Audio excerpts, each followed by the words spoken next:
Ladies and gentlemen, good morning, rise and shine. We are doing an emergency, very special early morning Saturday broadcast. It is January 3rd, 2026. Ladies and gentlemen, in case you have not heard the news, overnight, the U.S. Armed Forces, under direction of President Trump and Secretary of War Pete Hegseth, carried out a series of targeted strikes lasting about 2 hours long in the capital city of Venezuela, known as Caracas, and they ultimately ended up actually apprehending Nicolas Maduro, the president, dictator of Venezuela. They have him alive. They are bringing him back to the United States of America, where they will interrogate him and where they will have him face a trial. As you know, he's been a wanted fugitive. Our Department of Justice has wanted Maduro for about a decade, actually, now 11 years, since 2015. Now, to me, two things are immediately obvious here. The first of which is that Trump has been patiently waiting for an opportunity, for a chance to open up, to capture Maduro alive. Very easily, they could have dropped a bomb on his head at any point over the last couple months. We've all been talking about Maduro and Venezuela for quite a while. There's been a massive U.S. military naval buildup off the coast of Venezuela and the Caribbean, carrier battle groups, etc. They could have blown this guy up at any time, but they didn't. They waited. Very clearly, they wanted this guy alive. That is the first obvious observation to me. The second observation is that the capture, the apprehension of Maduro is effectively doomsday for the far left, for the American far left, for the Democrat Party in this country. And I'll explain why, because what I would expect happens in the next couple days, over the next couple months, what I would expect to see here is that we are going to see Nicolas Maduro sing like a canary. And what I mean by that is I think that Maduro, is going to, in some type of plea deal, perhaps, and this is why Trump wanted him alive. It's very important that this guy is alive. And the reason why is because Maduro knows everything. He was at the epicenter of all of this, all of the international election interference here in the United States of America. We know that to be the case. Narco-terrorism, the migrant invasion. Maduro emptied out the Venezuelan prisons, the insane asylums, sent all of the Venezuelan delinquents, in addition to other Latin American delinquents, up into our country through the open border, perhaps even directly colluding with the Democrat Party. Who knows what's going to come out? Now that we have this guy in United States detention, who knows what we're going to find out? Perhaps he's been working with various far-left NGOs alongside the Democrats to make all of this happen. Folks, it is going to be a very curious couple weeks, couple months, but let the record show, most certainly there is a reason why Trump wanted this guy alive. There is a reason why Donald Trump did not just blow this guy up a week ago, a month ago, 5 months ago. He could have done that at any moment. He slowly applied pressure. The noose slowly tightened, so to speak, figuratively speaking. And now, as it would seem, while these airstrikes were going on, ballistic missiles, I don't know, it looks like some type of missile, maybe Tomahawk missiles. By the way, we have all types of footage. This is going to be one hell of a show, so stick around. There was an elite undercover stealth Delta Force operation, boots on the ground. They raided Maduro's compound, apprehended him, threw his ass on a helicopter. They flew him back to an aircraft carrier waiting offshore. We have a lot to talk about. Now, before we get into this, because we have, oh my good Lord, so many developments. We have a lot of footage also, footage of all of this that happened. Missile strikes, bombardments. Like I said, it's going to be a hell of a show. Before we get into this, I want to quickly address the elephant in the room for all of you that are here live, bright and early in the morning, and also for anybody that is going to be watching this broadcast after the fact, maybe later on in the day. The elephant in the room, let's quickly talk about it. I'm already seeing the murmurings, the whisperings. I'm seeing some people over here saying, what happened to no new wars? I thought President Trump wasn't going to be introducing any new wars. He campaigned the 2024 campaign trail. No new wars. What's up with that, Trump? You're apprehending Maduro, the Latin American dictator. You're dropping bombs in Caracas, Venezuela. What happened to no new wars, President Trump? Well, let me give you my opinion. I want to go on the record here. I want to be very public about this. Between 1999 and 2026, initially under the Hugo Chavez regime in Venezuela, which lasted between 1999 and 2013, at which point Chavez left, Nicolas Maduro stepped into his place and continued on the legacy. So between 1999 and 2026 now, we have seen, I checked the numbers on this, about 450,000 dead Americans over the course of 27 years as a direct consequence of narcotics coming explicitly out of Venezuela. Not all the narcotics coming from Mexico and other places, Colombia. 450,000 dead Americans as a direct consequence of drugs and narcotics coming out of Venezuela. Solely and exclusively Venezuela. Half a million dead Americans, most of which are young Americans that have lost their lives. So here's my opinion. As far as I'm concerned, this is not President Trump starting a war. As you're going to find out as we progress on throughout today's broadcast, this operation was only about 2 hours long. In and out, we're done, it's over. This is President Trump ending a war. This is President Trump proving himself to be the first American leader in almost 3 decades, going back to 1999, that actually has the balls, the fortitude, the spine to step up and say, enough dead Americans, enough is enough. For however long we were in Vietnam, we lost, I want to say 58,000 American soldiers in Vietnam. Okay? Venezuela alone has killed almost 500,000 Americans in 26 years. In World War II, does anybody know the answer to this? In World War II, American soldiers landing on the beaches of Normandy, fighting their way past German pillboxes, fighting through France, Western Germany. How many American soldiers died in World War II? The answer actually is similarly right around 450,000. In World War II, that's the American casualty count. 450,000, 480,000. We have lost that many Americans to narcotics coming out of Venezuela. So no, this is not President Trump starting a war for no reason with Maduro in Venezuela.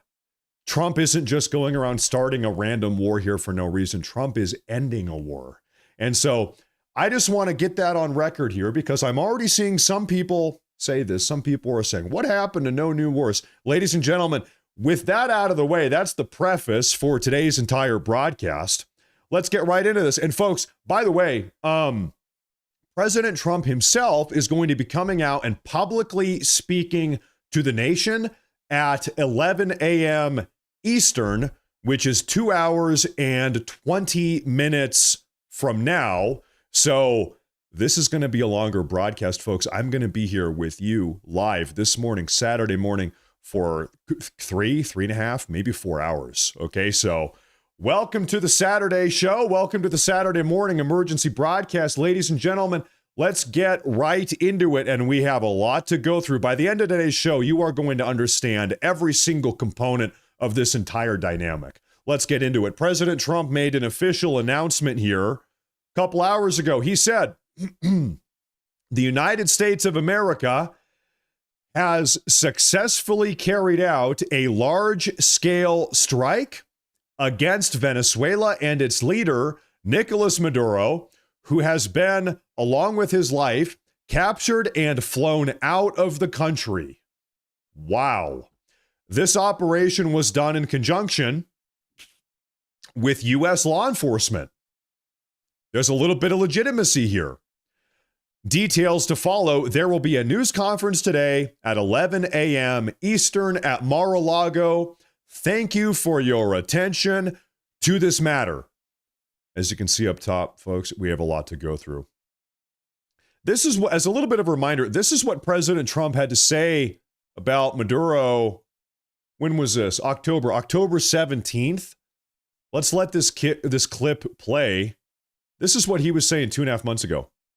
Maduro offered everything in his country, all the natural resources. He even recorded a message to you in English recently, offering mediation. What could we do? That was President Trump in his cabinet meeting 2.5 months ago.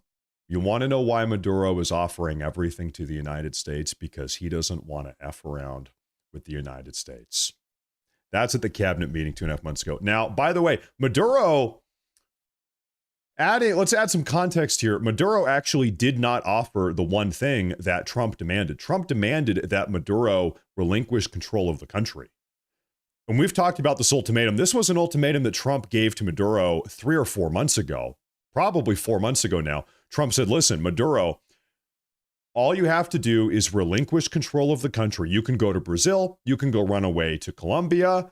This was the offer. It was a public offer. This is not leaked intelligence. Trump publicly said this. Maduro, you need to leave. You got to relinquish control, give up the reins, and we're all good. We're not going to blow you up. You just have to go. You have to leave. It's over. The regime is going to come to an end.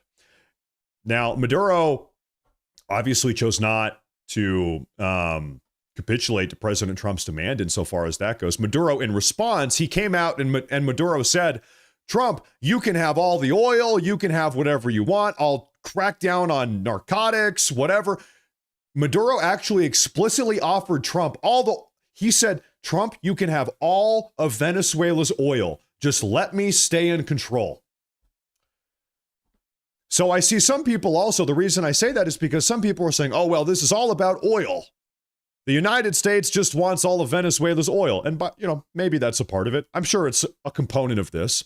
But clearly that's not the entire picture here, because Maduro, a couple months ago, he offered all of the oil and it wasn't enough. Trump's demand was, Maduro, you got to go bye-bye.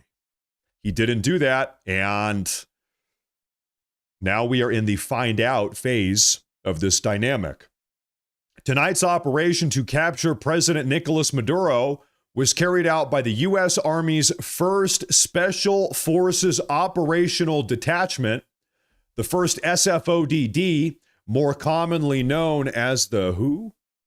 As the Delta Force, according to CBS News. Now, Delta Force is kind of funny because, as far as I understand it, correct me if I'm wrong, the U.S. military doesn't actually officially acknowledge the existence of Delta Force. It's like kind of everybody knows about Delta Force. We all know about Delta Force, but I think still to this day, the U.S. military, they're like, Delta Force? Nope, never heard of them. Who? Delta who? Nope. Who? Right? So allegedly, this was Delta Force. I mean, okay, so this is the type of operation where you would make use of the Delta Force. If Delta Force exists, seems like they do, this is the type of operation where you send in the Delta Force boys, right? Yeah, this is the time to make use of those guys. According to CBS News, Maduro was captured by the 1st Special Forces Operational Detachment, 1st SFOD-D. No doubt it was an exemplary special military operation by the Delta Force of the U.S. Army in 3 hours.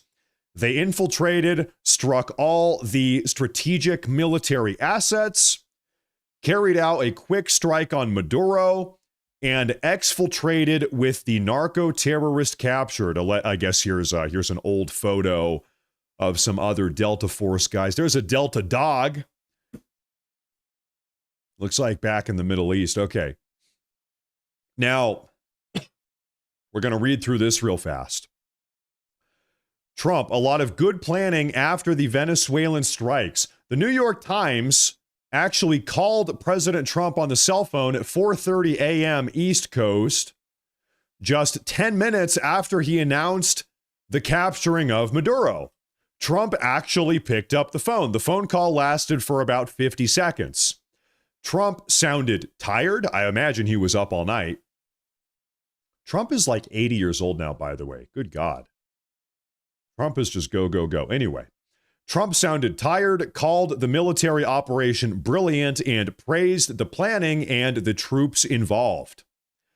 But when asked if he'd consulted Congress before launching what he called a large-scale strike on another country, things got vague. He said, "We'll discuss that. We're going to have a news conference." The reporter tried asking what comes next for Venezuela and why the high-risk mission was worth it. Trump had the same answer before hanging up. You're going to hear all about it at 11 o'clock. That's the news conference we're talking about.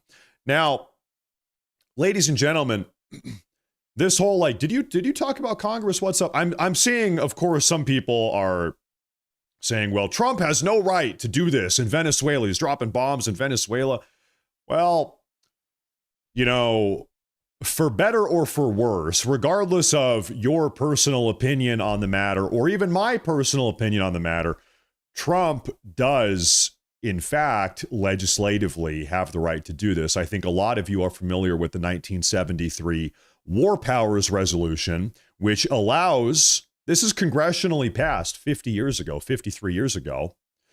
The War Powers Resolution allows the president to engage in military, quote, hostilities for 60 days without a congressionally approved declaration of war, so long as within 48 hours of the initiation of the military hostilities, the president tells Congress what's going on. So, you know, whatever it was, 5 hours ago when President Trump first started dropping bombs in Venezuela, as long as he tells Congress, hey, this is what's up, within 48 hours of the first bomb dropping, he's all good.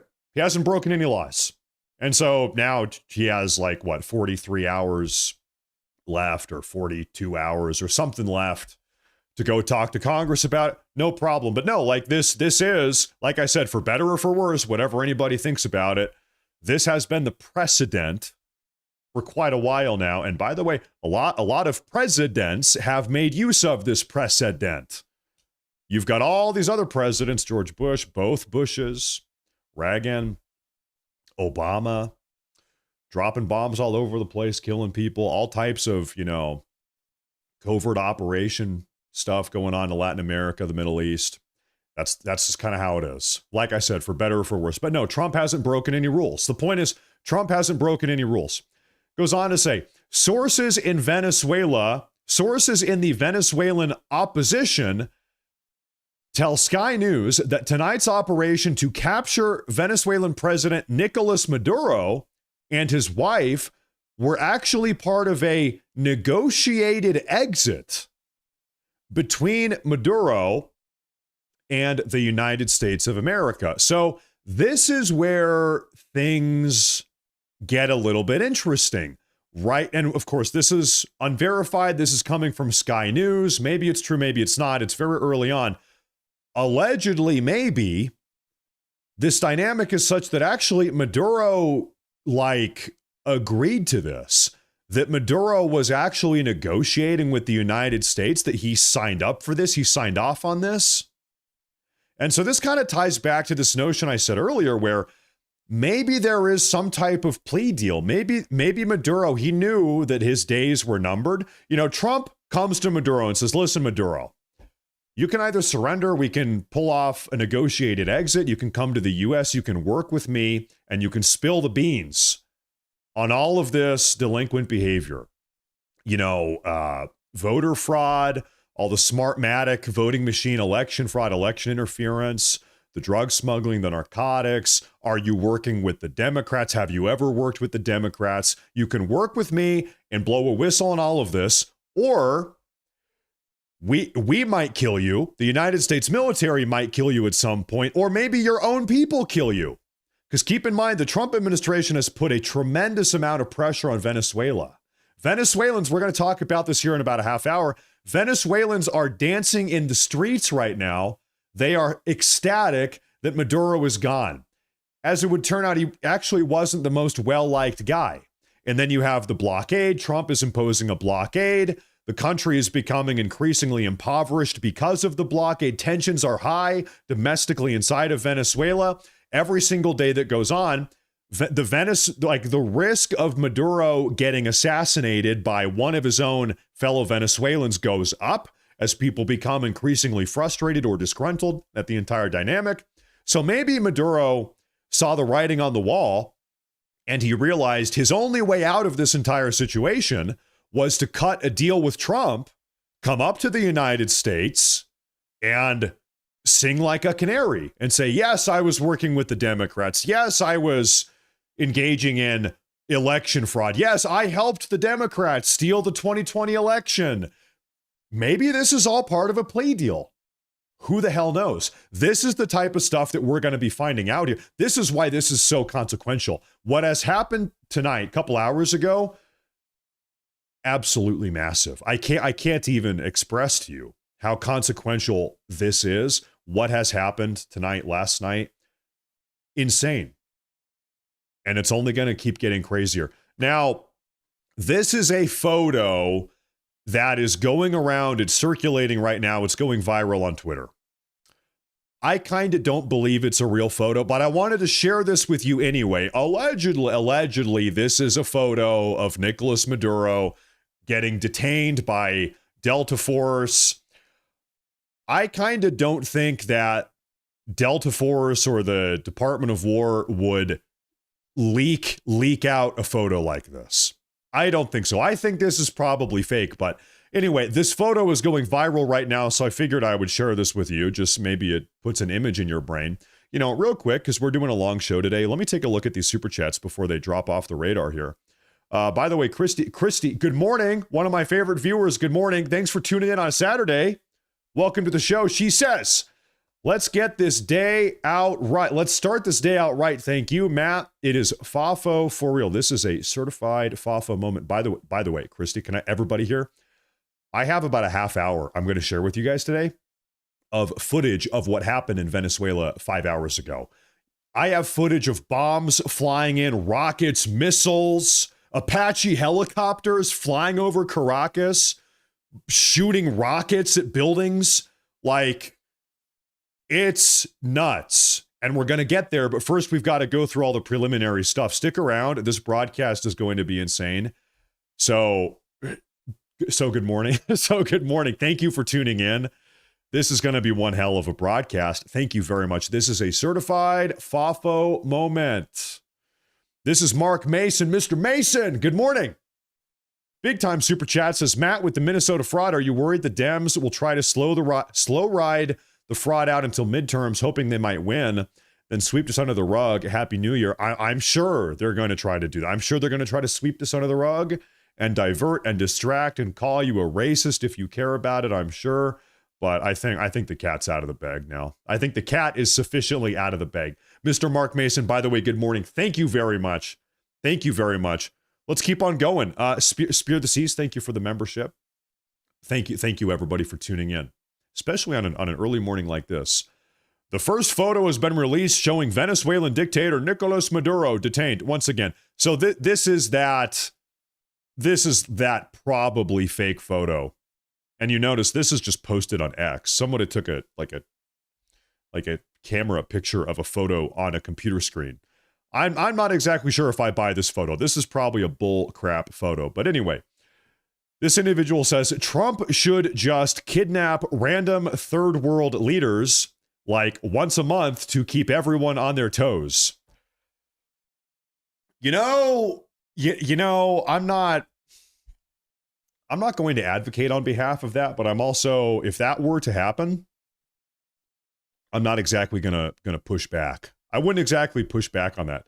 You know, sometimes you need to just send in the Delta Force to kidnap the violent narco-terrorist communist dictator, put a bag over his head, put them on the back of a helicopter and fly them up to the U.S. Sometimes you just kind of need to do that to let everybody know. Sometimes you just kind of need to reassert. You need to let the world know, hey, listen, this is what's up. Hey, everybody, little bit of a reminder here. This is what's up. Okay? Sometimes you need to let them know. You got to give them a reminder sometimes. There is a certain value to that. There is a certain value to that, you know? The U.S. Senate Armed Services Committee has confirmed that they were not notified ahead of time of any potential military action in Venezuela. The U.S. Senate Armed Services Committee was not notified ahead of time of any potential military action in Venezuela. A source familiar with to CNN told them on Saturday morning. The Trump administration officials have not committed to informing congressional committees ahead of potential land strikes in Venezuela, though some lawmakers have insisted that they should be notified before military action would be taken. So let's quickly talk about the other elephant in the room here. What didn't happen before this strike took place or this operation took place? Something didn't happen here. I'll tell you, there were no leaks. We didn't have any leakers at all. Isn't that a little bit weird? This operation went off perfectly, without a hitch. They were in and out in under 2 hours. The rockets were going in, boots on the ground, special force operators. They apprehended Maduro. They put him on a helicopter. They flew him out. And by the way, not a single confirmed American casualty. Not a single American casualty. This was perfect. It was the perfect operation. Not a single leak. And then you factor in that the Trump administration did not tell the Senate Armed Services Committee. I wonder if there's something to be learned from that. Maybe it's just a coincidence. Breaking news: Maduro was arrested and is going to stand trial on criminal charges in the United States, and no further military action is expected. It's over. There you have it. Secretary Marco Rubio said as much to Republican Senator Mike Lee. Let's go ahead and read this exchange. Bear with me here. Republican Senator Mike Lee, he says, just got off the phone with Secretary of State Marco Rubio. By the way, real quick, you guys know Marco Rubio has like 5 different titles. I think he's the National Security Advisor. Rubio is doing everything. I, real quick, would like to congratulate Marco Rubio on becoming the new president of Venezuela. I think he's going to be great. He's going to do a good job. He already has 6 other jobs. I think, why not? Just make him the new president of Venezuela. He's going to be fine at it. Okay, anyway, so Secretary Marco Rubio informed me that Nicolas Maduro has been arrested by the United States personnel to stand trial on criminal charges in the United States of America, and that the kinetic action we saw tonight was deployed to protect and defend those executing the arrest warrant, executing the arrest warrant. So I think this kind of makes sense. The rocket barrages, and I'm going to show you that footage here in a minute, the Apache helicopters, all of this stuff was really, in a way, just kind of a distraction. It was shock and awe tactics, distraction. Hey, look over here. Meanwhile, we've got special force operators, potentially Delta Force, who knows, on the ground, apprehending Maduro, get him on the helicopter, get him out. It was all sort of a chaos campaign. This action likely falls within the president's inherent authority under Article 2 of the Constitution to protect U.S. personnel from an actual or imminent attack. Well, also, like we mentioned, the 1973 War Powers Resolution, it's all good. Thank you, Secretary Rubio, for keeping me apprised. Goes on to say, Rubio anticipates no further action in Venezuela now that Maduro is in U.S. custody. So it's over. There you have it. The objective was to apprehend him, get him, bring him back. That's it.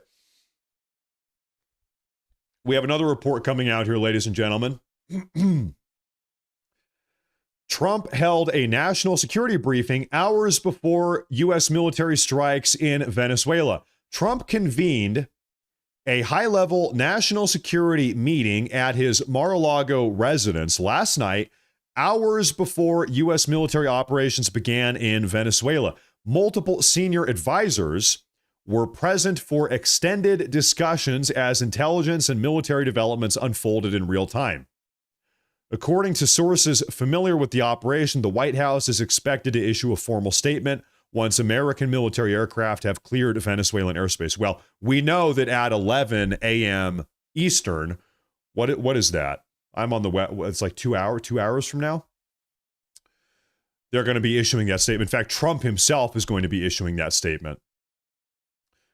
This marks a major escalation in U.S. posture towards Maduro's regime and could trigger significant geopolitical fallout across Latin America. A lot of people are saying right now that up next, you're going to see something similar in Cuba and maybe even Colombia. That Cuba and Colombia, they got a lot of their financing, their support, their protection from the Maduro regime in Venezuela, and that Venezuela now is really just sort of the first domino, and that now up next it might end up being Colombia and Cuba. Time will tell. Time will tell.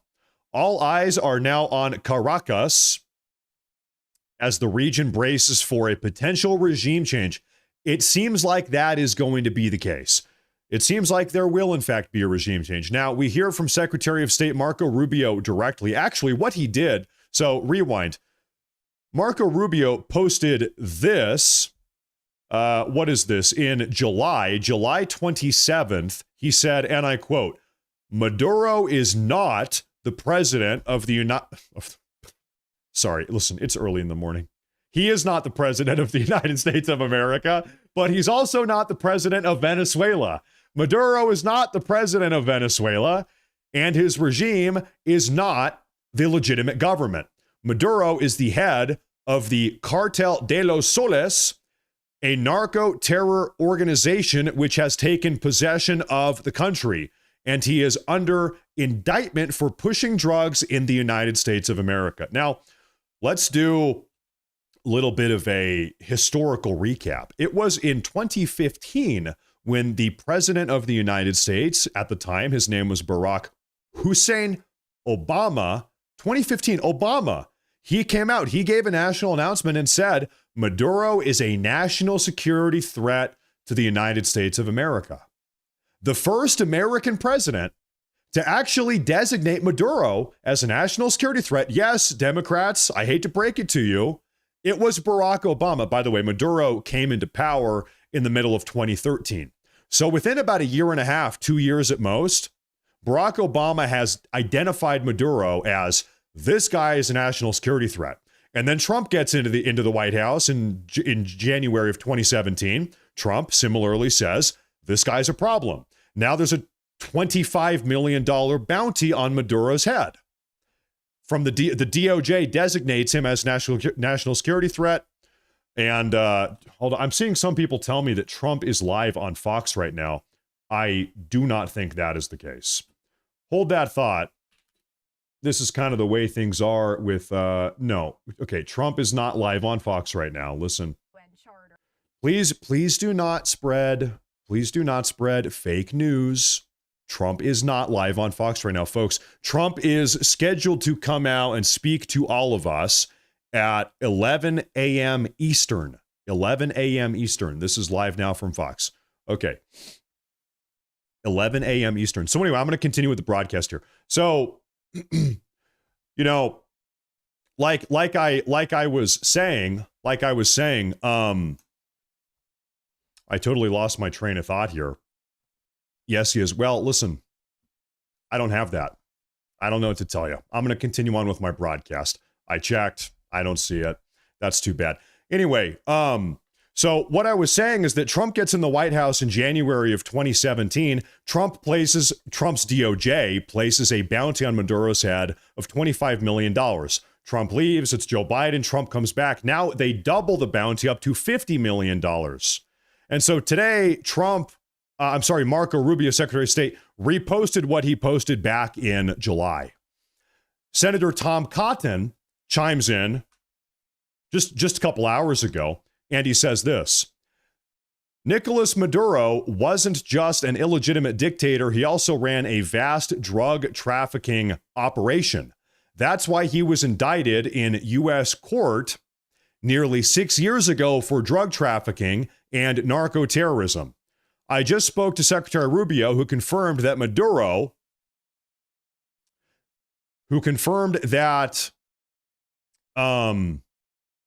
I keep looking at the chat, who confirmed that Maduro is in U.S. custody and will face justice for his crimes against our citizens. I commend President Trump and our brave troops and law enforcement officers for this incredible operation. The interim government in Venezuela must now decide whether to continue the drug trafficking and colluding with adversaries like Iran and Cuba, or whether to act like a normal nation and return to the civilized world. I urge them to choose wisely. It seems like going forward, there is going to be regime change. That seems to be the case. And like I said, right now, Venezuelans are pretty much dancing and cheering in the streets. I have, I think, 3 or 4 videos of that to share with you here pretty soon. Attorney General Pam Bondi posted this just about an hour and a half ago. Nicolas Maduro and his wife, Celia Flores, have been indicted in the Southern District of New York. Nicolas Maduro has been charged with narco-terrorism conspiracy. That's a bad one. Cocaine importation conspiracy, possession of machine guns and destructive devices, and conspiracy to possess machine guns and destructive devices against the United States of America. Really, the big one here, I think, as far as everyone is concerned, is narco-terrorism. That's the big one. That is the really problem. I mean, all of this is problematic, but that's the big one. They will soon face the full wrath of American justice on American soil in American courts. On behalf of the entire United States Department of Justice, I would like to thank President Trump for having the courage to demand accountability on behalf of the American people, and a huge thank you to our brave military who conducted the incredible and highly successful mission to capture these 2 alleged international narco traffickers. So these are federal charges, not state charges. I think this is probably going to be a closed case, but like I said, I don't want to get too crazy conspiratorial here. I would imagine that there is going to be some type of negotiation here, that there was going to be some type of plea deal, maybe to avoid the death sentence. Maybe they keep him locked up forever and then they avoid the death sentence. And what type of plea deal or negotiation am I talking about? Maduro has all the dirt. Maduro has all the information that could potentially implicate or even criminally implicate numerous Democrats, the Democrat establishment. We're talking about voter fraud. We're talking about deliberately importing illegal aliens, violent illegal aliens, all types of things. And so if Maduro decides to spill the beans on all of this shady behavior that he has engaged with on behalf of the Democrats over the last decade and a half, that will be very, very bad for the Democrat establishment. That would be very bad. I think this is probably a joke. Breaking news: Judge Boasberg has ordered President Trump to return Nicolas Maduro to Venezuela. Yeah, there's no way. There's no way this is real. Judge Boasberg has ordered President Trump to return Nicolas Maduro to Venezuela. Judge Boasberg has ordered that President Trump unbomb Venezuela. I think that's got to be a joke.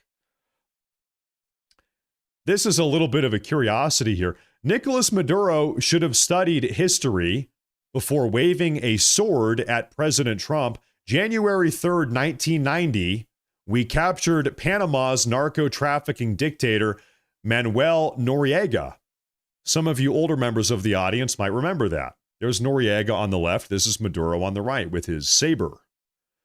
Incidentally, January 3rd, 2026, we have now captured Venezuela's narco-terrorist dictator, Nicolas Maduro. I wonder if this is deliberate or just incidental. You know, there's only so many days in the year. Sometimes weird coincidental things happen. January 3rd, January 3rd. Makes you wonder. It does make you wonder. Now, ladies and gentlemen, like I said, we have about 30 minutes or maybe 40 minutes worth of footage. You're looking at some of it right here, the thumbnails, of how this entire dynamic played out. Are you folks ready to see the action as it unfolded 5 hours ago in the dead of night over the skies of Caracas? I have video after video after video prepared for you guys. I was hunting all of these down across the internet. Let's watch how this unfolded. This stuff is actually crazy. We haven't seen anything this crazy since, really since, oh man, I'm out of cough drops. Really since Iran was firing ballistic missiles at Israel over the summer. So let's go ahead and start playing some of these. The audio might be a little bit all over the place here, so bear with me. I'll turn this down a little. This is the first one here.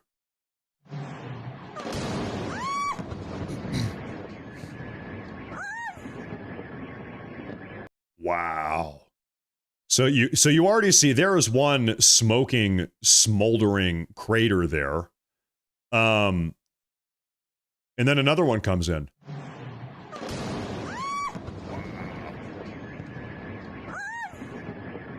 And so what we're going to see here, there was all of these strikes in Caracas and right outside Caracas. They were actually targeting specific military compounds. The Trump administration was not launching missiles or rockets into random apartment complexes. But beyond that, also, these strikes were sort of just a diversion or a distraction. Let's put this up on the full screen. Mira, huevón, durísimo, chamo. Ya vas a ver un incendio, pero una vaina. Oye, oye. Marico, oye algo. Whoa. Verga, marico. Ignacio, mete. Close that door. Close the door. Pa, ¿qué hacemos? Pa, ¿qué hacemos? ¿Qué se queda allá? Good Lord. There's that one there. You have another one here. Wow. That's on a dockyard.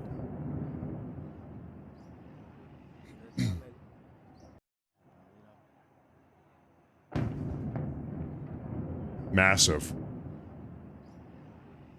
What you're going to find here, folks, is the videos I have for you sort of get increasingly crazy. So I'm a layman here. Looks like we have maybe some Apache helicopters as well as Chinook helicopters. These are big and wide. These look like Chinook helicopters. Chinook helicopters, they're not dropping bombs. These are like personnel transports. So if I had to guess, you want to talk about, you know, potentially Delta Force or Black Ops or whoever, special force operators going in on the ground, you know, find Maduro, get him on the helicopter, get him out. I would suspect it would be on one of these helicopters here.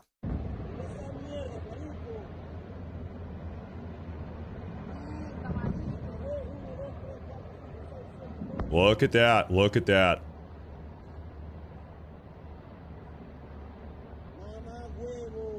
Just astounding.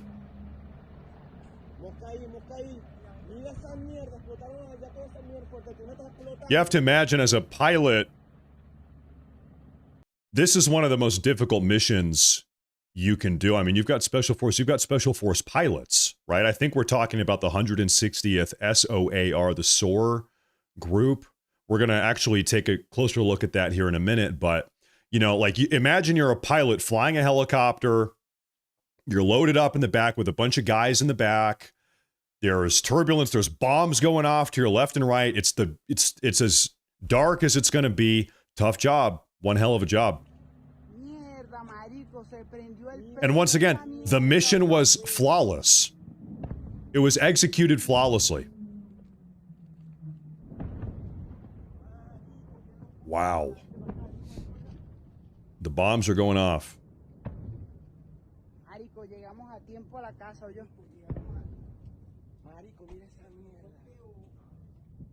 And we have a lot more of these. Oh my goodness, take a look at this one.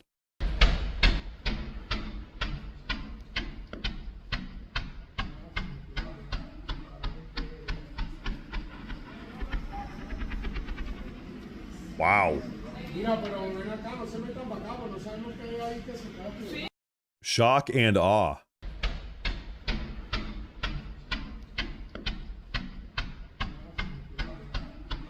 So, this clip especially, like we said earlier, a lot of what you're seeing here, this was an intentional, deliberate distraction so that the special force operators could get in, land, apprehend Maduro, get him on the helicopter, get the hell out. It was a whole sort of chaos campaign, a lot of distractions going off here so that those guys could effectively do their job. Now, let me take a look here. I see some super chats. I want to take a look at this one. Should be required reading the Constitution to be a citizen with allegiance to only America and our flag and our people died for, like my brother. True. Thank you very much. Thank you very much. And if that's the case, rest in peace. Thank you very much. Thank you. True. 100% true. Thank you very much. Good morning. Happy Saturday morning, everybody. Here we have better footage.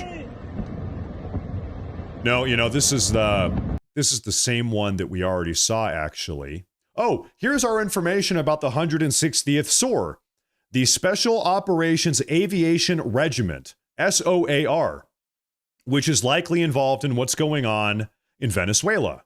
Okay, here we go. Timely. Let's take a look at this. This is a special operations unit in the United States Army dedicated to performing helicopter support to special operation forces, be it attack or reconnaissance.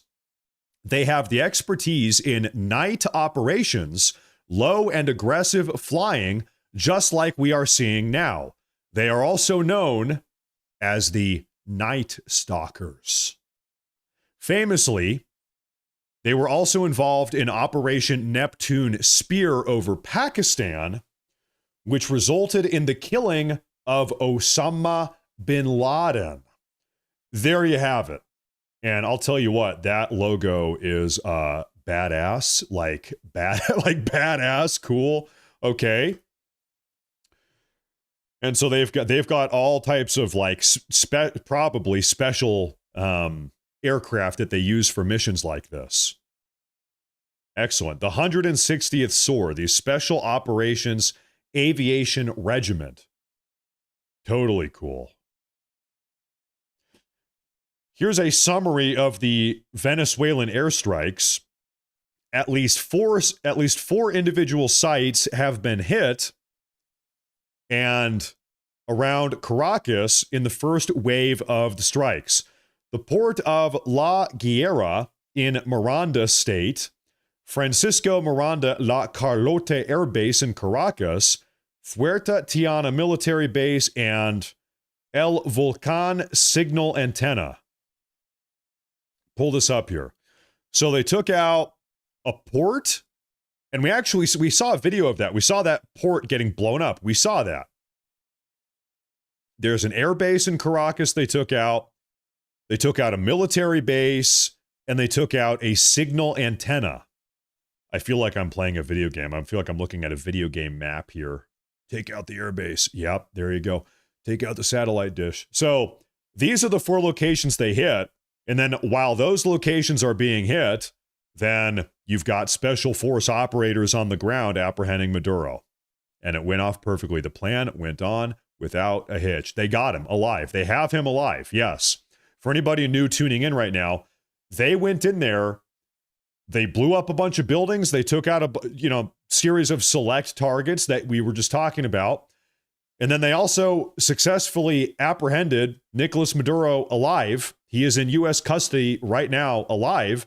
They are bringing him back to the United States of America alive, where they will interrogate him and criminally prosecute him.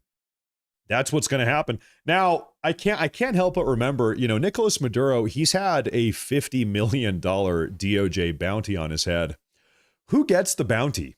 They got him. He's alive. They got him. Who gets the bounty? I wonder if Donald Trump is going to say, all right, listen, ladies and gentlemen, President Trump here, I will happily accept the $50 million bounty. Congratulations, myself. Today I'm congratulating myself for apprehending. Now, This is the moment in which a United States helicopter neutralizes an anti-aircraft defense battery in Caracas. Take a look at this one. Yeah, just kidding. That bounty is going to somehow end up in the pocket of a Somalian daycare owner, given the way this country is going.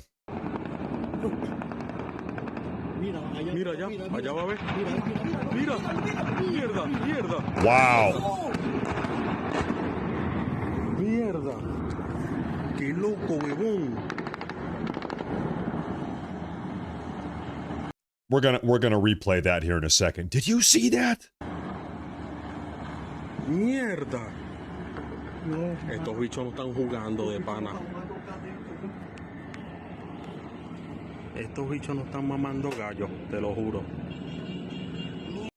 Okay, that's that. Everybody, listen, if you were zoning out, pay attention right now. I want you to see this. Mira allá, allá va a ver. Mira, mierda, mierda. Wow. So, somewhere in the pitch black, hovering, lurking, is an Apache helicopter just floating there, launching rockets. Zoo, zoo, zoo.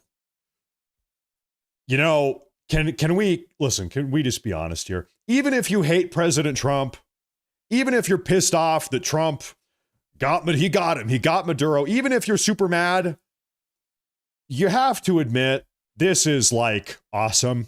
This is like badass. Even if you wish President Trump didn't do this, I wish he didn't. You have to admit, this is pretty badass. Mira allá, allá va a ver. Mira, mierda, mierda. Mierda. Qué loco, huevón. Mierda, mierda, mierda. Dios mío, mamma mia, papa pia. Okay, we have a massive super chat here over here on YouTube. This is from Reverend Wolf. Good morning, sir. Good morning. Welcome to the show.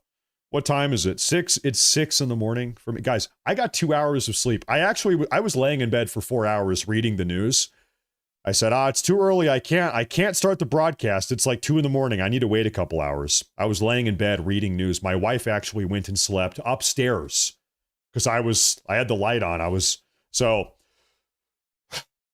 It's a crazy morning.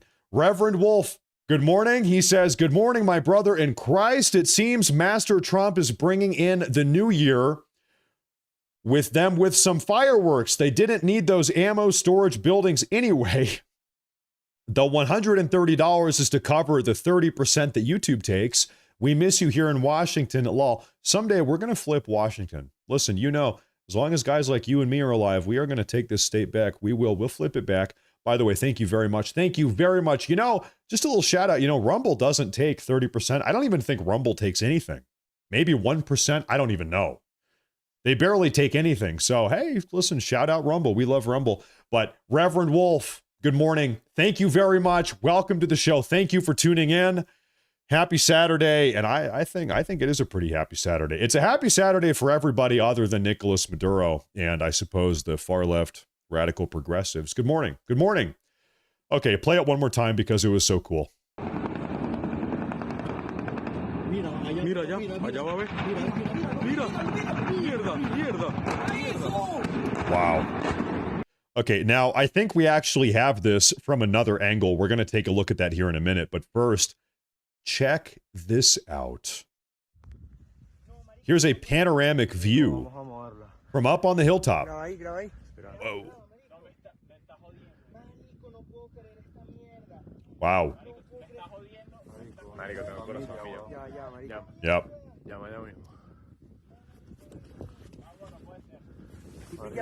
So I wonder, can you guys bear with me here for a minute? Remember we had that image? I would suppose, I'm trying to think, where on the map is this? We might be up near the satellite tower watching bombs go off over here. I don't know. It's hard to say exactly. But anyway, they're carrying out targeted strikes here up from the hilltop. Vamos a verla. Graba ahí, graba ahí.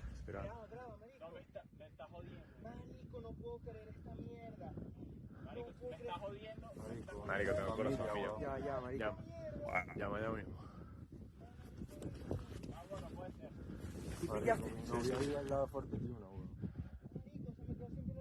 Wow. Sí, sí. Marico, tengo el corazón a mil, pues. So, you know, Vamos a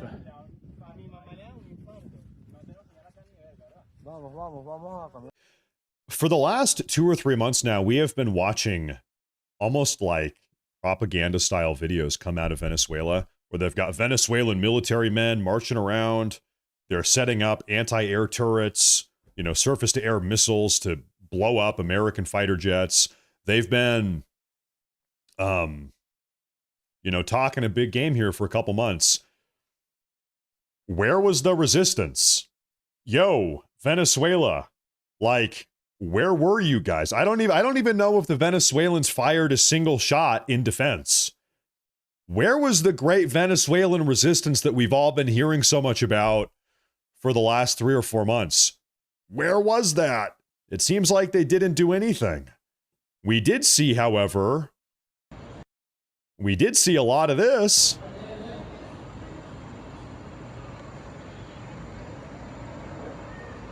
Señores, algo está pasando aquí en el aeropuerto de Higuerote.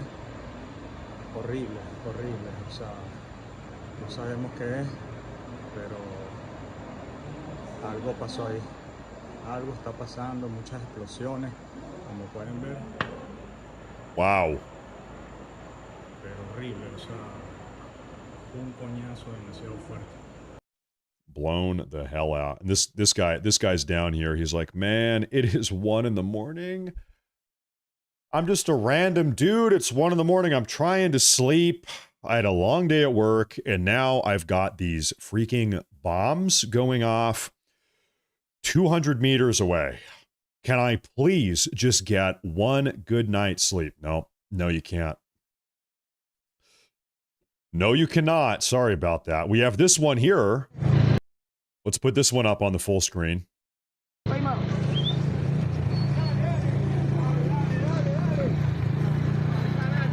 Wow. Whoa.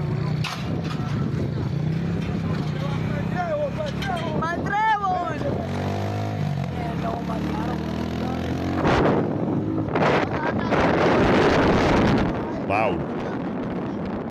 Good Lord. Now, I occasionally see people asking, so I want to keep on bringing people up to speed here. If you are waking up right now and you don't know what is going on, about 6 hours ago, President Trump gave the order for a series of targeted airstrikes on the Venezuelan mainland, blowing up various Venezuelan military bases, satellite dishes, dockyards.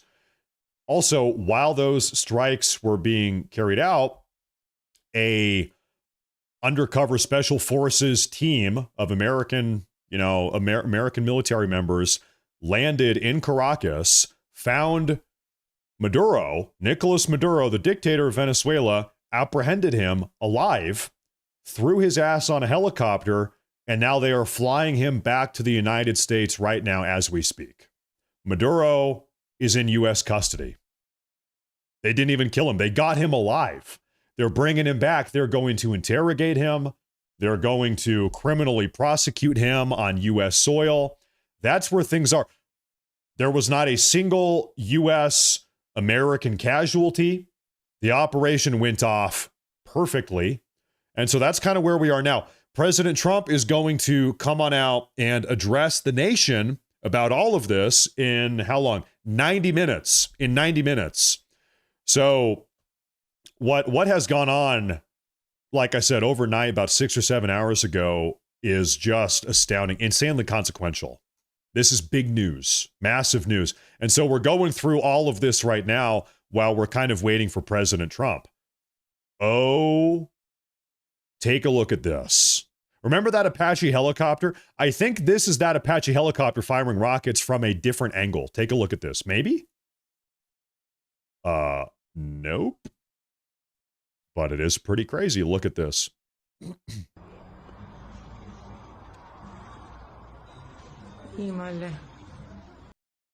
Yeah, you don't want to be down here. Oh my good God.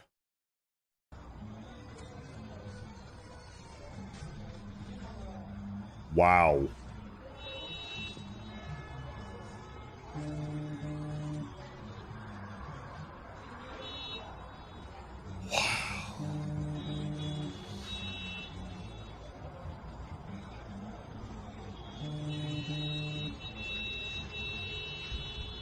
So, and you can see him coming from all the way over here. This almost seems like these are Tomahawk missiles or something being fired out of the carrier battle group that's floating offshore. That's what this seems like. No, this is not Tel Aviv. No. This is 6 hours ago in Caracas, Venezuela. In fact, you can even hear somebody speaking Spanish. Like they're not speaking Hebrew or whatever those guys speak over there in Israel. Who the hell knows? Play it again.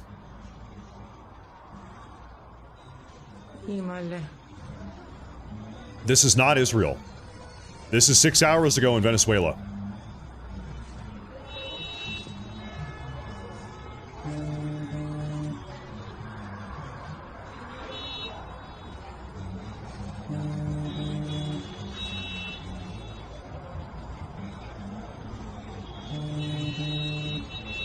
Wow.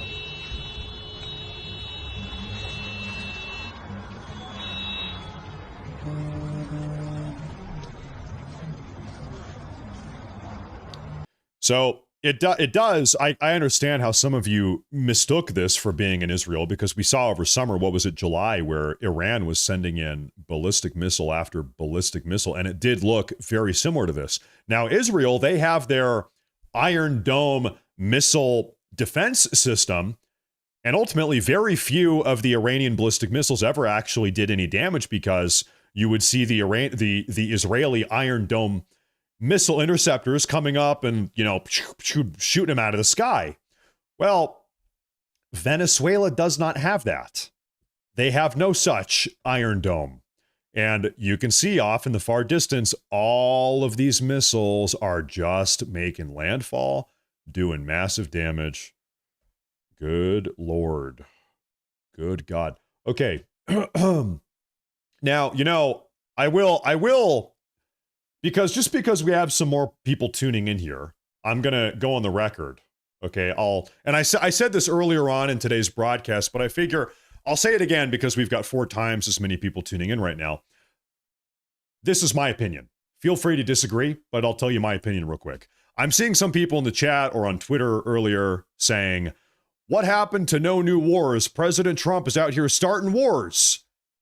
What happened? President Trump campaigned. We voted for him to start no new wars, and now we have wars.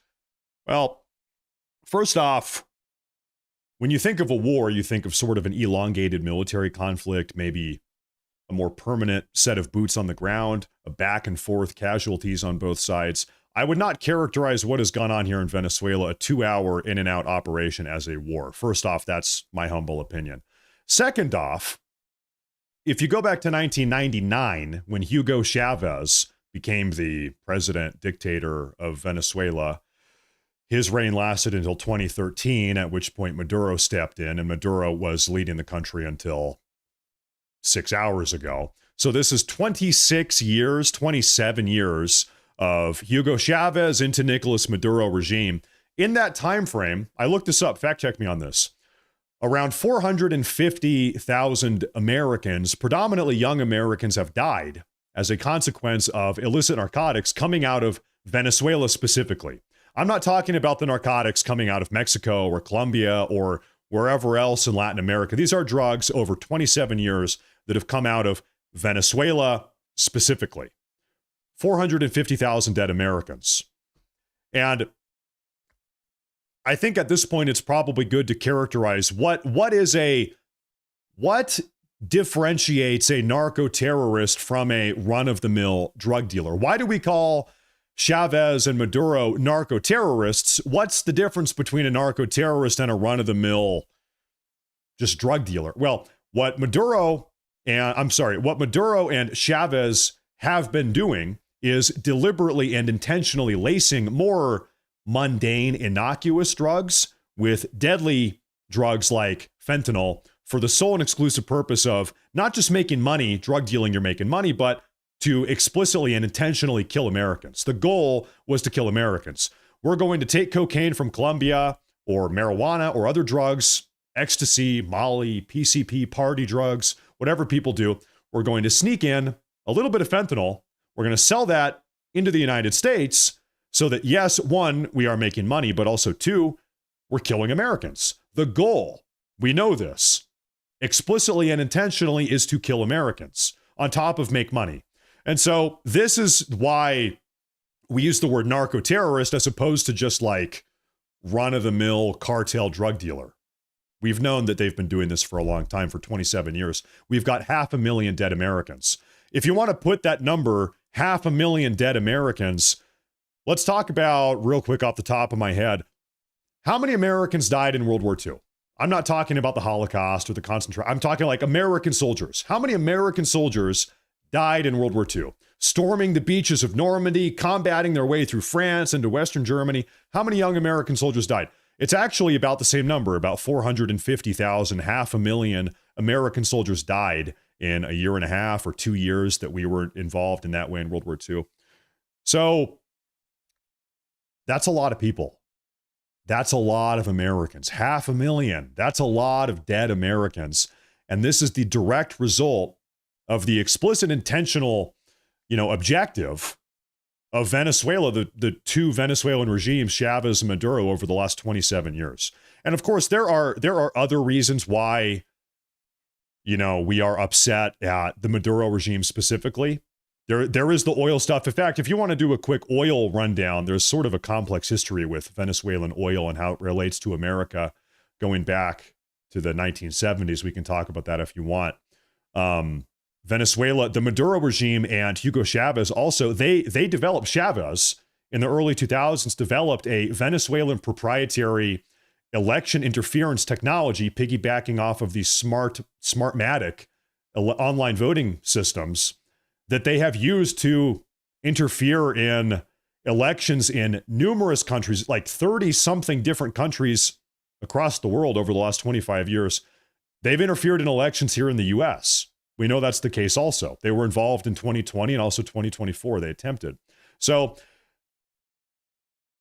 to say the least, Venezuela is not an ally. They are a problem. Now, me personally, I am a Monroe Doctrine American. I believe, you can disagree, that's fine. From North Pole to South Pole, this hemisphere belongs to us. Our rules, our hemisphere. Our hemisphere, our rules. It is, and by the way, this is American foreign policy going back to 1823. This is really our first great American foreign policy. It's called the Monroe Doctrine. And it says what I just said. The Western Hemisphere is our hemisphere. It is not in the interest of America to allow delinquent, belligerent, criminal, deadly foreign regimes to operate or exist in our hemisphere. We should not allow that. And this has been our guiding American foreign policy for over 200 years now. So the question is what Trump is doing in Venezuela, is this in alignment with the Monroe Doctrine, which is about as all-American as you can possibly be? Yeah, I think so. Yes, I think so. So I'm totally on board. I'm on board with this. I'm totally on board. Trump has my personal approval, not that he needs it, but I'm on board with this. And also, by the way, for the people saying that this is a new war, I just think that's ridiculous. This is obviously not a new war. We had people saying, 6 or 7 months ago that Trump was getting us into a war with Iran. The same sort of panicins, if you can use that word. Guess what? 6 months later, we actually are not in a war with Iran. As it would turn out, we have the most advanced military in the entire world with the most advanced intelligence in the entire world.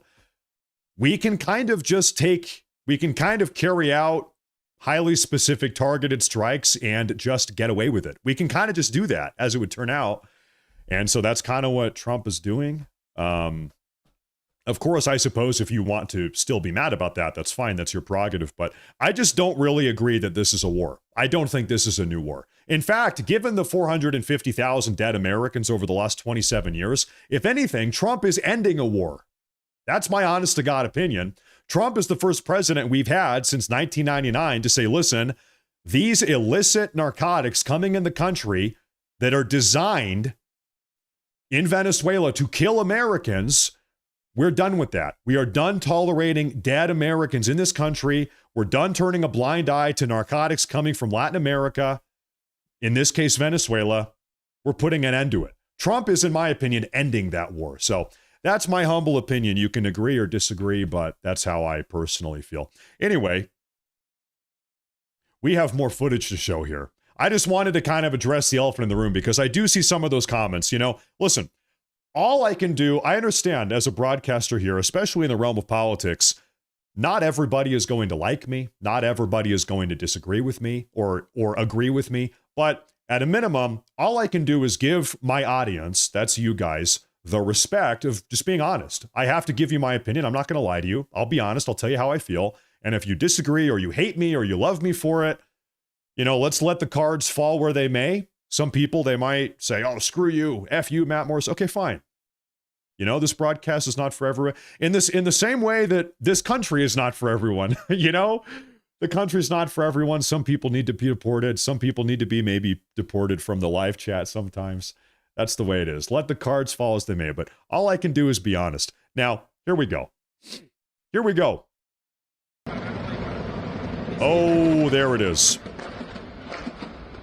Okay, so like I said, I knew somewhere I had another angle of this Apache helicopter launching these rockets. Here it is.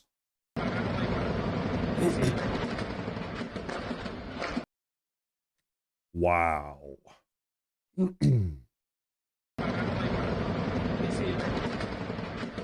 What is crazy to think is that just right here, there's an Apache helicopter just hovering, just floating right there in the sky, launching rockets. That is something else. That is something else. Now, you know, I just saw perhaps a legitimate comment in the chat. In fact, I've seen this a lot. People are saying, Matt, if it's really about stopping drugs, what about Mexico? Why isn't Trump bombing Mexico? And you know what? I think that's actually a legitimate question that is worth taking a minute or two to kind of explain here. So, as a consequence of shutting down the U.S.-Mexico border, as you all know, the U.S.-Mexico border is effectively, not all the way, but it's almost entirely shut down. I'll give you a stat here. Over the last 11 months, narcotics coming across the U.S.-Mexico border have seen a reduction to the tune of 83%. You can fact check that. 83% reduction in drugs or narcotics coming across the U.S.-Mexico border. So that is a huge deal. Let me give you another number here. Between 1990 and 2025, the breakdown of where are these drugs coming from? 90% of drugs coming in the country from Latin America came across the U.S.-Mexico border. 90%. 11% actually, 11% came from Venezuela. 11% from Venezuela, 90% across the U.S.-Mexico border. So it's not as if Trump is ignoring drug trafficking or drug smuggling coming from Mexico. He shut down the border. There's been an 83% reduction. And there is still an ongoing process to try to bring that 83% all the way up to 100%.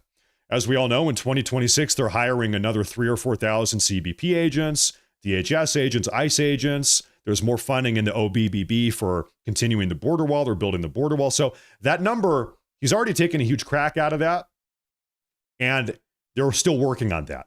Now, beyond that, Mexico has frankly been more compliant with Trump's demands than the Maduro regime in Venezuela has. Mexico, I don't know if you guys know this, has actually deployed 10,000 border security agents on their side of the border. Remember early on in the Trump administration, Trump said, listen, Mexico, I'm going to tariff the living hell out of you, Claudia Sheinbaum, if you don't help me secure the border. Claudia Sheinbaum actually capitulated and said, okay, I guess I'm going to have to help you because Trump was threatening tariffs. So We've got 10,000 Mexican Border Patrol agents on their side of the border. And so all of this has helped reduce that inflow of drugs by 83% over the last 11 months. And that endeavor is still ongoing. So, you know, I think it's possible to say we've got two different problems. We're going to solve both problems in different ways. We're going to try to solve both problems at the same time. That seems like what Trump is doing. Not all problems are the same in nature. As such, not all problems require the same solution. A solution to solve the Mexico border problem might not be the proper way to solve the Venezuelan drug smuggling problem. One obvious, very big difference for even our stupidest members of the audience is that we have a land border with Mexico, and we do not have a land border with Venezuela. As such, we've been blowing up narco-trafficking boats in the Caribbean. We haven't been blowing up boats coming out of Mexico. It's a fundamentally different dynamic, right? Also, another difference here is that the drugs, generally speaking, coming across the U.S.-Mexico border are not being laced with fentanyl for the sole purpose of killing Americans by Nicolas Maduro and his narco-terror regime.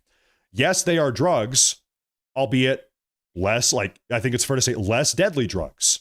So it's not apples to apples, right? It's not exactly the same situation, but Trump is trying to tackle both situations regardless.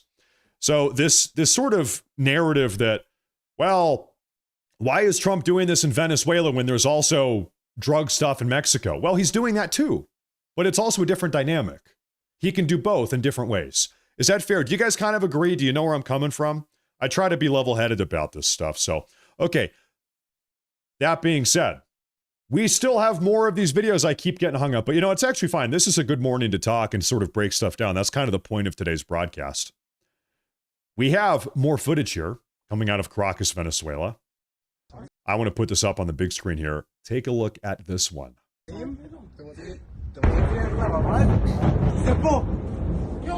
Wow.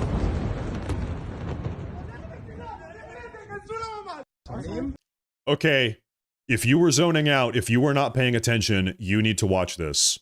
Wow.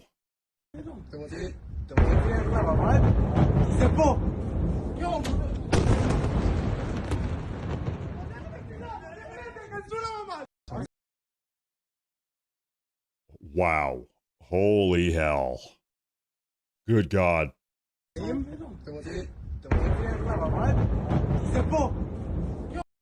you can look at that. You can see the entire shockwave. Look at. Whoa. And you just know that every single window, all of their windows are getting shattered. That's one hell of a blast wave. Wow. Okay, real quick, I want to take a look at some super chats here because I see some big ones. One of them from my favorite viewer, Raya. Good work, Matt. Thank you. I'm European and I grew up on an island 7 miles away from Venezuela. Maduro ruined Venezuela, an evil dictator, and we are very happy about this. Proud Americans, we love Trump. Right? I remember you saying that. Thank you very much. Was it Trinidad and Tobago right off the coast? Maybe that's the one. Thank you very much. There's a lot of islands down there. Thank you very much. Thank you very much. You know what, Raya? I actually have some footage I'm going to share with you guys. This morning, as people are waking up down in Venezuela, the Venezuelans are like taking to the streets and singing and cheering and celebrating and dancing. And I saw some of them are tearing down signs or posters of Maduro's face. Seems like the Venezuelan people, I don't know, seems like they're pretty happy about this. Seems like Venezuela was perhaps maybe actually not the most popular guy. We're going to take a look at that here pretty soon. Thank you very much. Thank you very much. Thank you very much. I appreciate that a lot. Sometimes I said this earlier. Listen, sometimes you got to send in Delta Force and snatch up a narco-terrorist communist dictator in Latin America. Sometimes you just got to send a message. Sometimes you got to let them know. You got to hit him with the backhand. Pa! Pa! Pa! Pa! Pa! Sometimes you got to let them know. Right? Thank you very much. I appreciate that. Thank you very much. We have another big super chat. This is from SC Ghost.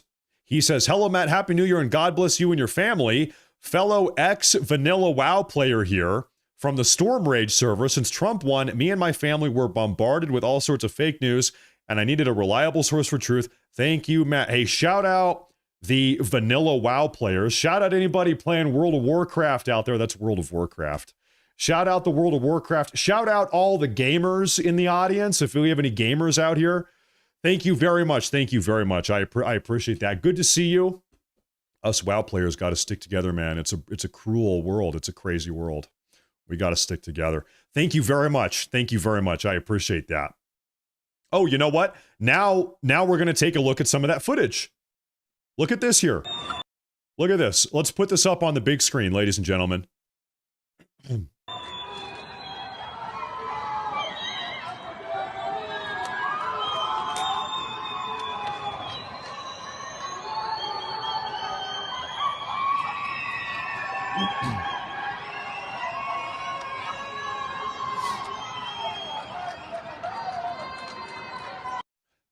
Seems like people are happy. They're whistling and cheering and screaming, and we have a couple more of these I'll play for you here. Thousands of Venezuelans are waking up and celebrating the news of communist dictator being captured by U.S. forces. Okay, hold up 1 second here. I am going to take a look at one thing real fast. Stand by here, folks. Oh, you know what? Look at this. I also have live footage on the ground. We're going to pull this up here in a minute. Not yet, though. By the way, real quick, I want to say this real fast. I think sometimes over the last hour or half hour, President Trump is calling in, giving quick interviews to Fox News or CNN or something on the mainstream media. I don't have access to that now. In fact, I can't share that with you now. After he does it, I can pull it up. If it gets posted on Twitter or X, after the fact, I can pull it up. So here in a minute, I'm going to scan around and see if we can find any new clips coming from Trump after he has spoken on Fox or whatever. We're going to do that. But I can't play for you now. I can't. Now, of course, President Trump is going to be speaking from Mar-a-Lago here in about 1 hour. Yeah, in 1 hour and 7 minutes. But if he's talking on mainstream media, I'm sorry, I can't share that with you right now. We got to wait for that. But we'll check on that here in a minute, okay? But anyway, here we have more footage allegedly of Venezuelans celebrating.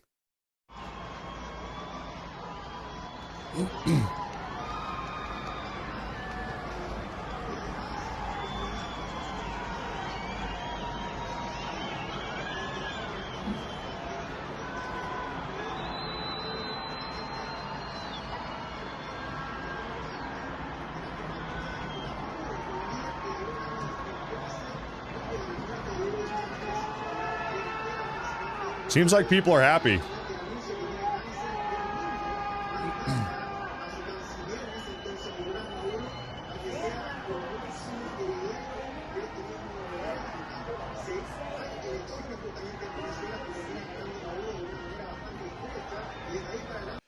You know, in a country like Venezuela where there's not, well, let me restart this sentence here. Here in the United States of America, we can't even really trust our own polls, political polling. Trump has 51% approval rating. People say, I don't believe it.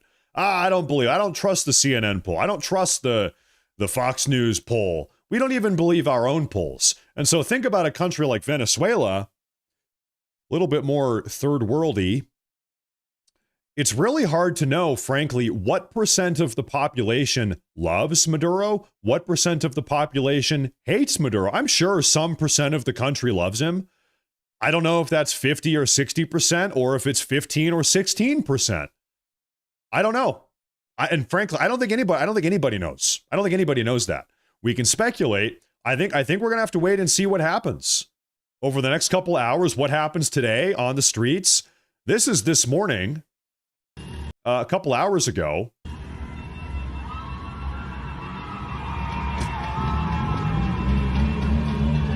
So at least some people don't like him. There's a mural or a poster of Maduro. They're taking it down. They're taking it down.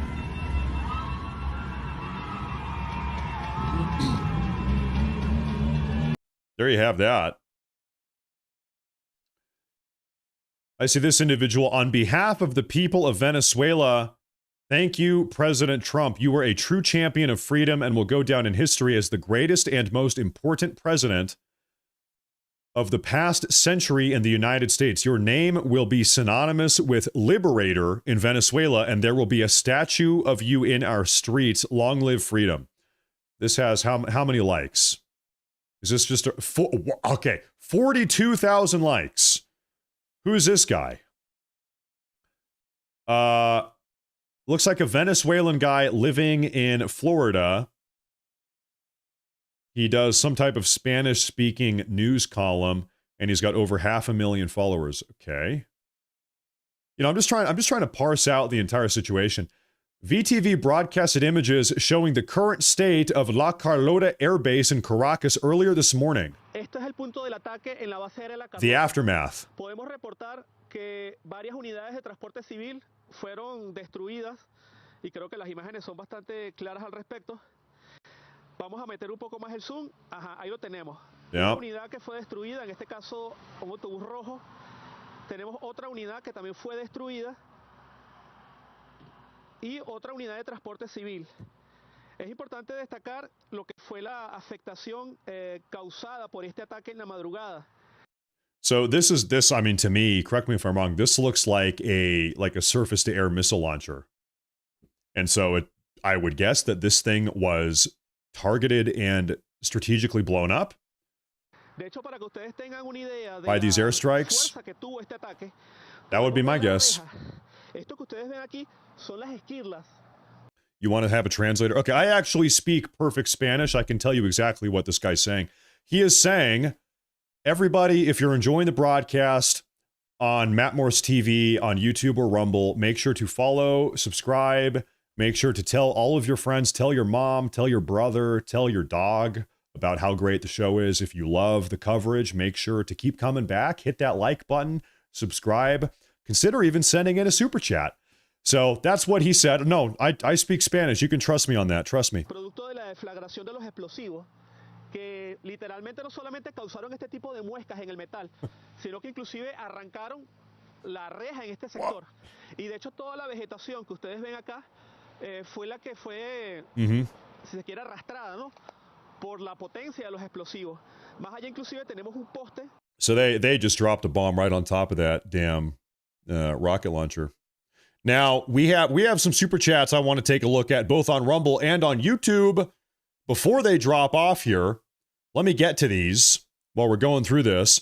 Harry says, I lost my niece to fentanyl, so I'm happy Trump is trying to stop this deadly drug. I'll tell you something. This fentanyl stuff, really over the last 4 years during the Biden era, it got so out of control. The problem became so bad. I would bet that every single person in the audience right here, if you're all American, that every single person in the audience knows someone or has a friend or it's your friend's daughter or something. You know somebody who has been negatively impacted by fentanyl. I don't know. Give me a one. Give me a number one in the live chat. If you personally know somebody in real life who has overdosed, who has died, who has struggled with addiction, I don't know.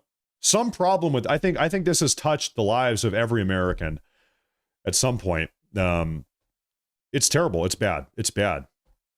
I think it's really hit home for a lot of people. It's poison and it's terrible. It's got to be stopped. Thank you very much. And I'm sorry about your niece. I'm sorry to hear that. That's terrible. It's catastrophic.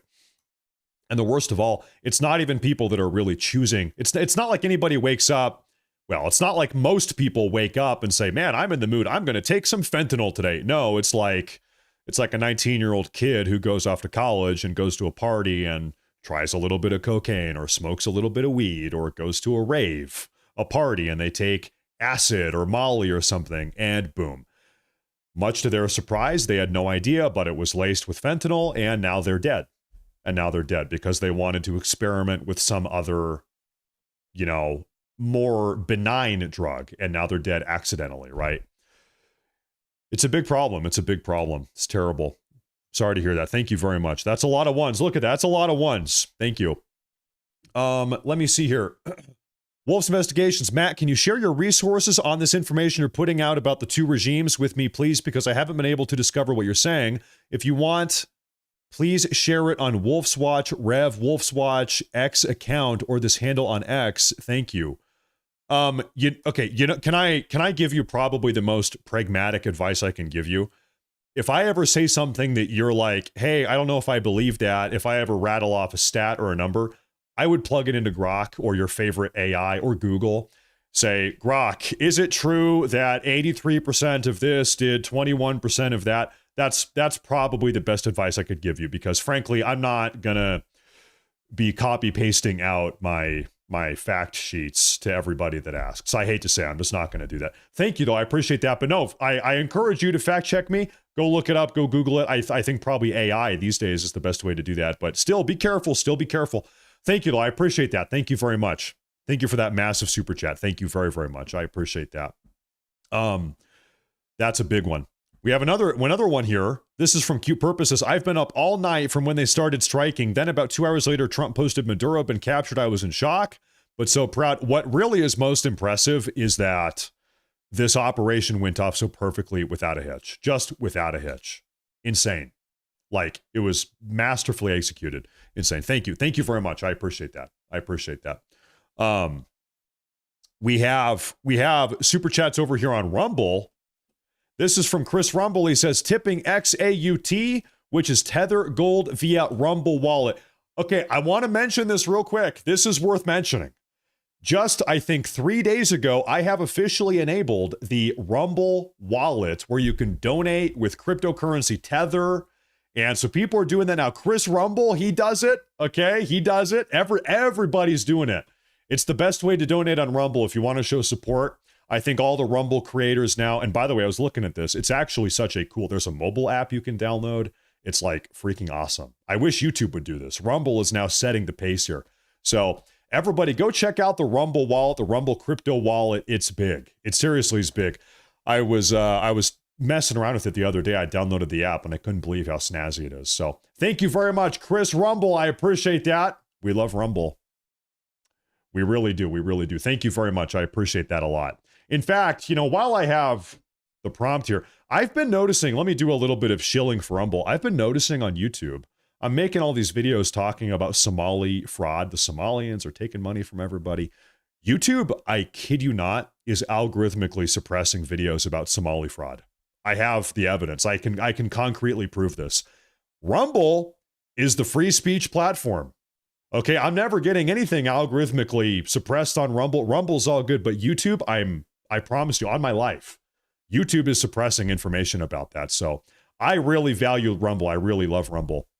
So go check out that new Rumble wallet. Thank you, Chris. Thank you. He says, also, side note for today, Canada just lost all leverage with the USA. Prime Minister Carney overplayed his hand. The US does not need Canadian oil anymore.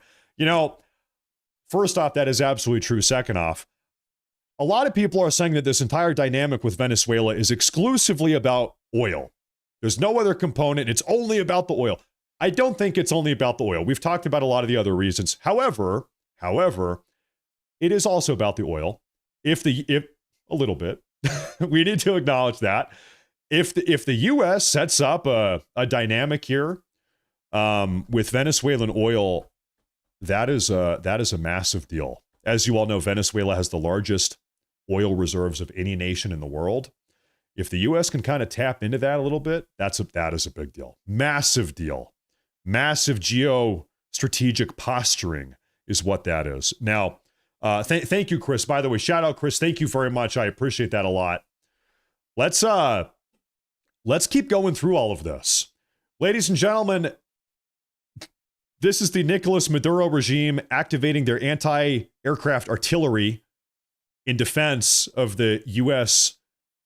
of the U.S. helicopters. Take a look at this late last night.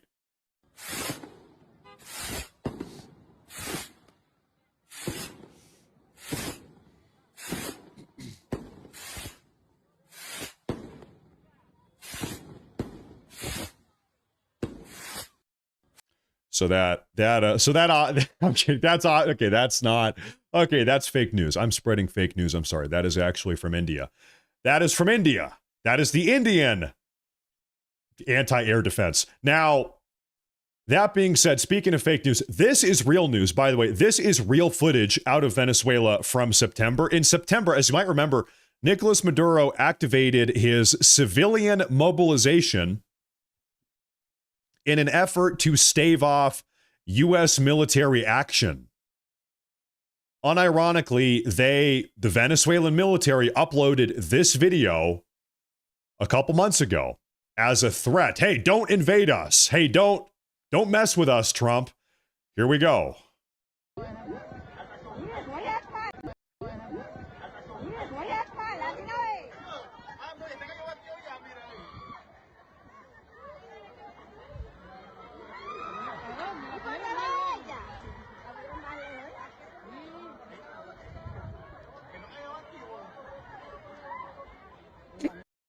So it is, man, it's crazy. It's hard to imagine that the Trump administration just had so much success.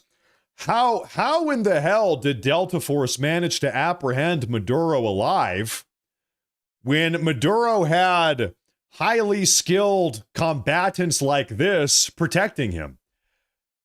Man, I would have guessed that Delta Force would have been no match for this Chalupa Gordita Grande Suprema. Good God. Rapido, rapido. Man, why didn't girls like that go to my high school? Why didn't girls like that go to my school? Ah. Anyway, no, that's a real video. This is footage that Venezuela put out a couple months ago also. In fact, this tweet here, October 27th. Venezuela is preparing for war with the USA. 125,000 soldiers have been mobilized. Military training has begun, teaching civilians how to use weapons. Not good. So here's the curious thing. These guys didn't do anything. These guys were nowhere in sight.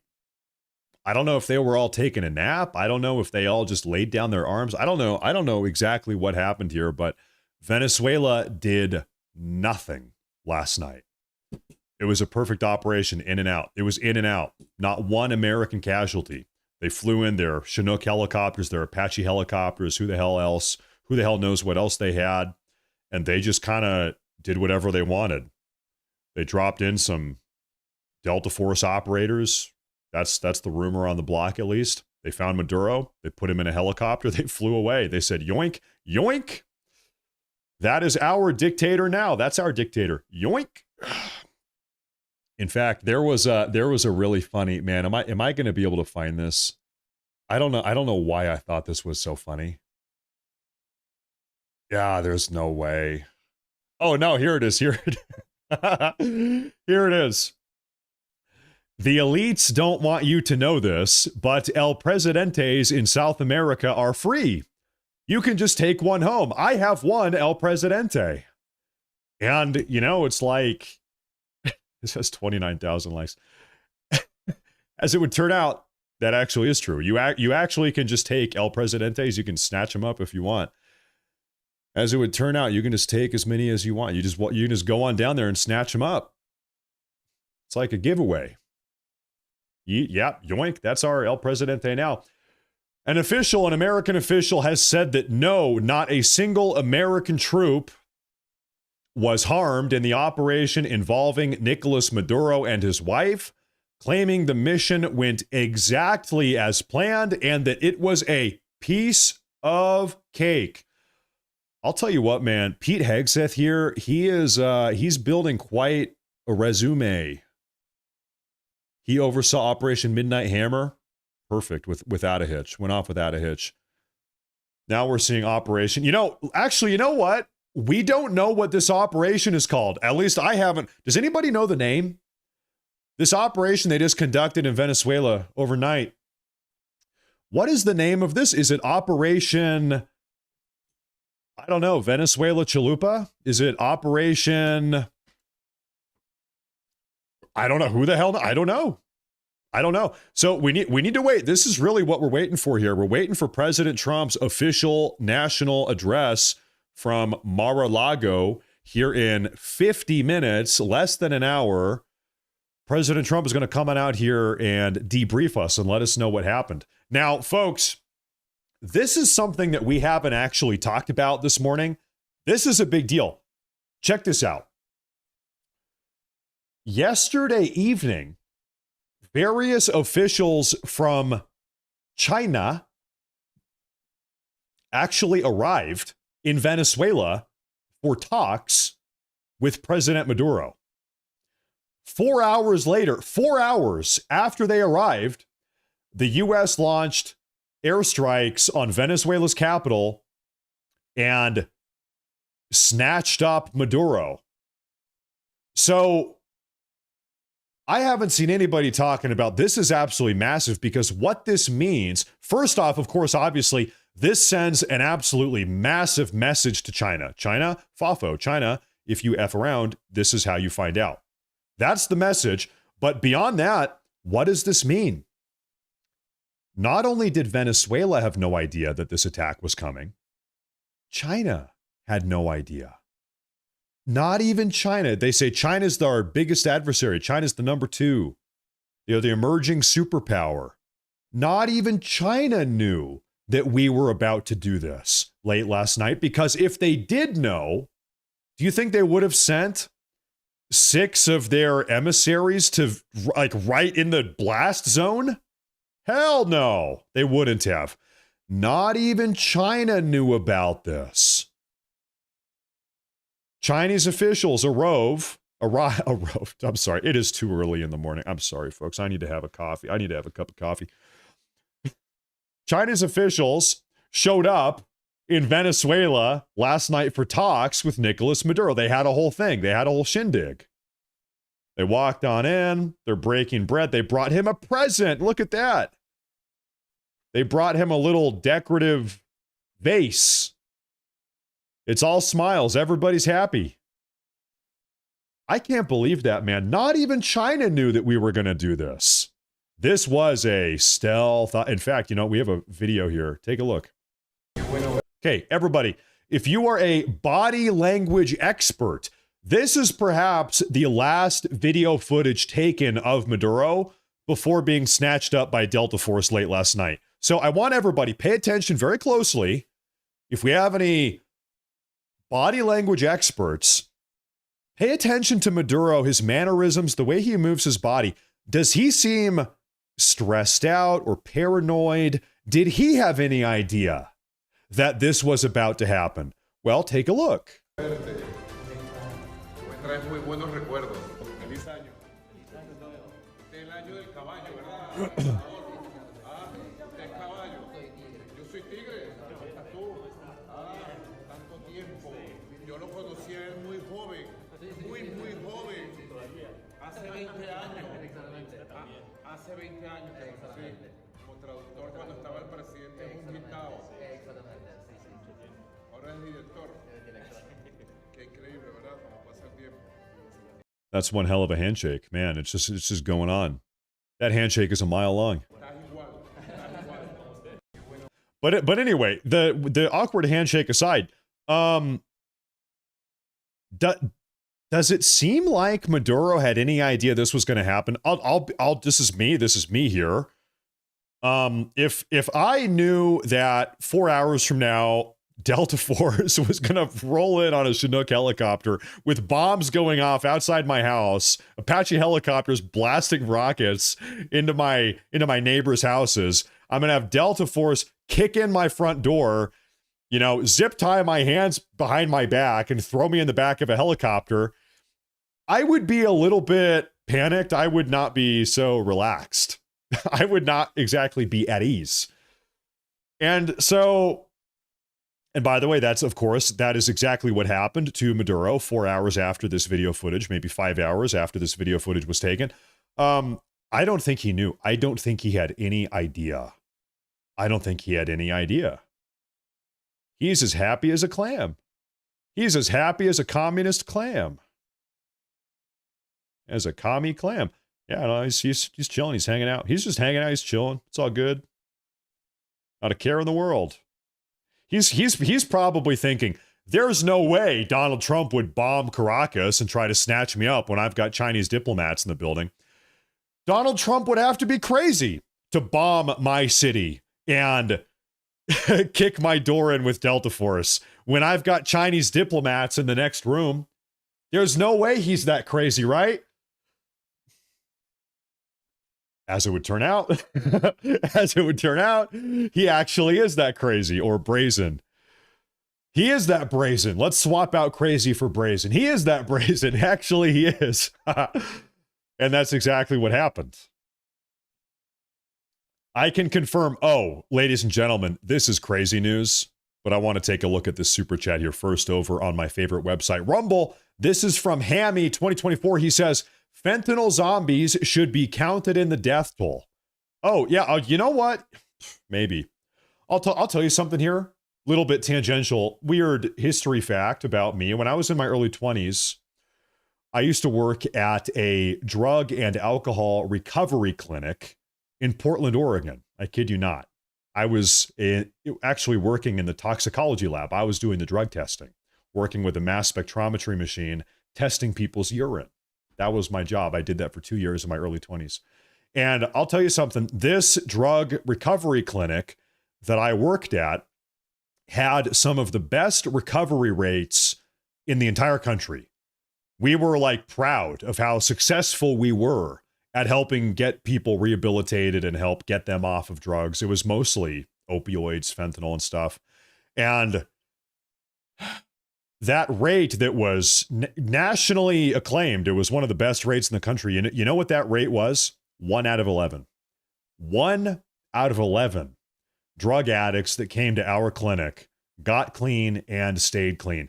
That means that 10 out of 11 never got clean.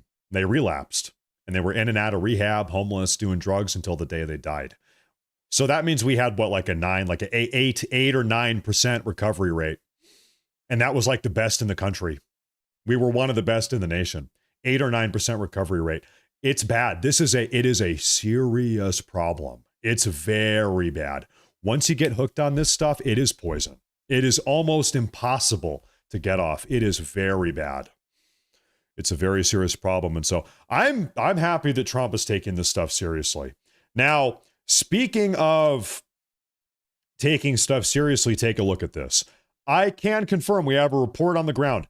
I can confirm that the mausoleum of dictator Hugo Chavez has been bombed in the air raid. The remains of Hugo Chavez were actually inside of the mausoleum. That makes sense. The entire building got blown up. On the top of this hill was the mausoleum of Chavez. They blew it up. And by the way, this was not a strategic target. They didn't need to do this. They just did it because they could. They just blew it up. No. I don't even think it was an accident. I don't even think it was an accident or a mistake. I just think they did it because they were in the neighborhood. They were rolling through the neighborhood. They said, well, you know what? While we're here, it's not even really out of the way. Let's just blow the damn thing up. And they did it. And by the way, it was so gaudy. Can I show you this building? This is the building. That's what it looked like. Zoom in, get it up on the big screen. That, I kid you not, this looks like a Disneyland, like carnival attraction, like the haunted house of, Mickey Mouse or something. I don't know. I don't even know. But so this is the mausoleum of Hugo Chavez perched up on the hill above the favelas. You've got your Venezuelan ghetto. This is so bad. So anyway, the Department of War, I wonder who made this call. I wonder if Donald Trump made the call. Yeah, blow it up. Yep, blow it up. Yep, and blow it up. Or I wonder if it was Pete Hegseth. I wonder who specifically gave the order to blow this up. I don't know. Oh my God, look at this. Okay, so here we have a conversation. There's Donald Trump on the phone with Pete Hegseth. Oh, and Pete, sir, make sure they fuck up that dirty commie Chavez while they're down there. You got it. You got it, Mr. President. And They did it. And they blew it up. And they blew it up. Yeah, in my imagination, that's how it went. Yeah, that's how it went in my imagination. Okay, good. I'm happy. I'm happy they did that. And I'm sure everybody, I'm sure everybody down here is happy about that too. That was probably a good one. It's probably a popular move. Now, there was this this big post I found that I think it's probably worth reading. We have about 40 minutes, ladies and gentlemen. You know what? How about let's do something crazy here. Like I said, we actually have live footage from on the ground of Caracas. The people are taking to the streets. So, you know what? Here's what we're going to do. I'm going to put this up on the big screen. And while we have that up there, I'm going to read something for you. This is just one individual's report. I'll read it, though. It'll give you something to look at. Let's see what this says. I might or might not agree with this. We'll see what it says here. The next 72 hours are going to be critical for the world. If the United States of America succeeds in imposing control over Venezuela and by extension over the world's largest proven oil reserves, it will mark a major shift in global power. Well, that's true.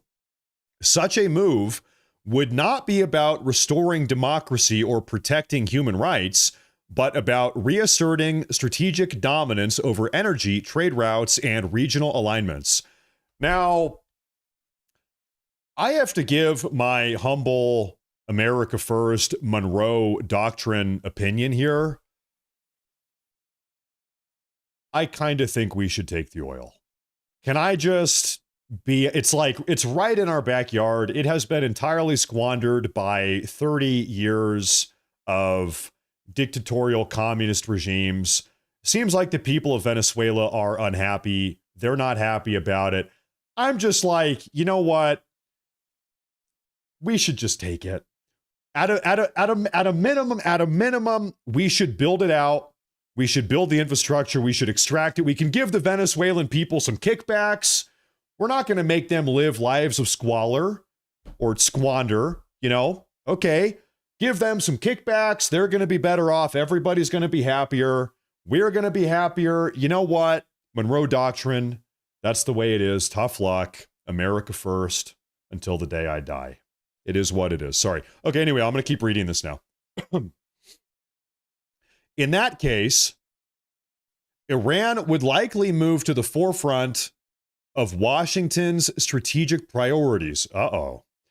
Securing control over Venezuelan oil would reduce U.S. vulnerability to energy disruptions in the Gulf and provide a further buffer against supply shocks in the event of a confrontation with Iran. See, I go the other way here. I'm saying, okay, listen, if we build out Venezuela, we've got a friendly government in Venezuela, friendly regime. Venezuela's all good. We're extracting the oil. Venezuelans are happy. Americans are happy. Now, we don't really actually need to be super involved in the Middle East.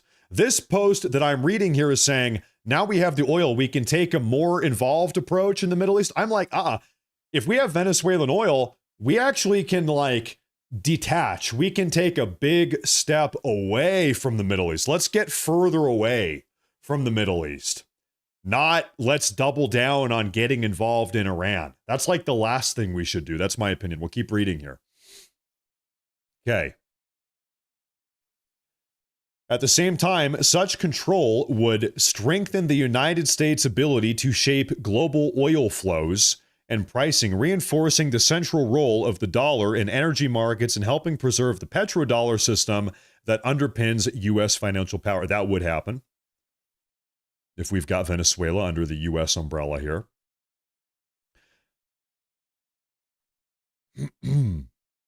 However, if the United States becomes entangled in Venezuela and faces sustained resistance, the outcome shifts dramatically. A prolonged crisis would drain political capital, stretch military and economic resources, and weaken Washington's capacity to protect power elsewhere, including the Middle East. Okay, ladies and gentlemen, I I need to say something very controversial. Can I be honest with you folks?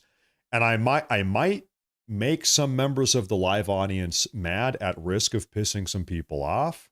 I'm going to say it anyway.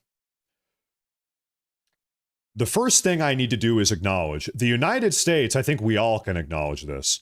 The United States has a pretty terrible historic track record of regime change, pushing for regime change. You can look all over Latin America. You can look all over the Middle East.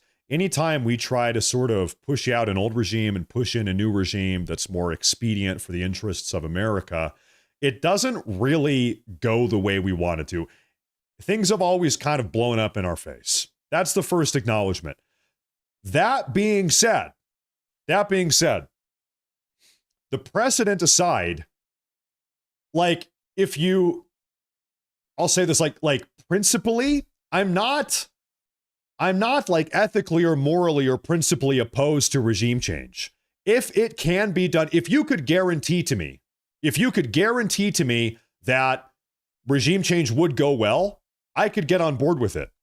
The one big problem with the regime change idea is that it doesn't go well. It almost never goes well.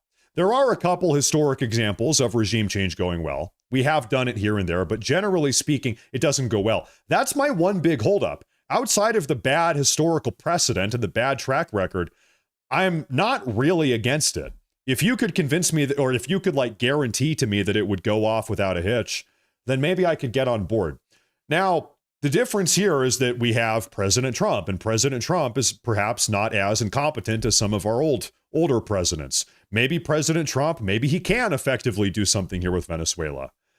You know, maybe it really is a leadership problem, an American leadership problem, and they have handled regime change poorly in the past, and this time, I don't know, maybe it'll be different. We got to see. Now, there we go. I'm going to listen to this here for a second.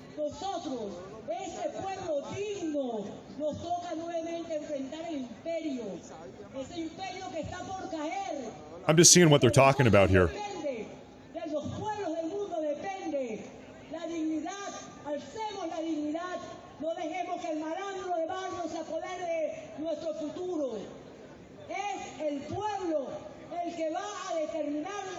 So I don't speak perfect Spanish, so I'm not exactly sure what she's saying, but I'm almost positive that what she is saying here is that if you enjoy the broadcast and you're watching on Rumble or YouTube at Matt Morse TV, that what you should do is make sure to like and subscribe to the show.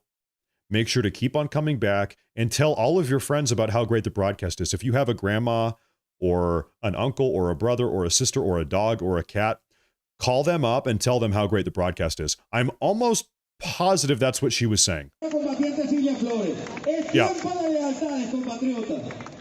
Yeah, that's exactly what she was saying. Thank you. Okay, real quick here, ladies and gentlemen, we are waiting for President Trump. He's going to be speaking to the nation, issuing a national address in about a half hour. I've got some super chats I would love to take a look at. Thank you very much, everyone here. Where did we leave off here? This is one of my favorite viewers, Theron. You've been watching a long time. Says, happy for Venezuela. Let's hope they get together and put Maria Machado in. Maria Machado is the Nobel Peace Prize winner from 2-3 months ago. She won the Nobel Peace Prize because she was pushing back against the Maduro regime. Maybe she will step in. Yeah, she's a resistance leader. Exactly. Thank you, Theron. Thank you very much. This is Luchax. He says, fraud related. I think he's from Argentina. Imagine that. You know, my wife is a German woman. She's an immigrant here in the United States. Fun fact, my wife, I kid you not, German woman, she has actually quite a lot of family down in Argentina. Maybe you know them. Okay, anyway, thank you very much. Lucha, he says, fraud related to the privatization and expropriation of the YPF oil company illicit association, case closed with 50 kilograms of evidence in the Argentine criminal court, accomplice of the SEC. He's got the proof. Thank you. And you know, Argentina and the U.S., we got close ties these days. So, you know, I think maybe we can work in tandem here. Thank you very much. Thank you very much. I appreciate that. Thank you very much, my Argentinian friend. Theron again says, previous presidents had ulterior motives with regime change, not peace, but for profit. You know, that might be a component here. That might be a component here. Thank you. Thank you very much. I do, of course, we all believe in President Trump more than we believe in like Clinton or Obama or Biden or George Bush or, you know, whatever, right? I think we all have a little bit more faith in Trump than some of the older presidents, to say the least. No, thank you very much. Thank you very much. I appreciate that, folks. President Trump is coming on out here really pretty soon. Now, here is what I would like to do, if you could all bear with me here for a moment. I had some of you beautiful members of the live chat here about a half hour ago telling me that President Trump was speaking on Fox News. He called into Fox News. What I would like to do is try to see if I can find the recording of that. I'm going to go ahead and scan the news here. Oh, yeah, we do. Yeah. Ladies and gentlemen, breaking news.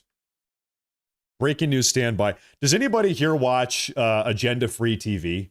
One of my favorite things about Agenda Free TV, his name is Lookner, Steve Lookner. He'll do this thing. And once I point it out, you're never going to be able to not notice it.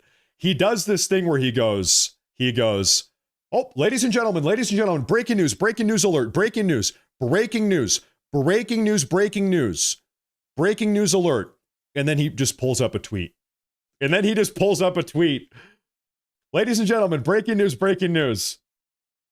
It just was the right time to do it. We had to do it because it's a war. We're losing 300,000 people a year. We don't lose that much in a war. Okay, if you look. And we had to do it. But he was in a house that was more like a fortress than a house. It had steel doors. It had what they call a safety space where it's, you know, solid steel all around. He didn't get that space closed. He was trying to get into it, but he got bum rushed so fast that he didn't get into that. We were prepared. We had, you know, massive blowtorches and everything else that you need to get through that steel, but we didn't need it. He didn't make it to that area of the house. So that's crazy. That is a new development, ladies and gentlemen. We had not heard that.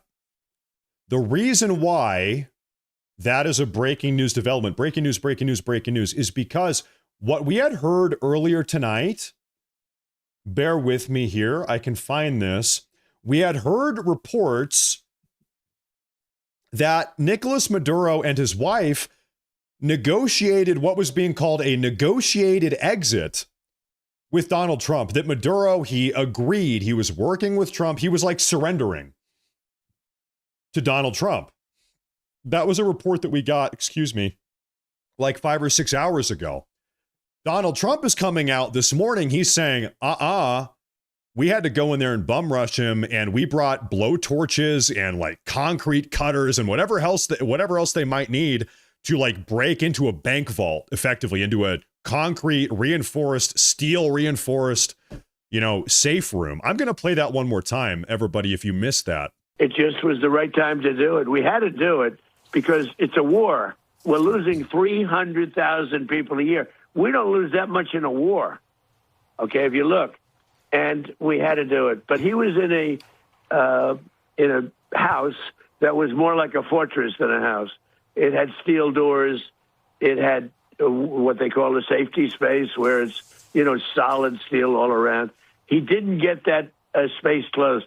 He was trying to get into it, but he got bum rushed so fast that he didn't get into that. We were prepared. We had, you know, massive blowtorches and everything else that you need to get through that steel, but we didn't need it. He didn't make it to that area. So, you know, I don't know, levy a guess here, ladies and gentlemen. How long do you think it would take to blowtorch or, you know, grind your way into a steel concrete safe room? Half hour, 60 minutes. It's not exactly a fast process, could take some time. And so, you know, these Delta Force guys, we've heard it was Delta Force that pulled this off.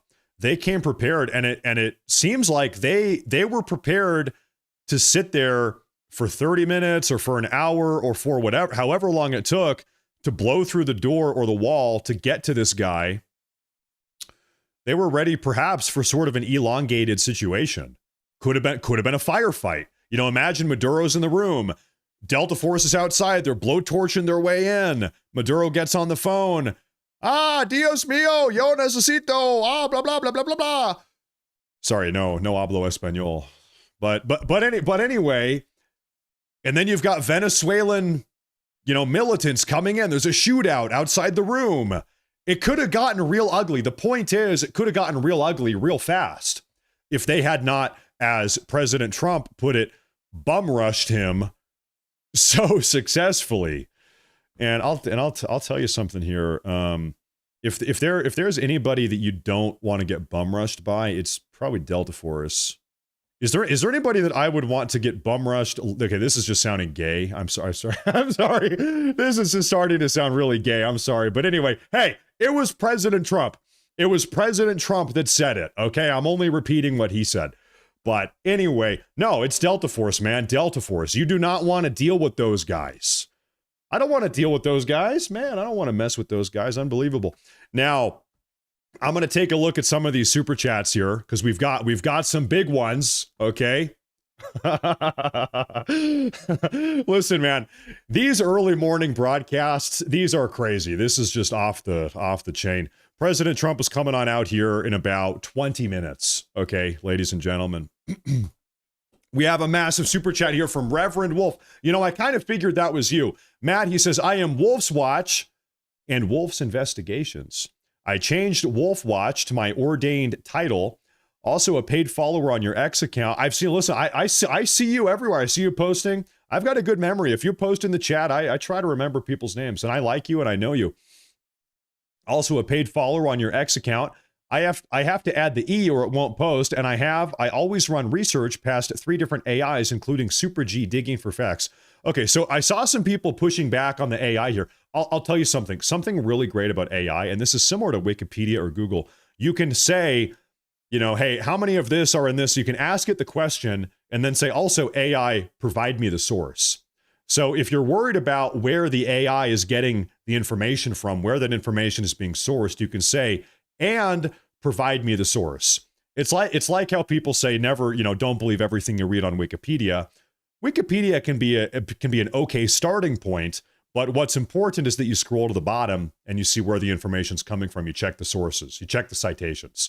So I think as you're doing your due diligence, it can be fine. But anyway, hey, thank you very much. I appreciate that. You got to do your due diligence. Thank you, sir. Thank you very much. I appreciate that. I figured that might have been you. Thank you very much. President Trump is coming on out.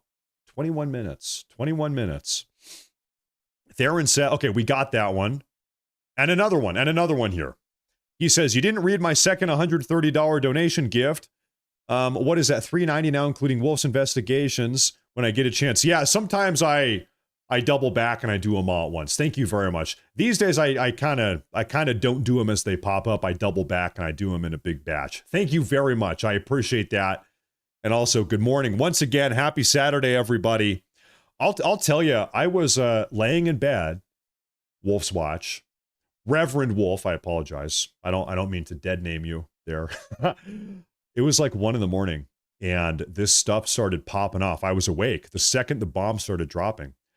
And I immediately flipped on the light on my bedstand and I woke my wife up. I'm sorry, I did it. And I said, sweetie, do you think I should go live? It's 1 a.m. She said, no, I think you should wait a couple hours. So I waited, but I couldn't go back to bed. I was in bed reading and following the news as all of this was unfolding. But man, I did not get any sleep last night. This is a very eventful evening, a very eventful night that has gone on here. And now the Venezuelans are marching through the streets. And I don't know what they're saying. They're speaking some foreign unidentified language. Nobody knows what language it is.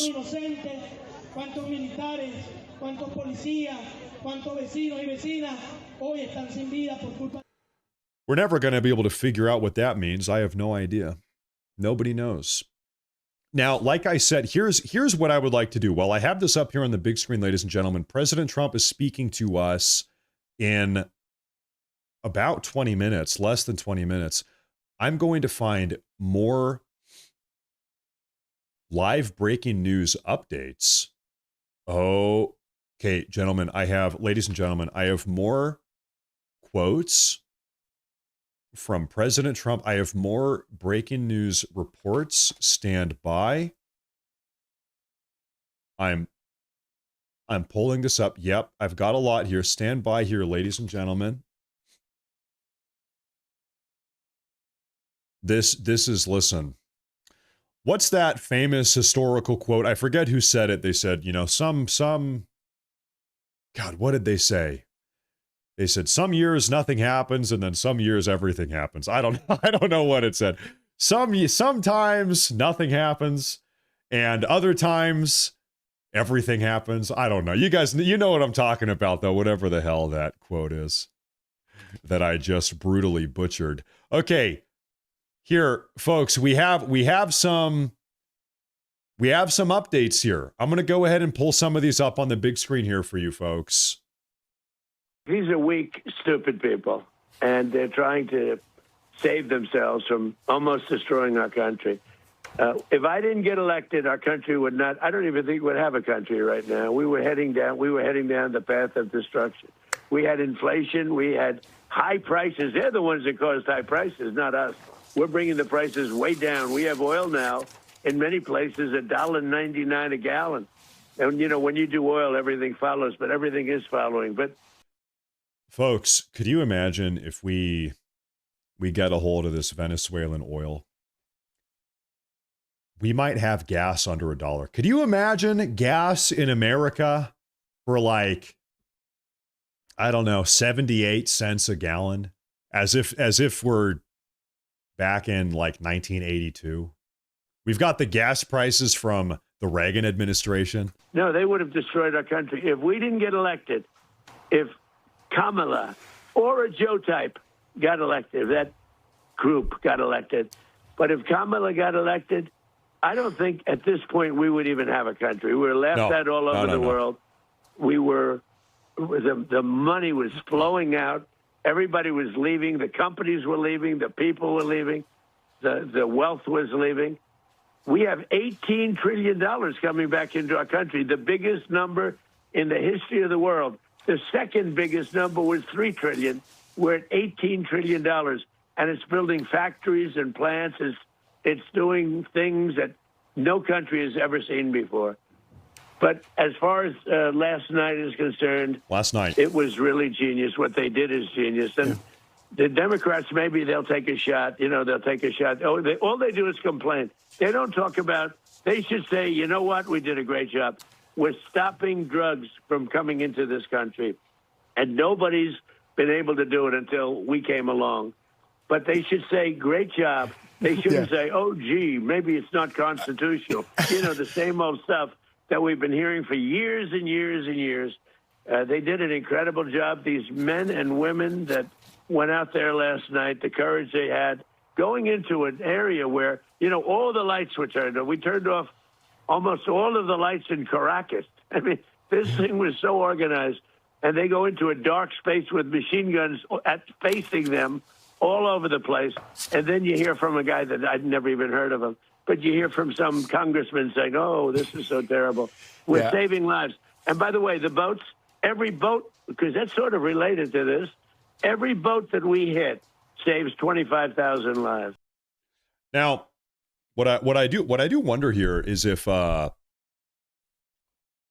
do wonder if Delta Force here during this midnight raid, if they did have some type of firefight. I wonder if they exchanged fire with anybody. We do know that there were no American casualties. I wonder if there was any type of firefight here, though. Now, there is something here that I would like to share with you guys as it relates to the oil. Okay, this is something that I've mentioned on my broadcast before, and I think it's probably worth mentioning again. Let's go ahead and talk about the oil, because I've heard people say, it's not ours, we shouldn't take it. Okay, well, let's have a little bit of a historical crash course here. And by the way, I think some of you that are a little bit older than me that have been paying attention to all of these sort of issues for a long time, you probably know everything I'm about to tell you, but maybe some people don't know this. In the 1990s, Venezuela actually opened up its energy sector to American investors because they had all of these untapped oil reserves, but they needed outside investment to actually start extracting that oil. They identified it. Whoa, we've got a lot of oil. It's under the water. It's all over the place. But they were a poor country, impoverished country. They couldn't do it themselves. So they opened up foreign investments to American energy investors. American energy companies, specifically ExxonMobil, Chevron, and ConocoPhillips, cumulatively, between the three of them, spent tens of billions of dollars building out energy infrastructure in Venezuela. That was in the early 90s. What happened in 1999? Hugo Chavez gets into power. Hugo Chavez gets into power in 1999. And he stays in power until 2013.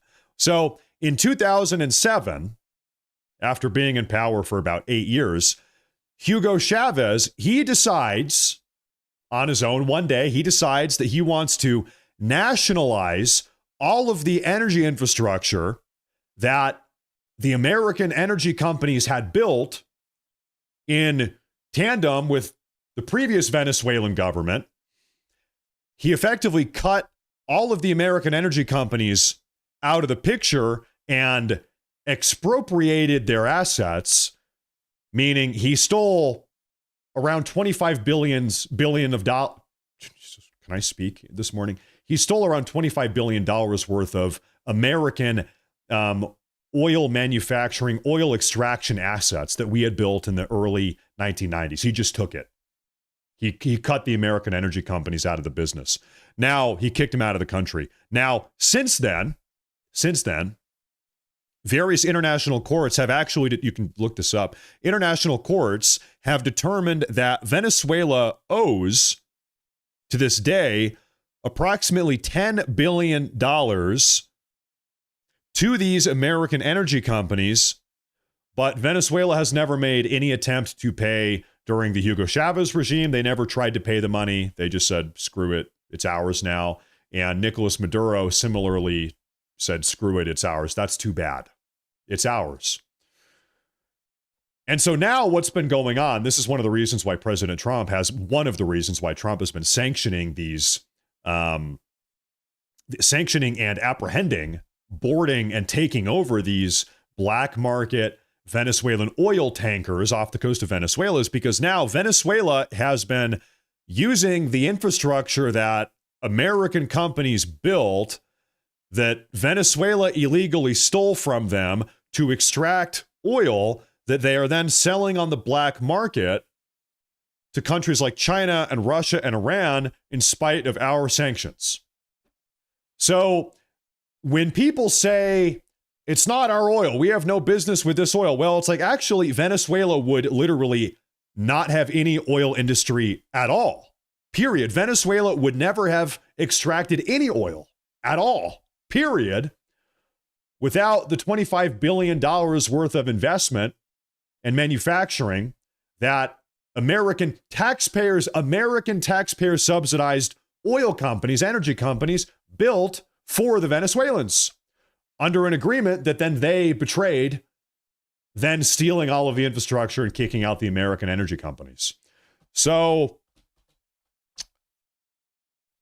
this is sort of a typical communist behavior when you think about it. Typical communist behavior. But anyway, that aside, this idea that, well, America has no claim to the oil. It's sort of like saying that America has no claim to the Panama Canal just because it's in Panama.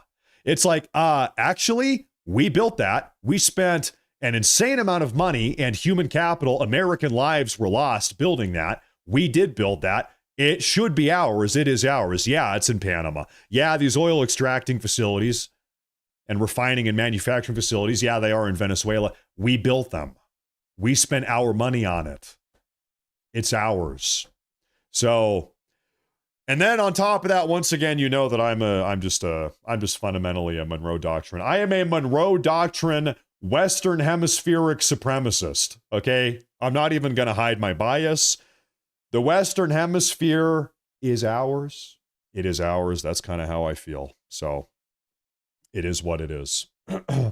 I've had enough of these Venezuelan antics. I've had enough of them.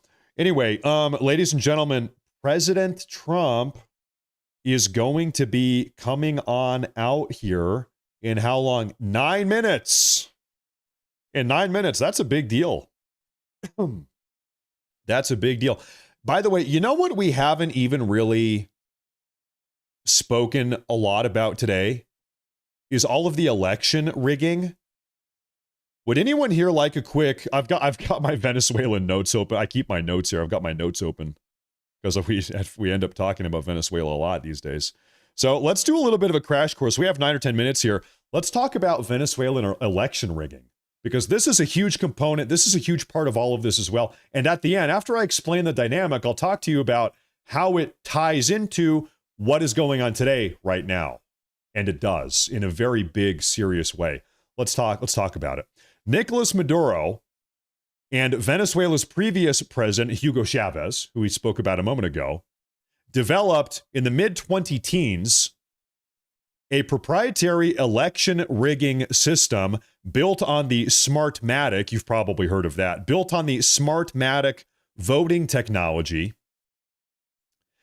A group of Venezuelan Smartmatic employee whistleblowers, just ahead of the 2024 election, actually came forward and blew the whistle. They all corroborated on this story to the U.S. Department of Justice. The story is this: according to the whistleblowers, over the last 20 years, these are Venezuelan whistleblowers that formerly worked under the Chavez and Maduro regime. According to the whistleblowers, over the last 20 years, Venezuela has rigged elections in 72 different countries. There are like 192 or 193 individual countries around the entire world. Venezuela, over 20 years, has rigged elections in 72 of them, including the 2020 presidential election. They also attempted to rig the 2024 presidential election. So it says the whistleblowers also worked. After blowing the whistle, the whistleblowers then went on to work with the 2024 Trump campaign to help prevent Maduro from rigging the 2024 election. So because the whistleblowers came out and blew the whistle and shone a spotlight on all of this, sort of the 2024 election was saved from suffering the same fate that the 2020 election suffered a couple years ago. Now, to corroborate this story, former National Security Advisor Michael Flynn, General Flynn, has actually publicly spoken about this. He knows about this. He has spoken about this. And allegedly, I don't have a confirmation for you today about this, but allegedly Elon Musk was also directly involved in helping prevent the steal of 2024. Elon Musk got directly involved, as the story goes, with working with these Venezuelan whistleblowers to stop the steal in 2024. They attempted to do the same thing they successfully did in 2020. And so let me explain why all of this is so important. It seems to me that President Trump, listen, let's just be honest here. If President Trump wanted Maduro dead, he very easily could have killed him at any time. A month ago, 6 months ago, President Trump could have dropped a bomb right on Maduro's head. Maduro would be dead right now. That's not what Trump did. Trump slowly applied pressure to Venezuela, slowly tightened the noose, so to speak, and then ultimately sent in a Delta Force ground squad to Maduro's bunker, bum rushed him, as Trump said, apprehended him alive, and now they're bringing him back to the U.S. Why? Why not just blow him up? What interest, I want you to think about this. Follow along here. What interest does Trump have in Maduro being alive and brought back to the U.S.? You could just blow him up. Why does Trump want him alive? And Trump went to great lengths to keep him alive and apprehend him alive and bring him back alive. It's because Maduro has all the proof and the information to blow the whistle himself and potentially implicate the entire Democrat election rigging apparatus. Can you imagine if Maduro comes back to the US and works out some type of plea deal with President Trump? Okay, in order to avoid the death sentence, Trump, I'll work with you and I will give my testimony. Yes, 4 or 5 years ago, I did work with the Democrats. Yes, I did help them rig the 2024 election. Yes, I did work with the Democrats to send up Venezuelan criminal delinquents up into the US. I worked with them to open up the border. I worked with them. I attempted to try to help them rig the 2024 election. I was thwarted. Could you imagine if Maduro back in the US blows the whistle and testifies and completely destroys the entire Democrat apparatus? Think about that. Ask yourself, this is a very important, even if you disagree with what I just said, you say, Matt Morris, that's crazy. You got to think, why did Trump want Maduro live? Trump went through great lengths. He really bent over backwards to get this guy alive back in the country under his protection. Why? What's the reason? What's the cause? That's a very important question. And I don't see anybody really asking that. Trump bent over backwards to make that happen. He sent a Delta Force squad. They're dropping bombs and Apache helicopters all over Caracas. The official White House page is live now, folks. Trump is coming out here any minute, momentarily. And then totally heads up here. The second Trump is done talking, I am going to go to bed between you and me because I did not sleep at all last night.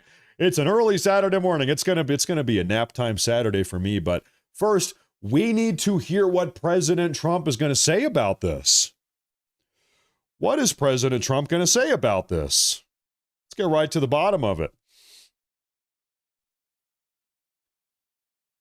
And any minute. So, yeah, the official White House page, they went live 6 minutes ago. I'll tell you what, listen, folks, what is happening right now, you know, a lot of the times the news we talk about, it's like, okay, wow, great. Another day of nothing happening. All right, folks, breaking news. It's another day of nothing happening. That's kind of how it feels sometimes, right? Let's all be honest here. Not today. Not today. What you are seeing last night, what you are seeing today, right now, listen, right now, things are happening very fast.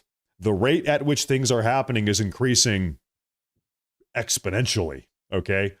Things are moving very fast. This is history. Amy Wedemeyer, this is history, true. Everybody call your high school history teacher, say, listen, this is history. Thank you. Happenings big time. That's true. Okay, I think maybe we have some time to do a couple super chats here if we can squeeze these in. This is Reverend Wolf or Wolf's Watch. He says, I've been with you for 9 months, almost the entire time, by the way. And I see it. I appreciate it. Thank you. He says, you can call me Wolf's Watch. And yes, always check the source. You're right. I also don't let AIs retrieve from certain sources that are left.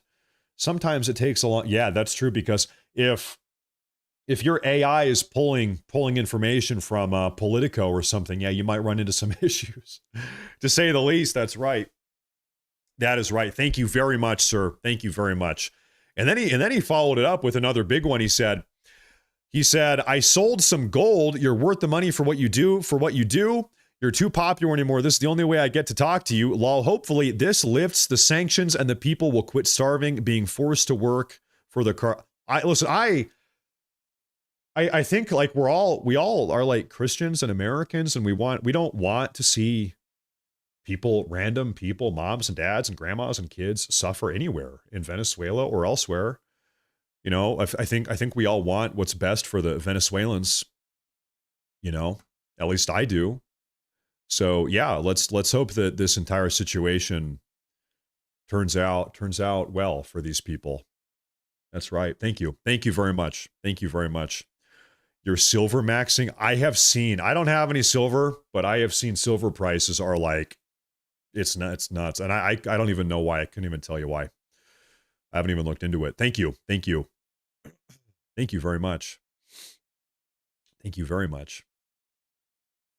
Neil Russell says, thank you for rigging the 2020 election. You know, Mr. Russell, in a weird twist of fate, you call this a silver lining, is what this is called. The rigging of the 2020 election was actually probably one of the single most important and consequential things to ever happen in this country's history. The fact that the Democrats stole the 2020 election might have actually ended up saving this country in a lot of ways. It's very possible. We all know the problems that Trump had in his first term. He had a rough cabinet, a lot of rhinos in the House and the Senate, still a problem, but less so a problem. It's quite possible that if that election had not been stolen, Trump would have had kind of a lame duck, second term, not a lot would have gotten done. He would have fizzled out, and then we're back to status quo, right? But when they stole that election, one, Trump became a man on a mission. You could tell it pissed him off. It lit a fire under his ass. It lit a fire under all of our asses, all of us, the electorate, the voters. We saw exactly what happened. We said, what the hell is this? We're not going to stand for this. We put him back in the White House 4 years later. And I think it's fair to say he's back with a little bit of a vengeance. I think that's exactly what we needed. Thank you. I think you're right. The Democrats, they really shot themselves in the foot with that one. Thank you. Thank you. Folks, this is the official White House broadcast feed. This is where we need to be. Okay, this is the place to be. Do not worry. It is happening here. This is what's going on. You're in the right place. Do not worry about it.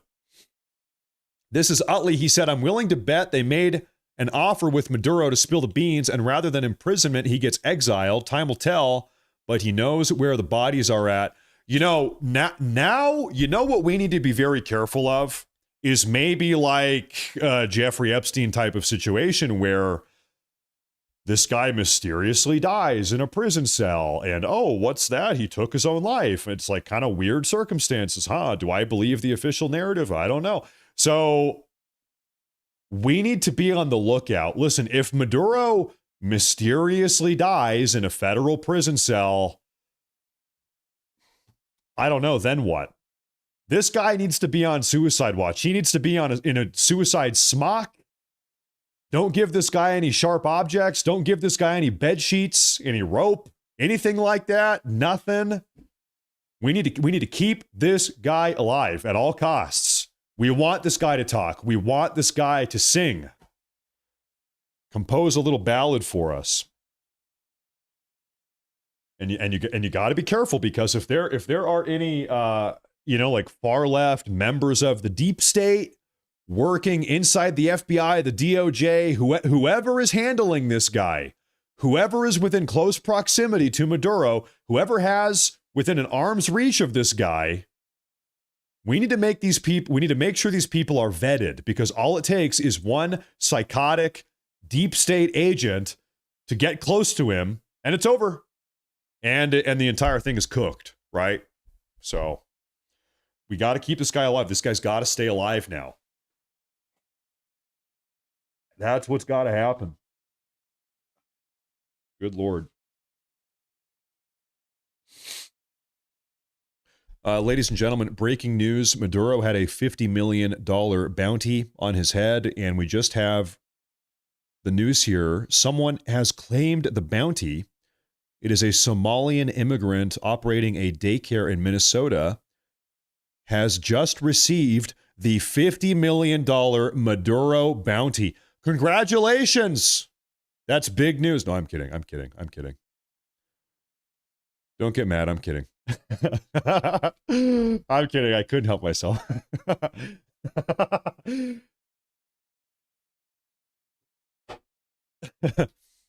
Too soon? Too soon? No? Okay, I'm sorry. Okay. All right, President Trump is coming on out here any minute now, folks. Any minute. And I guess, while we have a second, I'm going to scan around and look. Are we live? Yeah, no, we're live here. Okay. Okay, we have a little bit of a statement here from J.D. Vance. Can I pull this up for you folks real quick? J.D. Vance, he says, PSA for anyone saying that this was illegal. Maduro has multiple indictments in the United States for narco-terrorism. You don't get to avoid justice for drug trafficking in the United States just because you happen to live in Caracas. There you have it. J.D. Vance with the bombshell. Before that, he said, the president offered multiple off-ramps, but was very clear throughout the entire process. The drug trafficking must stop and the stolen oil must be returned to the United States. Maduro is the newest person to find out that President Trump means what he says. Kudos to our brave special operators who pulled off a truly massive operation. I really hope that in the next couple days we get more information as to how this operation actually unfolded. Was there a firefight? What did it look like on the ground? Can you imagine if there was body cam footage that was being worn by these Delta Force guys? I really hope, at a minimum, we get some more information about this. Crazy. It's crazy what they pulled off. Really just stunning. Stunning. Yep, that's right. It's a certified FAFO moment. That is right. Oh, you know what? Here, I've got another little tidbit here I can share with you guys while we're waiting for President Trump. So, breaking news as of this morning, X.com here is now the #1 news app on the App Store in Venezuela. The Venezuelan people are now receiving unfiltered and truthful news right here on this platform in real time. Maduro had once banned the X app in the entire country. Fate loves irony. Elon Musk himself, he responded, now for the find out part of the FAFO. FAFO. Now it's time to find out. By the way, I'd like to give a special shout out to Jibu, LOL. Hi, Jibu. Good morning, Jibu. Good morning, brother. Over in the Rumble chat. We've got some Rumble super chats here, some Rumble rants, as everybody calls them. This is from Vrooman. He says, This is from an elections reform perspective. Maduro has all the goods on any election interference to voting machines. All kinds of things may break because of what he knows. I hope that they are able to pick this guy's brain, and I hope he talks. I hope he talks. They make some type of deal. Honestly, man, I don't even I don't want to say this. What I was going to say is I don't even care if they let this guy walk, ultimately, as long as he provides the information to bring down this entire election fraud system. But, I actually don't think I'm going to go that far. He does need criminal accountability. He is responsible personally for hundreds of thousands of dead Americans. We cannot let him walk. But I guess the essence of what I'm trying to say here is we need to get that information at all costs. That information that he has needs to be extracted at all costs. Because to your point, he does have the capacity to bring down this entire system. You're right. And he must. It must come crashing down. Thank you. Thank you very much. Miss Mommyfied says, that is if they don't Epstein him. Yeah, you're right. You're right. Yep. If he doesn't get Epsteined. Very true. Thank you. Right now, this is Cute Purpose on YouTube. Says, the libs right now are melting down about no congressional approval, but look how many times Obama and Biden did it. Well, we talked about this earlier on in today's broadcast. I'll give you the info here. Excuse me.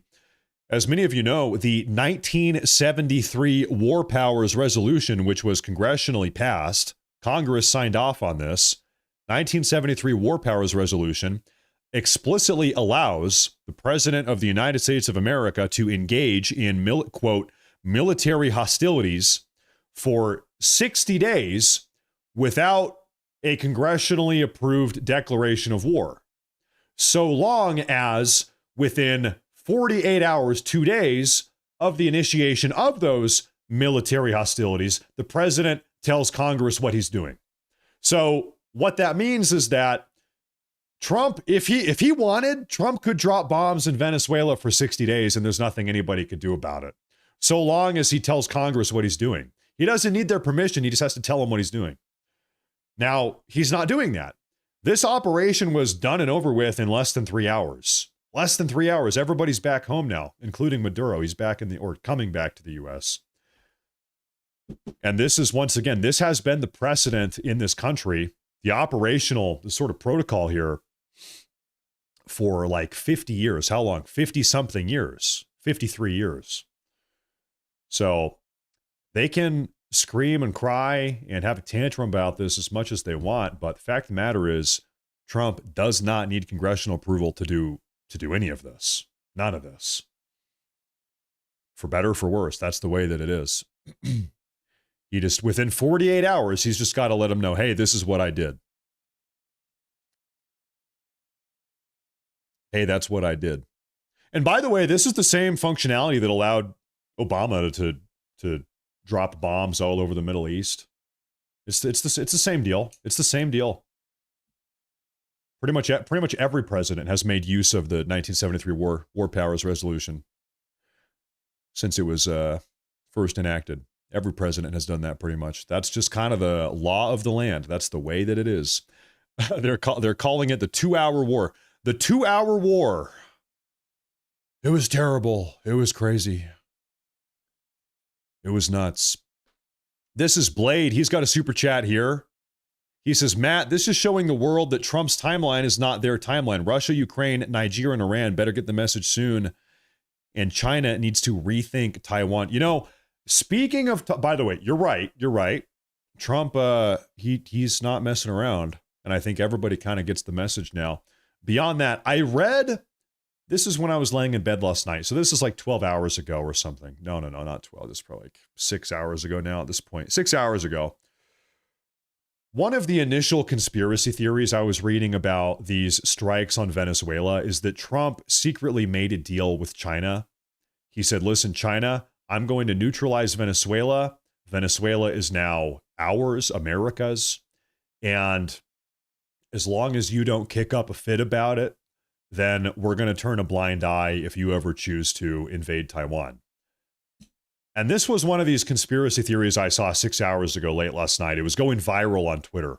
And I actually just don't think I do not think that is the case. I do not think that is a deal that was made between Trump and the CCP. I don't think that's what happened.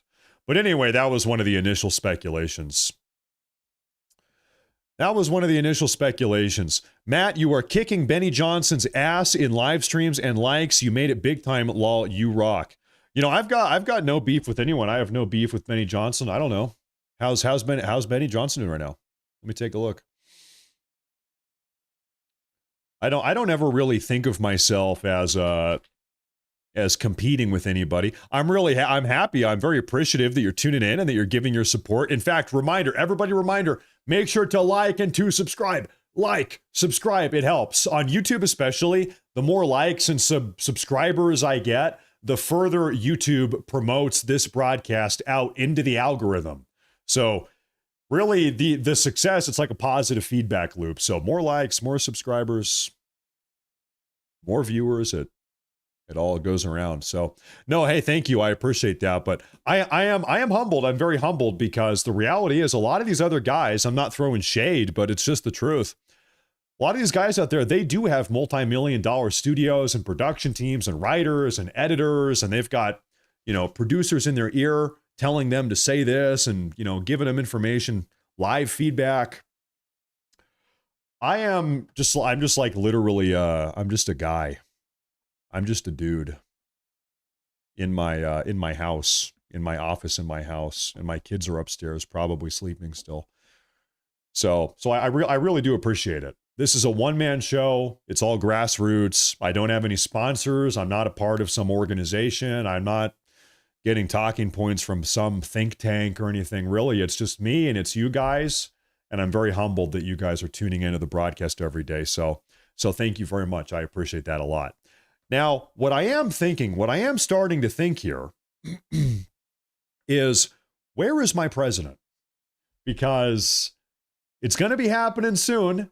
Trump is coming on out any minute now. Any minute now. Surely, right? Surely. Any second now. This is Paula Nalaska. Hey, cool name. Cool name. She says, thank you so much, Matt. You are my news channel. You are so knowledgeable. Hey, I appreciate that. I appreciate that. Thank you very much. I do my best. I do my best, at least. That's all I can do. Thank you very much. Thank you, Paula. Thank you for being a part of the show. Thank you very much. We have a new member here, Gold Star Mom, 1998. Hey, thank you. Thank you for tuning in. Thank you for being here. Thank you very much. Welcome. Thank you very much. You think Trump is out partying? There's no way. You really think that Trump is late to his own national address because he's out partying? Well, it is a Saturday. It is a Saturday. It is a Saturday, and he's down in Mar-a-Lago in Florida. That is the place to party. So, you know, maybe you're onto something. No.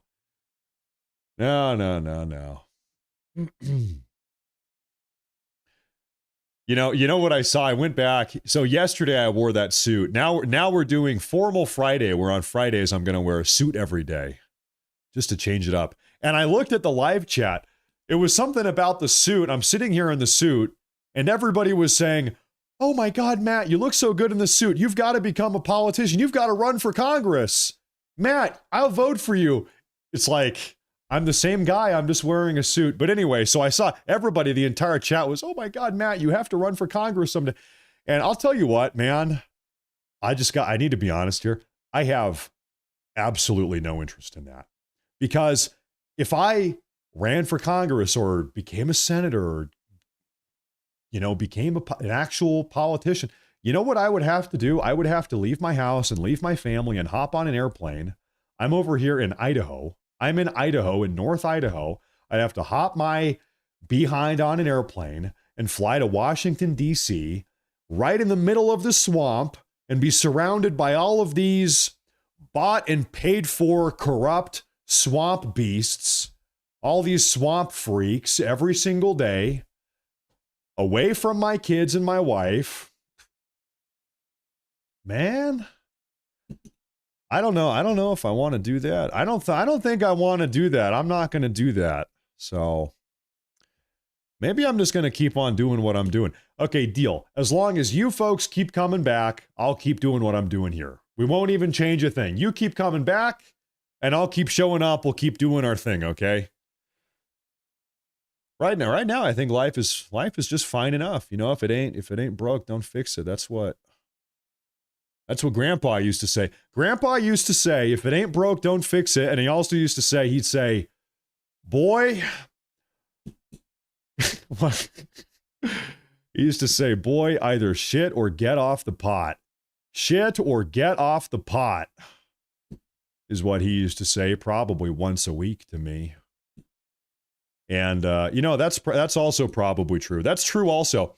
Now, Rumble Michael. Hey, you're one of them. Hey, good morning. Hey, Michael, good morning. Look at that. He's out here gifting. How many was that? 10 Rumble Premium memberships over on Rumble.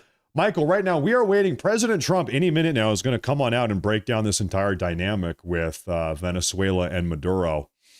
So you're in the right place. Literally any second, I'm going to quit yapping. Right now, I'm really stalling if you haven't noticed. Thank you, Michael. Good morning, by the way. Good morning. Good morning. Thank you very much. Also, we had a Rumble super chat here. This is from Kichigawa. Hey, listen, all of you Rumble ranters over here on Rumble, are you guys aware of the new Rumble wallet? You know, there's a mobile app. You can download it. There's a button down there, Rumble Wallet, crypto. Have you guys heard of crypto? It's this new thing. They've got all these different crypto coins. Have you heard of Bitcoin? Have you heard about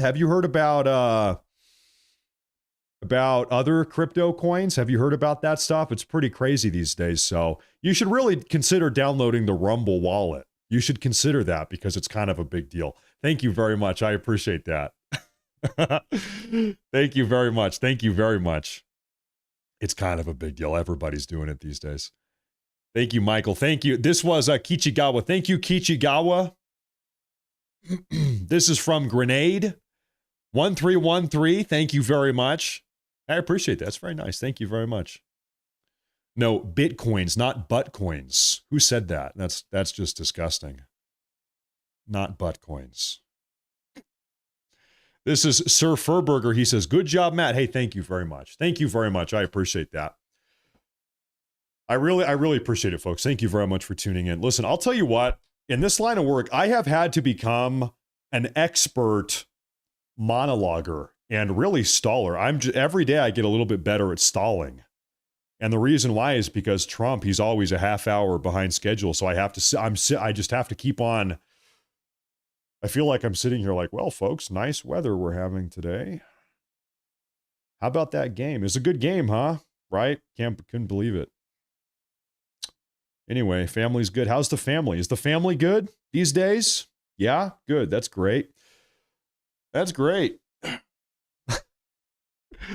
No, but that is how it is sometimes.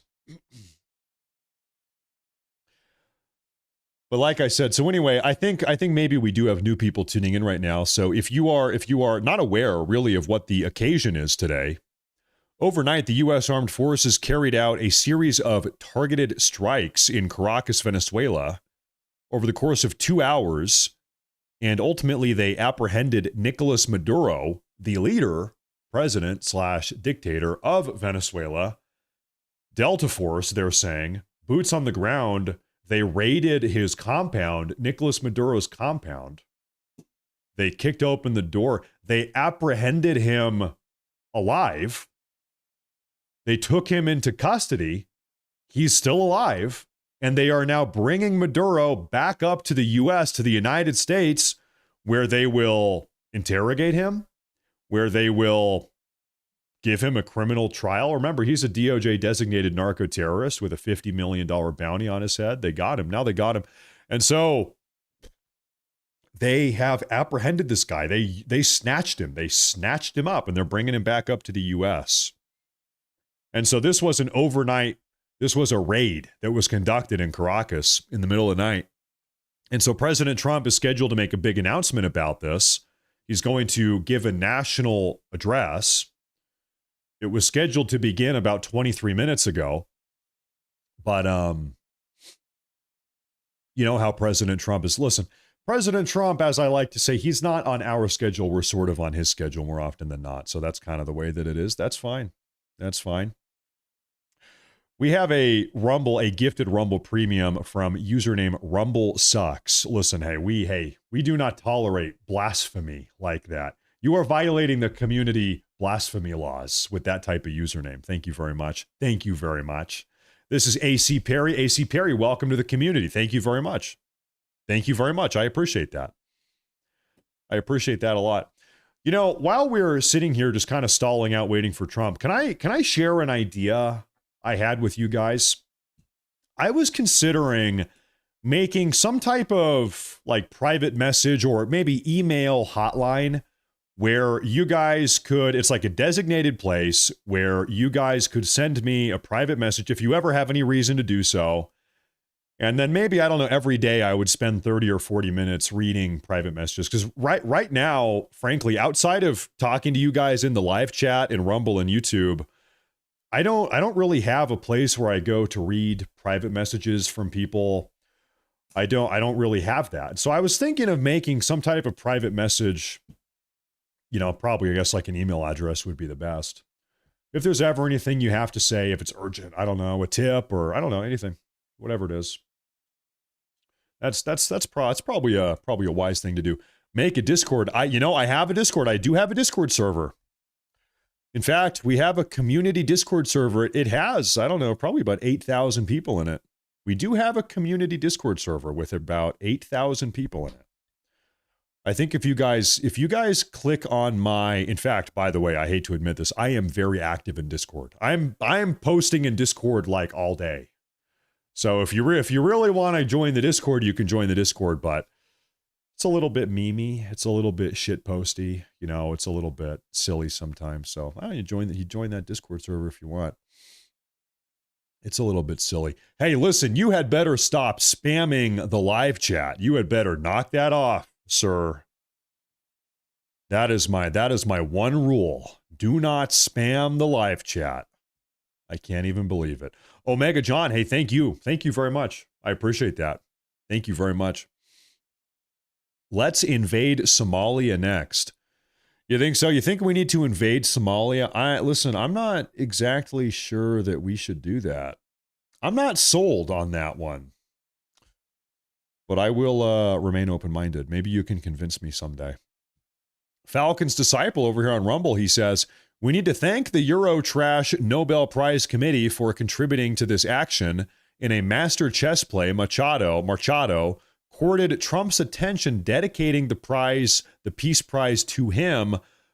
Poetic justice. You know, I think that was a part of it. But Trump, listen, Maduro has been on Trump's radar for a very long time, and it seems to be the case. I mean, seems like we have a pretty concrete, definitive story here that the Maduro regime was directly involved in the rigging of the 2020 election, as well as the attempted rigging of the 2024 election through their proprietary election rigging Smartmatic technology. We talked about that a little bit earlier on. But anyway, Trump knows about that. Trump knows for certain. Seems like Elon Musk knows. Definitely General Michael Flynn, former National Security Advisor Michael Flynn, knows about this Venezuelan election rigging and the degree to which Maduro has been involved in undermining and subverting the American republic process, democratic process.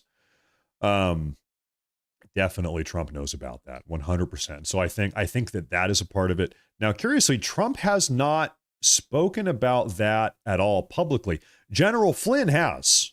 Michael Flynn has spoken about that. He has corroborated the entire story. Trump has not. I haven't seen Elon Musk talk about that publicly. Musk has kind of tap danced around it, hinting and alluding, but he hasn't come out and directly said it. So,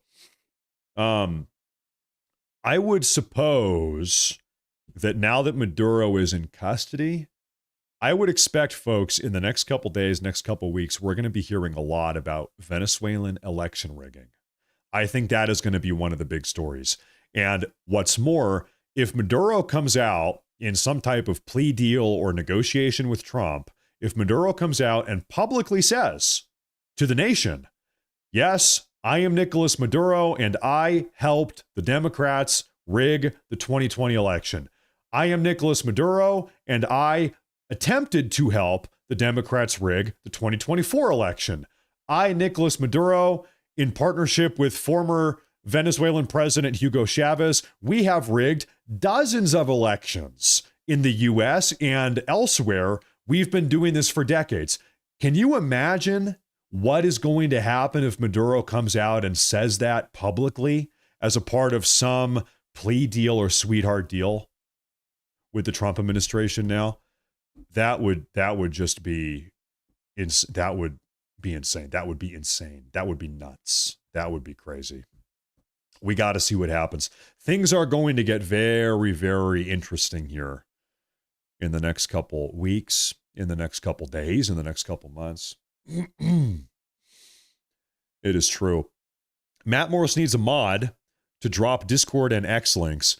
Yeah, do you think I should have a mod? Do you think it's about that time? We've got about 25,000 live viewers right now between YouTube and Rumble. That's probably about the time that a broadcaster needs to get a couple moderators. It's probably about that time. 25,000 is probably that number because it's true. I really don't have any of those. Yeah, maybe I should try to get some moderators. It might be about that time. Things have reached critical mass around here. We've got to put these crazy viewers back in their place. Not like Nancy Chester though. Not like Nancy Chester, who just super chatted $20 over on YouTube. Nancy, if every viewer was like Nancy Chester, we wouldn't have any problems at all. But unfortunately, not every viewer is a good one like Nancy Chester. Some of these viewers, they're crazy these days. Some of them, I assume, are good people. Some of them, I assume, are good people. As Donald Trump would say. Thank you, Nancy. Thank you very much. I appreciate that. Trump posted a photo of him. Did he really? Hold up. Where? Okay, I'm gonna quickly scan for news updates here, folks. Oh, folks, we have an official photo. Well. This is the real deal. Ladies and gentlemen, that is the real deal photo of Maduro on a DOW government transport flying back up to the U.S. It is over, dude. It is over, buddy. In his pajamas. Yep. Man, that sucks. Imagine getting apprehended by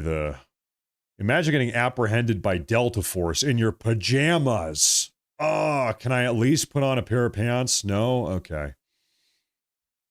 Darn it.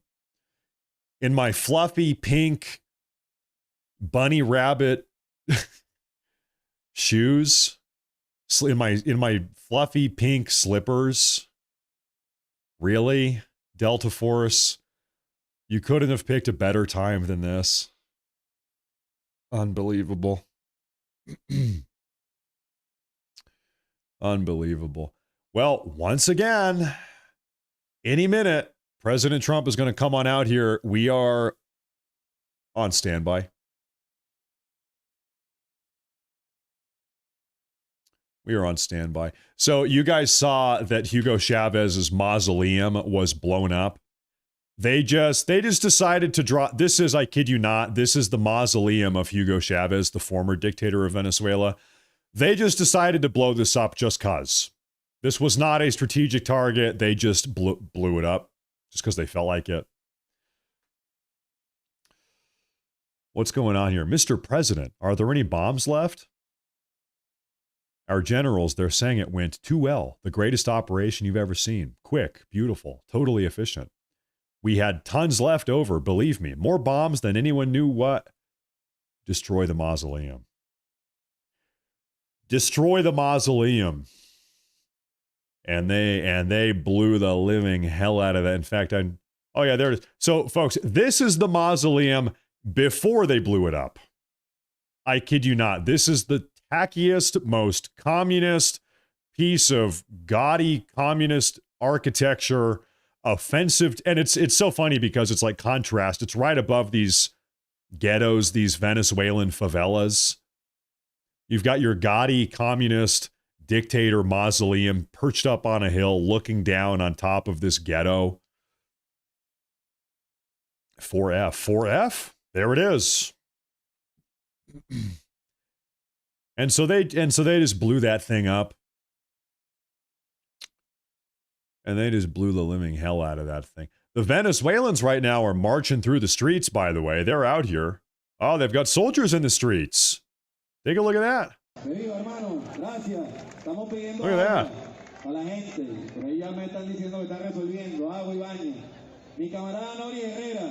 Look at that.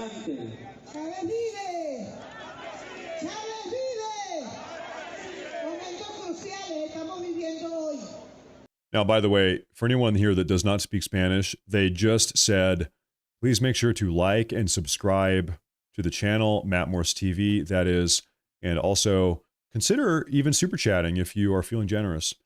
That's what she said here. Yep.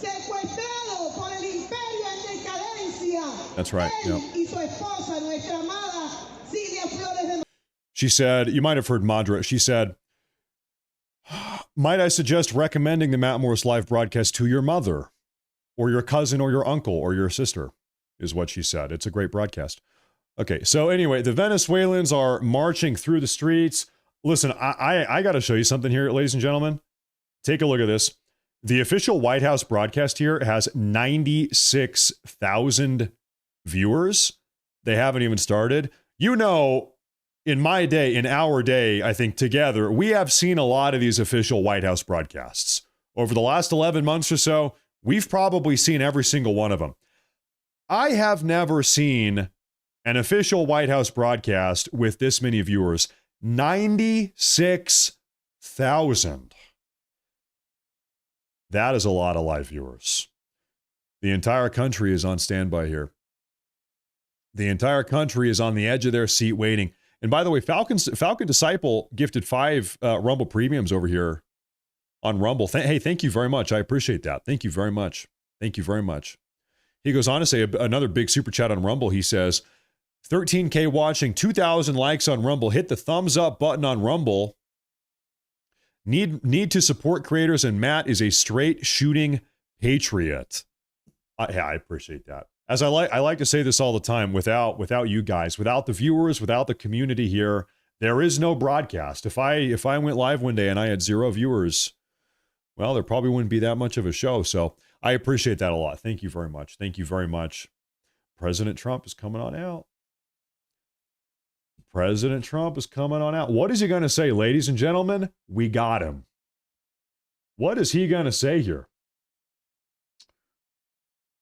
Where are we going with this one? That's the big guess of the day. Now, ladies and gentlemen, while we have a moment here, I literally never do this, but we have a second here, so I suppose I'll do it. If you are on X, probably the best way to keep up to date with everything I'm doing, if I'm going to be early or late, or if anything is changing with the schedule or some breaking news update, following me on X, that's really the best way to kind of keep clued in with the community here. So I posted a link to my to the X page, Matt Morse TV on X. If you're an X user, thank you very much. I appreciate it. This is War Garble over here on Rumble. He says, "Thanks, Matt." Thank you. Hey, thank you. I appreciate that. Thank you very much. I really appreciate you guys. Thank you very much. It's been one hell of a night. One hell of a night. Jared Barker, Matt, for a global perspective, why don't you tell us what you Japanese people think about the news? Well, Nihongo choto anasimasu, demo Nihongo wa muzakashi to omoimasu. Really, that's kind of all there is to it. Do you understand? Right? Maybe not. I don't know. That's about the extent of my Japanese. I'm sorry. No, the joke. You guys know, listen, I was born in Japan. My parents were working in Japan when I was born. How long ago? 1993, I was born. That's right. I'm 32. My parents, a long time ago, they were actually living abroad. They were working overseas, and they popped me out. Oh, here we go. Ladies and gentlemen, his microphone is muted. This is not me. This is them. We appreciate you being here. Late last night. There we go. And early today, at my direction, the United States Armed Forces conducted an extraordinary military operation in the capital of Venezuela. Overwhelming American military power, air, land, and sea, was used to launch a spectacular assault. And it was an assault like people have not seen since World War II. Hmm? It was a force against a heavily fortified military fortress in the heart of Caracas to bring outlaw dictator Nicolas Maduro to justice. This was one of the most stunning, effective, and powerful displays of American military might and competence in American history. And if you think about it, we've done some other good ones, like the attack on Soleimani, the attack on al-Baghdadi, and the obliteration and decimation of the Iran nuclear sites just recently in an operation known as Midnight Hammer. All perfectly executed and done. No nation in the world could achieve what America achieved yesterday, or frankly, in just a short period of time.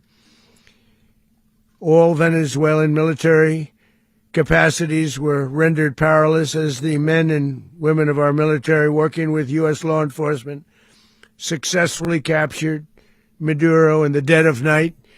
It was impressive. Dark.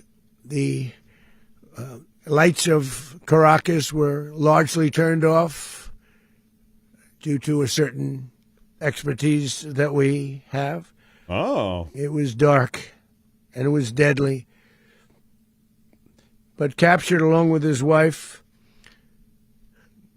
Celia Flores, both of whom now face American justice. Maduro and Flores have been indicted in the Southern District of New York. It's Jay Clayton, for their campaign of deadly narco-terrorism against the United States and its citizens.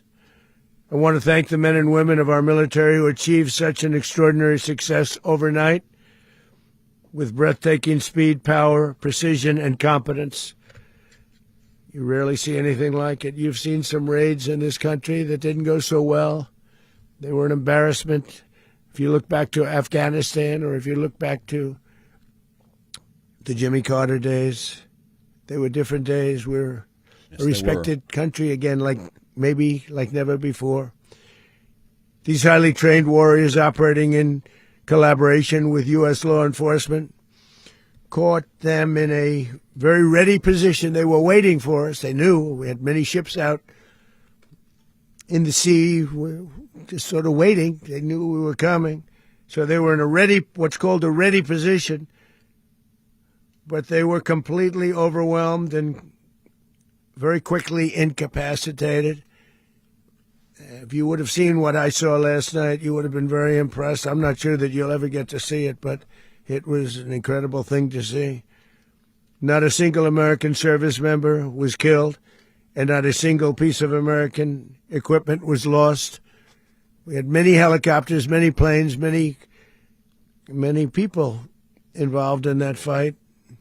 But think of that, not one piece of military equipment was lost, not one service member was, more importantly, killed. The United States military is the strongest and most fearsome military on the planet by far, with capabilities and skills our enemies can scarcely begin to imagine. We have the best equipment anywhere in the world.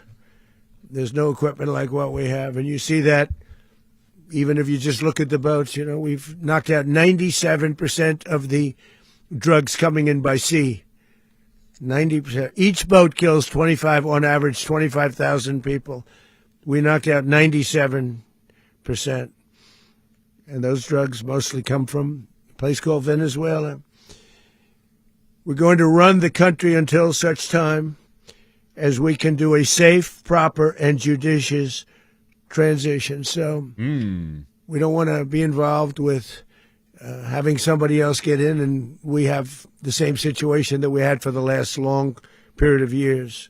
So we are going to run the country until such time as we can do a safe, proper, and judicious transition. And it has to be judicious because that's what we're all about. We want peace, liberty, and justice for the great people of Venezuela, and that includes many from Venezuela that are now living in the United States and want to go back to their country. It's their homeland. We can't take a chance that somebody else takes over Venezuela that doesn't have the good of the Venezuelan people in mind. We've had decades of that. We're not going to let that happen. We're there now, and what people don't understand, but they understand as I say this, we're there now, but we're going to stay until such time as the proper transition can take place. So we're going to stay until such time as we're going to run it, essentially, until such time as a proper transition can take place. As everyone knows, the oil business in Venezuela has been a bust, a total bust, for a long period of time. They were pumping almost nothing by comparison to what they could have been pumping and what could have taken place.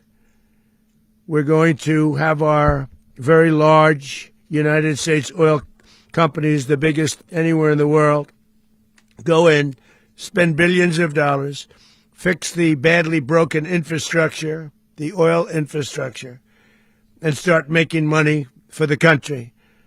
And we are ready to stage a second and much larger attack if we need to do so. So we were prepared to do a second wave if we needed to do so. We actually assumed that a second wave would be necessary, but now it's probably not. The first wave, if you'd like to call it that, the first attack was so successful, we probably don't have to do a second, but we're prepared to do a second wave, a much bigger wave, actually. This was pinpoint, but we have a much bigger wave that probably won't have to do. This partnership of Venezuela with the United States of America, a country that everybody wants to be involved with because of what we were able to do and accomplish, will make the people of Venezuela rich, independent, and safe. And it will also make the many, many people from Venezuela that are living in the United States extremely happy. They suffered. They suffered. So much was taken from them. They're not going to suffer anymore. The illegitimate dictator Maduro was the kingpin of a vast criminal network responsible for trafficking colossal amounts of deadly and illicit drugs into the United States. As alleged in the indictment, he personally oversaw the vicious cartel known as Cartel de las Solas, which flooded our nation with lethal poison, responsible for the deaths of countless Americans, many, many Americans. Hundreds of thousands over the years of Americans died because of him. Maduro and his wife will soon face the full might of American justice and stand trial on American soil. Right now, they're on a ship. They'll be heading to, ultimately, New York, and then a decision will be made, I assume, between New York and Miami or Florida. Send him to Florida. But we have people where the overwhelming evidence of their crimes will be presented in a court of law. And I've seen it. I've seen what we have. It's both horrible and breathtaking that something like this could have been allowed to take place. For many years after his term as president of Venezuela expired, Maduro remained in power and waged a ceaseless campaign of violence, terror, and subversion against the United States of America, threatening not only our people, but the stability of the entire region. And you all saw it. In addition to trafficking gigantic amounts of illegal drugs that inflicted untold suffering and human destruction all over the country, all over in particular the United States, Maduro sent savage and murderous gangs, including the bloodthirsty prison gang Tren de Aragua, to terrorize American communities nationwide. And he did indeed. They were in Colorado. They took over apartment complexes. They cut the fingers off people if they called police. They were brutal, but they're not so brutal now. Got the entire squad up here. Congratulate our military, Pete, and everybody, and our National Guard, because the job that they've done, whether it's in Washington, D.C., where we have a totally safe city, where it was one of the most unsafe cities anywhere in the world, frankly, and now we have no crime in Washington, D.C. We haven't had a killing. We had the terrorist attack a few weeks ago. A little bit of a different kind of a threat. But we haven't had a killing in a long period of time, 6-7 months. We used to have on average two a week in Washington, our capital. We don't have that anymore. The restaurants are opening. Everyone's happy. They're walking their daughters, they're walking their children, their wives, they walk to restaurants. Restaurants are opening all over Washington, D.C. So I want to thank the National Guard, I want to thank our military, and I want to thank law enforcement. It's been amazing. And they should do it with more cities. We're doing it, as you know, and we're doing it in Memphis, Tennessee right now, and crime is down. We've just sort of started a few weeks ago, but crime is down now 77%. And the governor of Louisiana called, great person, and he wanted us to help him, as you know, in a certain very nice part of Louisiana, and we have done that. And it was a rough section, and we have Crime down. I understand it's down to almost nothing already after 2.5 weeks. New Orleans, it's down to almost nothing. And we've only been there for 2.5 weeks. Can't imagine why governors wouldn't want us to help. We also helped, as you know, in Chicago, and crime went down a little bit there. We did a very small help because we had no working ability with the governor. The governor was a disaster, and the mayor was a disaster. But it knocked down crime. But we're pulling out of there. When they need us, we'll know. You'll know. You'll be writing about it. And likewise, Los Angeles, where we saved Los Angeles early on, where the head of the police department made a statement that if the federal government didn't come in, we would have lost Los Angeles. That's long after the fires. That's when they had the riots in Los Angeles. We did a great job. Got no credit for it whatsoever, but that's okay. It doesn't matter. We don't need the credit. But we'll be pulling out when they need us. They'll call, or we'll go back if we have to. We'll go back. But we did a great job in various cities. But the place that we're very proud of is Washington, D.C., because it's our nation's capital. We took it from being a crime-ridden mess to being one of the safest cities in the country. But the gangs that they sent raped, tortured, and murdered American women and children. They were in all of the cities I mentioned, Tren de Aragua. And they were sent by Maduro to terrorize our people, and now Maduro will never again be able to threaten an American citizen or anybody from Venezuela. There will no longer be threats. For years I've highlighted the stories of those innocent Americans whose lives were so heartlessly robbed by this Venezuelan terrorist organization. Really one of the worst. One of the worst, they say the worst.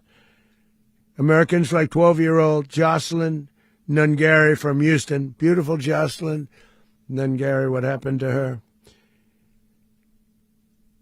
They, as you know, they kidnapped, assaulted, and murdered by Tren de Aragua animals. They murdered Jocelyn and left her dead under the bridge. There was a bridge that will never be the same to so many people after seeing what happened.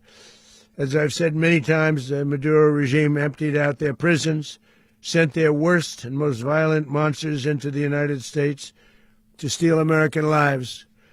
And they came from mental institutions and insane asylums. They came from prisons and jails. The reason I say both, they sound similar. Actually, prisons, a little bit more hostile, a little bit tougher. A mental institution isn't as tough as an insane asylum, but we got them both. They sent from their mental institutions. They sent from their jails, prisons. They were drug dealers. They were drug kingpins. They sent everybody bad into the United States. But no longer. And we have now a border where nobody gets through. That's the big one. In addition, Venezuela unilaterally seized and stole American oil, American assets, and American platforms, costing us billions and billions of dollars. They did this a while ago, but we never had a president that did anything about it. They took all of our property. It was our property. We built it. Yeah. And we never had a president that decided to do anything about it. Instead, they fought wars that were 10,000 miles away. We built Venezuela oil industry with American talent, drive, and skill, and the socialist regime stole it from us during those previous administrations, and they stole it through force. This constituted one of the largest thefts of American property in the history of our country. Considered the largest theft of property in the history of our country. Massive oil infrastructure was taken like we were babies, so we didn't do anything about it. I would have done something about it. America will never allow foreign powers to rob our people or drive us back into and out of our own hemisphere. That's what they did. Furthermore, under the now deposed dictator Maduro, Venezuela was increasingly hosting foreign adversaries in our region and acquiring menacing offensive weapons that could threaten U.S. interests and lives. And they used those weapons last night. They used those weapons last night, potentially in league with the cartels operating along our border. All of these actions were in gross violation of the core principles of American foreign policy, dating back more than 2 centuries, and not anymore. All the way back, it dated to the Monroe Doctrines, and the Monroe Doctrine is a big deal, but we've superseded it by a lot, by a real lot. They now call it the Donroe Document. I don't know. It's Monroe Doctrine. We sort of forgot about it. It was very important, but we forgot about it. We don't forget about it anymore. Under our new national security strategy, American dominance in the Western Hemisphere will never be questioned again. Won't happen. So just in concluding, for decades, other administrations have neglected or even contributed to these growing security threats in the Western Hemisphere. Under the Trump administration, we are reasserting American power in a very powerful way in our home region. And our home region is very different than it was just a short while ago. The future will be, and we did this in my first term. We had great dominance in my first term, and we have far greater dominance right now. Everyone's coming back to us. The future will be determined by the ability to protect commerce and territory and resources that are core to national security. These are core to our national security. Just like tariffs are, they've made our country rich, and they've made our national security stronger than ever before. But these are the iron laws that have always determined global power, and we're going to keep it that way. We will secure our borders. We will stop the terrorists. We will crash the cartels, and we will defend our citizens against all threats, foreign and domestic. Other presidents may have lacked the courage or whatever to defend America, but I will never allow terrorists and criminals to operate with impunity against the United States. This extremely successful operation should serve as warning to anyone who would threaten American sovereignty or endanger American lives. Very importantly, the embargo on all Venezuelan oil remains in full effect. The American Armada remains poised in position, and the United States retains all military options until United States demands have been fully met and fully satisfied. All political and military figures in Venezuela should understand what happened to Maduro can happen to them, and it will happen to them if they aren't just fair, even to their people. The dictator and terrorist, Maduro, is finally gone, and Venezuela people are free. They're free again. It's been a long time for them, but they're free. America is a safer nation this morning. It's a prouder nation this morning because it didn't allow this horrible person and this country that was doing very bad things to us. It didn't allow it to happen. And the Western Hemisphere is right now a much safer place to be. So I want to thank everybody for being here. I want to thank General Raising Cane. He's a fantastic man. I've worked with a lot of generals. I worked with some I didn't like. I worked with some I didn't respect. I worked with some that just weren't good. But this guy is fantastic. I watched last night one of the most precise attacks on sovereignty. I mean, it was an attack for justice.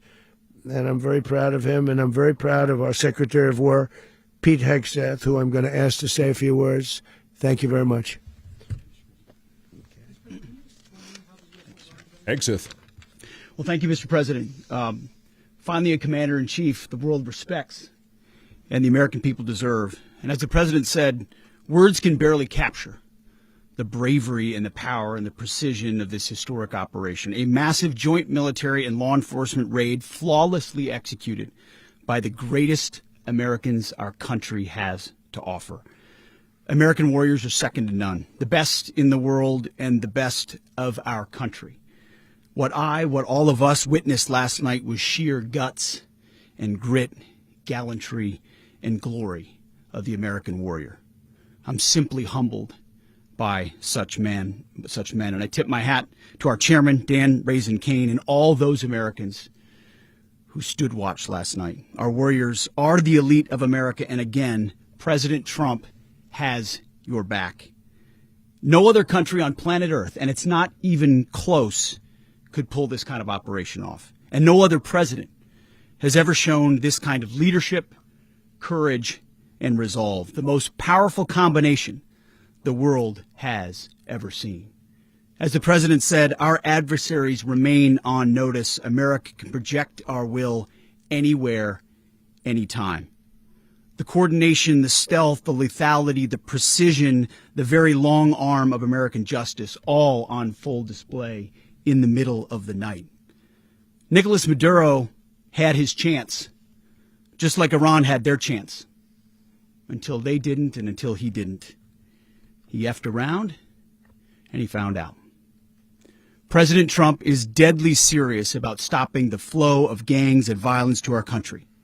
Deadly serious about stopping the flow of drugs and poison to our people. Deadly serious about getting back the oil that was stolen from us. And deadly serious about reestablishing American deterrence and dominance in the Western Hemisphere. This is about the safety, security, freedom, and prosperity of the American people. This is America first. This is peace through strength. And the United States War Department is proud to help deliver it. Welcome to 2026. And under President Trump, America is back. I'd like to welcome now our chairman, Chairman Raising Cane, to give a few more details about the operation, Mr. Chairman. All right. Okay. Thank you, Mr. Secretary. Thank you, Mr. President, and good morning. Last night, on the order of the President of the United States and in support of a request from the Department of Justice, as the President said, the United States military conducted an apprehension mission in Caracas, Venezuela, to bring to justice two indicted persons, Nicolas and Cecilia Maduro. This operation, known as Operation Absolute Resolve, was discreet, there you have it, precise, and conducted during the darkest hours of January 2nd, and was the culmination of months of planning and rehearsal, an operation that, frankly, only the United States military could undertake. What I'd like to do this morning is talk to you through some of the preparation and the details without compromising any of our tactics, techniques, and procedures. Okay. There is always a chance that we'll be tasked to do this type of mission again. Our interagency work began months ago and built on decades of experience of integrating complex air, ground, space, and maritime operations. While the past 2 decades have honed the skills of our special operations forces, this particular mission required every component of our joint force, with soldiers, sailors, airmen, Marines, and Guardians working in unison with our intelligence agency partners and law enforcement teammates in an unprecedented operation. We leveraged our unmatched intelligence capabilities and our years of experience in hunting terrorists, and we could not have done this mission without the incredible work by various intelligence agencies, including the CIA, NSA, and NGA. We watched, we waited, we prepared, we remained patient and professional. This mission was meticulously planned, drawing lessons from decades of missions over the last many years, many missions over these last many years. This was an audacious operation that only the United States could do. It required the utmost of precision and integration within our joint force. And the word integration does not explain the sheer complexity of such a mission. An extraction so precise it involved more than 150 aircraft launching across the Western Hemisphere in close coordination, all coming together in time and place to layer effects for a single purpose, to get an interdiction force into downtown Caracas while maintaining the element of tactical surprise. Failure of one component of this well-oiled machine would have endangered the entire mission, and failure is never an option for America's joint force. Those in the air over Caracas last night were willing to give their lives for those on the ground and in the helicopters. Let me talk a little bit about the preparation. After months of work by our intelligence teammates to find Maduro and understand how he moved, where he lived, where he traveled, what he ate, what he wore, what were his pets, in early December, our force was set pending a series of aligned events. Key was choosing the right day to minimize the potential for civilian harm and maximize the element of surprise, and minimize the harm to the indicted personnel so, as the president said, they could be brought to justice. And as the president said earlier today, weather in Venezuela is always a factor this time of the year. And over the weeks through Christmas and New Year's, the men and women of the United States military sat ready, patiently waiting for the right triggers to be met and the president to order us into action. Last night, the weather broke just enough, clearing a path that only the most skilled aviators in the world could maneuver through. Ocean, mountain, low cloud ceilings. But when tasked with a mission, this organization does not quit. At 10:46 p.m. Eastern Time last night, the president ordered the United States military to move forward with this mission. He said to us, and we appreciate it, Mr. President, good luck and Godspeed. And those words were transmitted to the entire joint force. Over the course of the night, aircraft began launching from 20 different bases on land and sea across the Western Hemisphere. In total, more than 150 aircraft, bombers, fighters, intelligence, reconnaissance, surveillance, rotary wing were in the air last night. Thousands and thousands of hours of experience were airborne. Our youngest crew member was 20, and our oldest crew member was 49, and there's simply no match for American military might.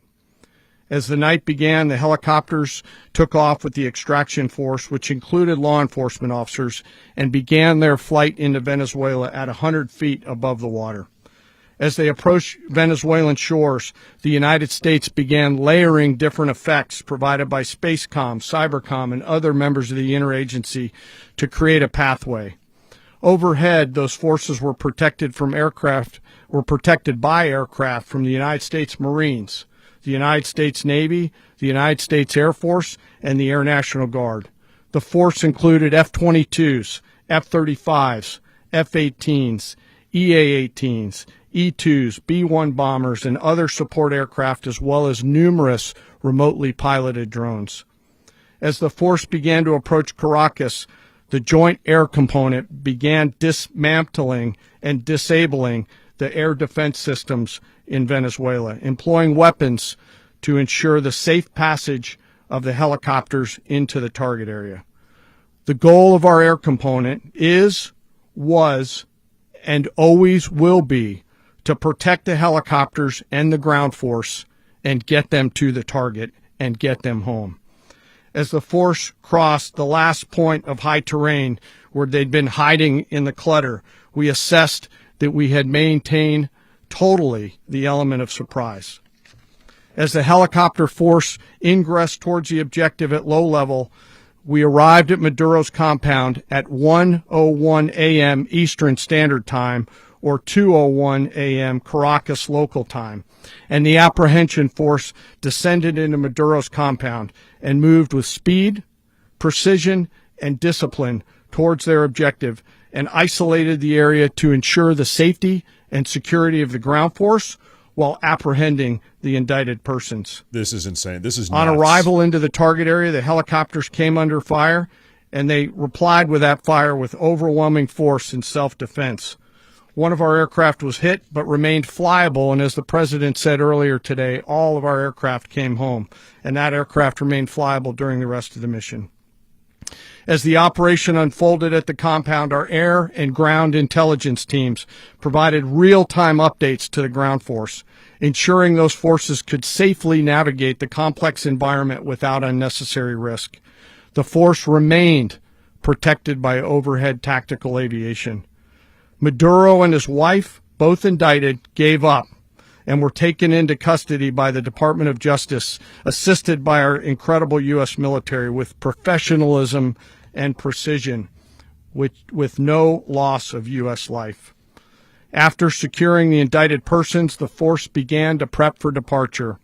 Helicopters were called in to exfiltrate the extraction force, while fighter aircraft and remotely piloted aircraft provided overhead coverage and suppressive fire.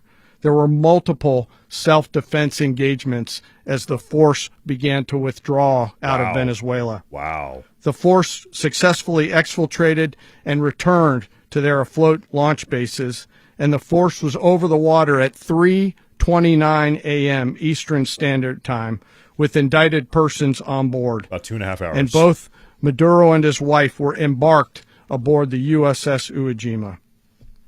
In closing, what we've witnessed today is a powerful demonstration of America's joint force. We think, we develop, we train, we rehearse, we debrief, we rehearse again and again, not to get it right, but to ensure that we cannot get it wrong. Our jobs are to integrate combat power so when the order comes, we can deliver overwhelming force at the time and the place of our choosing against any foe anywhere in the world. I am immensely proud today of our joint force and filled with gratitude to represent them here today. There is simply no mission too difficult for these incredible professionals and the families that stand by them and support them. As we stand here this morning, our forces remain in the region at a high state of readiness, prepared to project power, defend themselves, and our interests in the region. This operation is a testament to the dedication and unwavering commitment to justice and our resolve to hold accountable those who threaten peace and stability. In closing, I want to express my heartfelt gratitude to the brave men and women who executed this mission. Their courage and tireless commitment to our nation are what makes us strong. Thank you, Mr. Secretary, and thank you, Mr. President. Wow. One hell of an operation, Well, right? I don't have much to add to what you've heard now, other than the following points. Nicolas Maduro was indicted in 2020 in the United States. He is not the legitimate president of Venezuela. That's not just us saying it. The first Trump administration, the Biden administration, the second Trump administration, none of those three recognized him. He's not recognized by the European Union and multiple countries around the world. He is a fugitive of American justice with a $50 million reward, which I guess we saved $50 million. And make sure. Yeah, exactly. But don't let anybody claim it. Nobody deserves it but us. But I want to be clear about one thing. Nicolas Maduro had multiple opportunities to avoid this. He was provided multiple very, very, very generous offers and chose instead to act like a wild man, chose instead to play around. And the result is what we saw tonight. The other message here is the following. You have a guy, like many people around the world, they like to play games. You have a guy who decides he's going to invite Iran into his country, is going to, do the confiscation of American oil companies, is going to flood our country with gang members, is going to take Americans prisoner and try to hold them for hostage and trade them like he was able to do with the Biden administration. Basically likes to play games all this time and thinks nothing's going to happen. And I hope what people now understand is that we have a president. The 47th president of the United States is not a game player. When he tells you that he's going to do something, when tells you he's going to address a problem, he means it. He actions it. I can tell you, I've watched this process now for 14, 15 years, been around it. Everybody talks. I'm going to do this. I'm going to do that. When I get there, we're going to do this. We're going to take. This is a president of action. Like, I don't understand yet how they haven't figured this out. And now, if you don't know, now you know. Because this is the way it's going to play out. And I think people need to understand that this is not a president that just talks and does letters and press conferences. And, if he says he's serious about something, he means it. And this is something that was a direct threat to the national interest of the United States, and the president addressed it. There's a president of peace, by the way. I told you what I just said earlier. This guy had multiple opportunities to find his way somewhere else and figure out another. He could have been living somewhere else right now, very happy, but instead he wanted to play big boy. And so now, he's got other sets of problems on his hands. And but I think the message here should be for the world. Look, the president doesn't go out looking for people to pick fights with. He's not generally wants to get along with everybody. We'll talk and meet with anybody, but don't play games. Don't play games with this president's in office, because it's not going to turn out well. And so I hope that, I guess that lesson was learned last night, and we hope it'll be instructive moving forward. Big time lesson. Mr. President.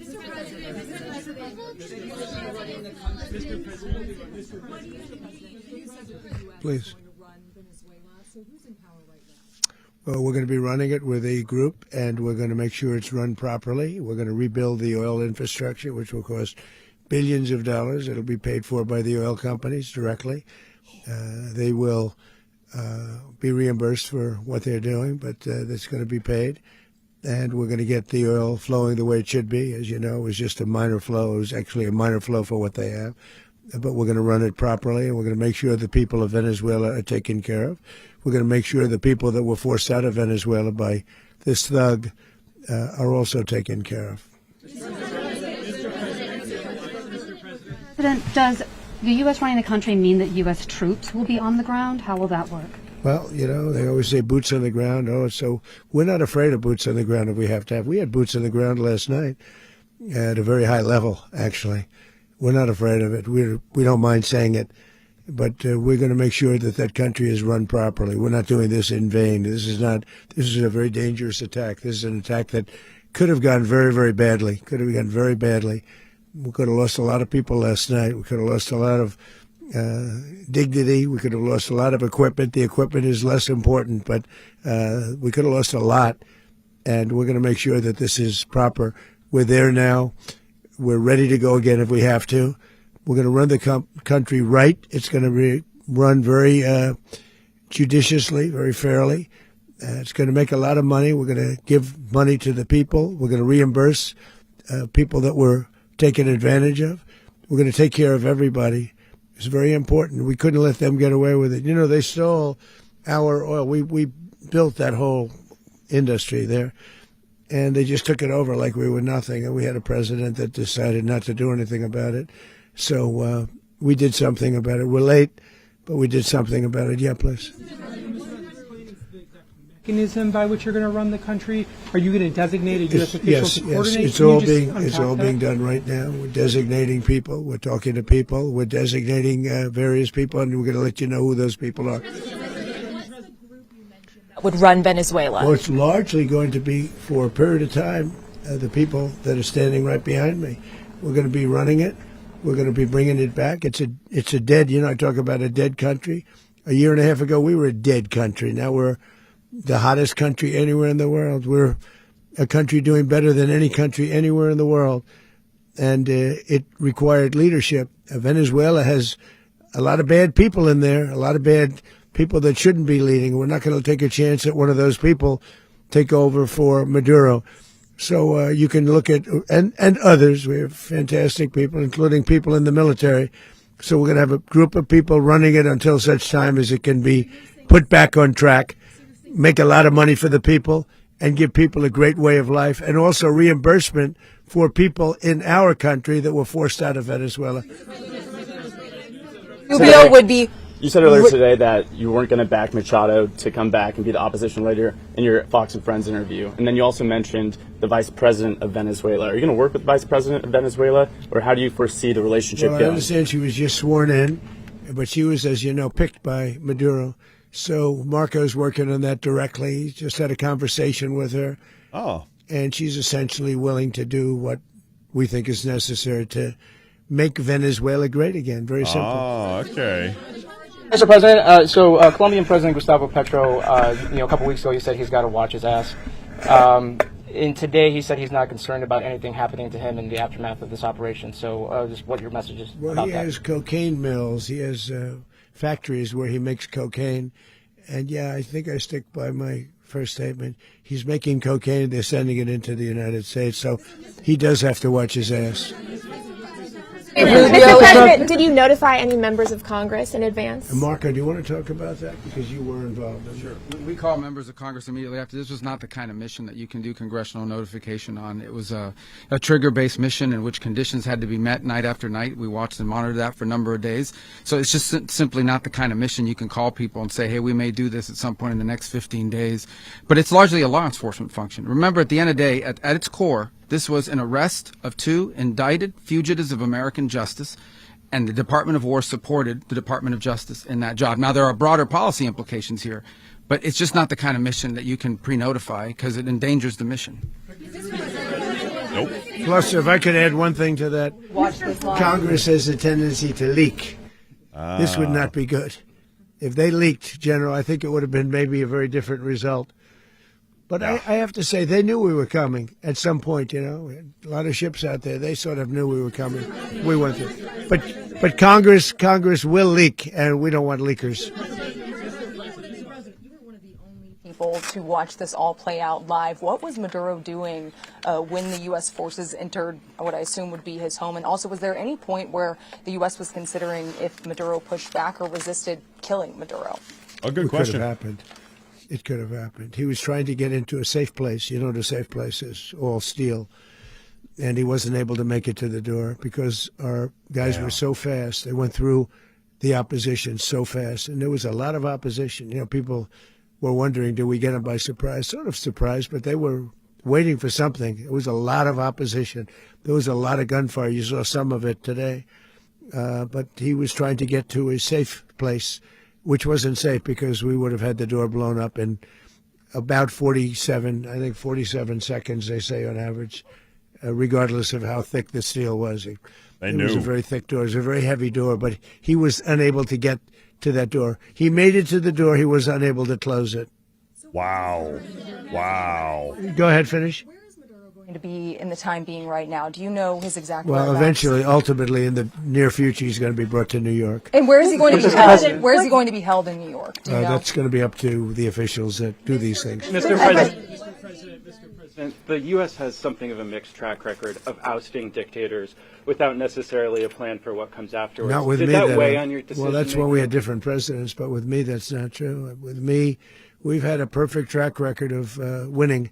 We win a lot, and we win. If you look at Soleimani, you look at al-Baghdadi, you look at the Midnight Hammer. Midnight Hammer was incredible. Right now, you wouldn't have peace in the Middle East. We have essentially peace in the Middle East because of that. If we weren't successful with Midnight Hammer, you wouldn't have peace in the Middle East. So, with me, you've had a lot of victory. You've had only victories. You've had no losses. Yeah.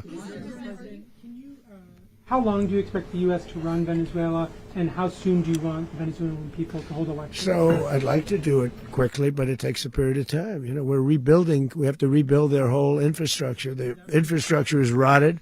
It's actually very dangerous. It's blow-up territory. Oil is very dangerous. It's a very dangerous thing to take out of the ground. It can kill a lot of people. It has killed a lot of people doing just that. The infrastructure is old. It's rotted. Much of it is stuff that we put there 25 years ago, and we're going to be replacing it. And we're going to take a lot of money out so that we can take care of the country. Yeah. Are you saying that Secretary Rubio and... Oh, my good God. China, Russia, and Iran have interests in Venezuela. How does this operation affect your relationships with them? Are you aware? In terms of China and Russia, Russia, when we get things straightened out. But in terms of other countries that want oil, we're in the oil business. We're going to sell it to them. We're not going to say we're not going to give it to them.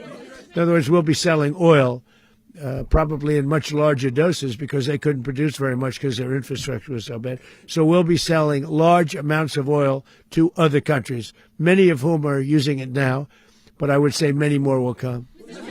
Are you saying, Mr. President, are you saying that...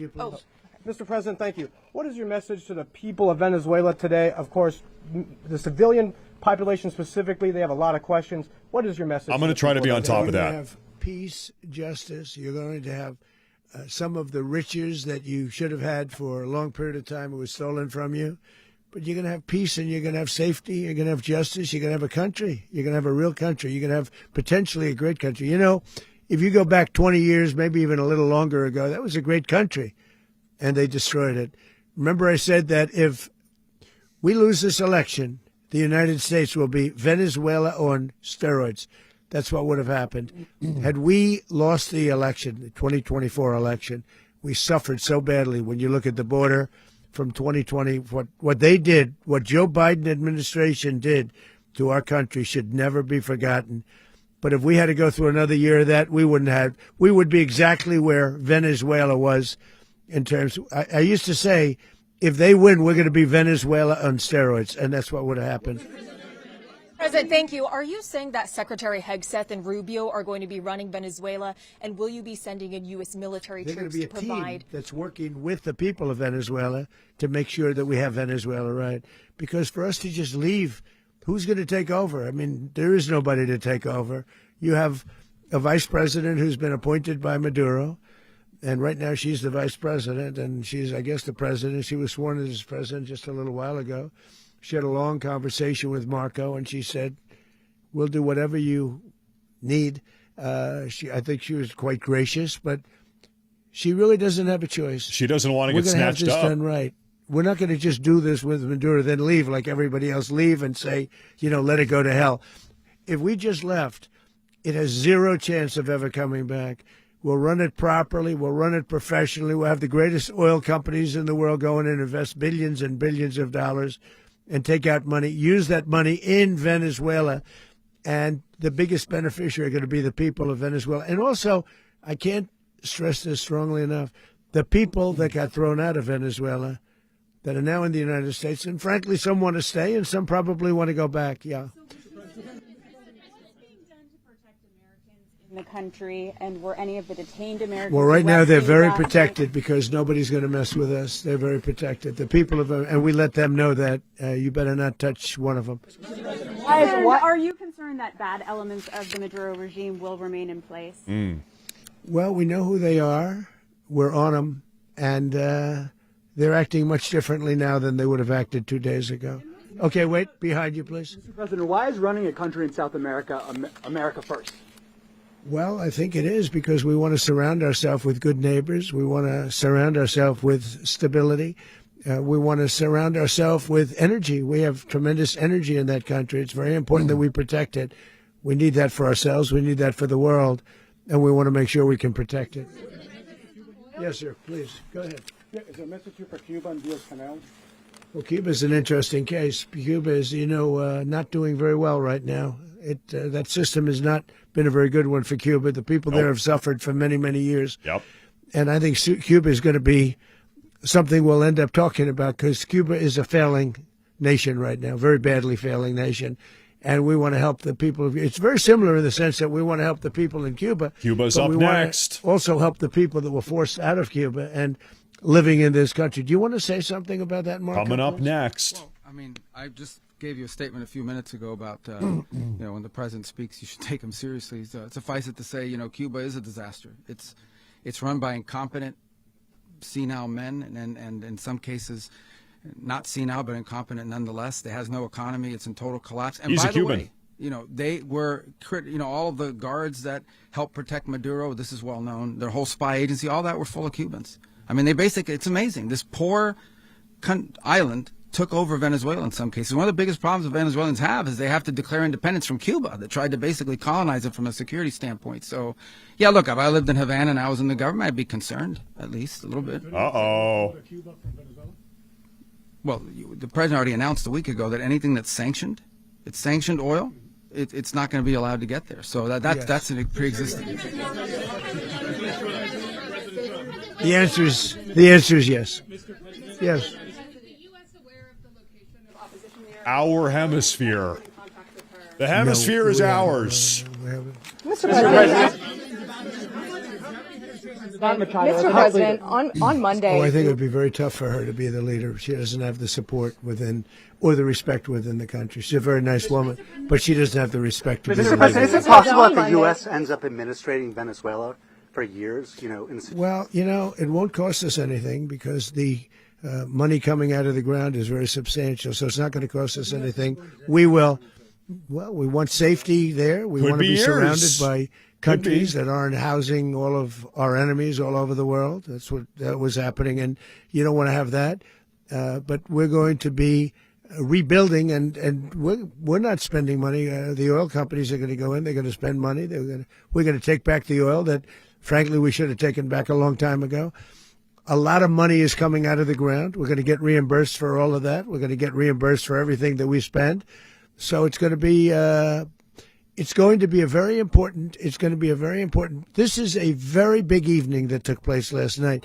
We have to be surrounded by safe, secure countries, and we also have to have energy. Very important. We have to have energy that's real energy, not where they're getting 4% and 5% of the energy out of the ground. You take a look. It was such a disaster. So what's going to happen with Venezuela, I think, over the next period of a year is going to be a great thing. And the people of Venezuela will be the biggest beneficiaries. Going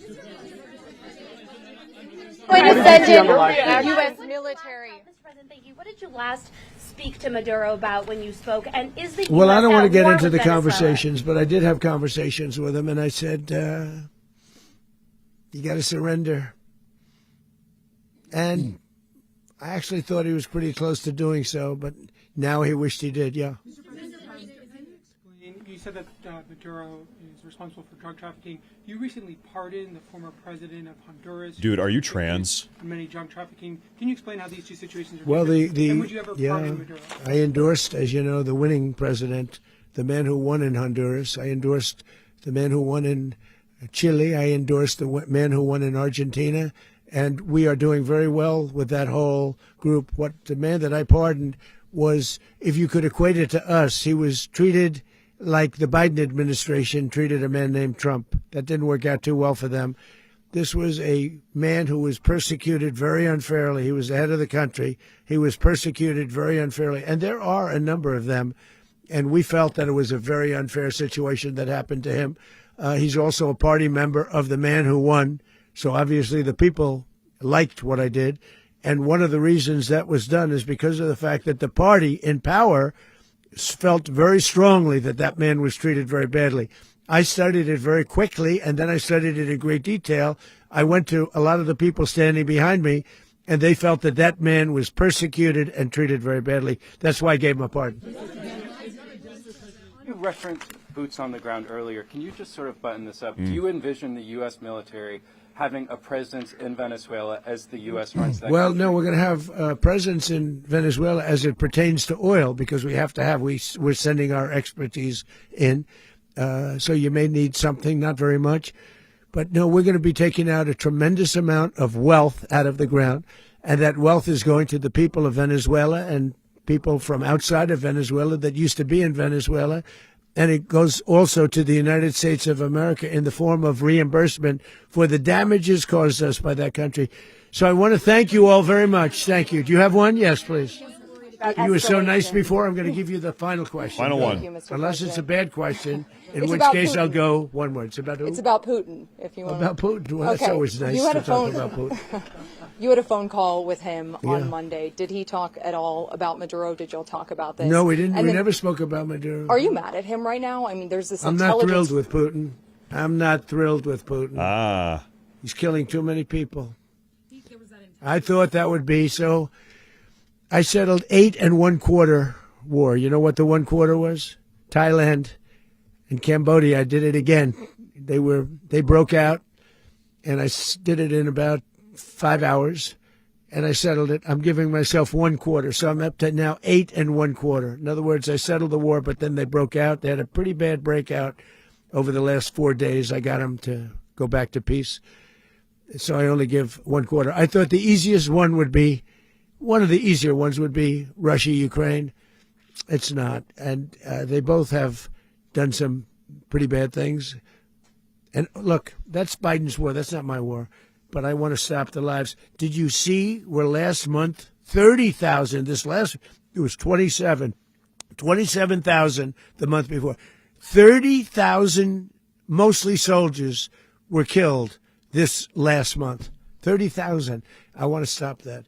You know, I got NATO to pay 5% instead of the 2% that they weren't paying. They weren't paying 2, now they pay 5. And we send them a lot of munitions. We send them a lot of things, missiles and various other things, a lot. And they pay. The United States is not losing money. We're probably making money on that.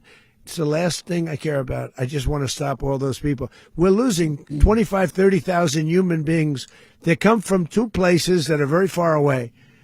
But if I can stop, because it's something I've been pretty good at doing, deals, I guess. It's all a deal. Life is a big deal. But if I can stop that war and stop 30,000 young people, in addition to the fact that people are being killed in Kiev, people are being killed in other cities throughout, a much smaller number, but they're being killed, viciously killed. So I'm not happy about it. I thought that would be something that would get solved. We have Mr. Witkoff here. I think that we're making progress, but that's a war that should have never happened. If I were president, it would have never happened. Putin says it. Everybody says it. If I were president, that would have never happened. But I inherited that war. That was Joe Biden, Zelensky, and Putin. I came into the situation, and it's a mess. And I will say this. I watched an operation last night that was so precise, that was so brilliant.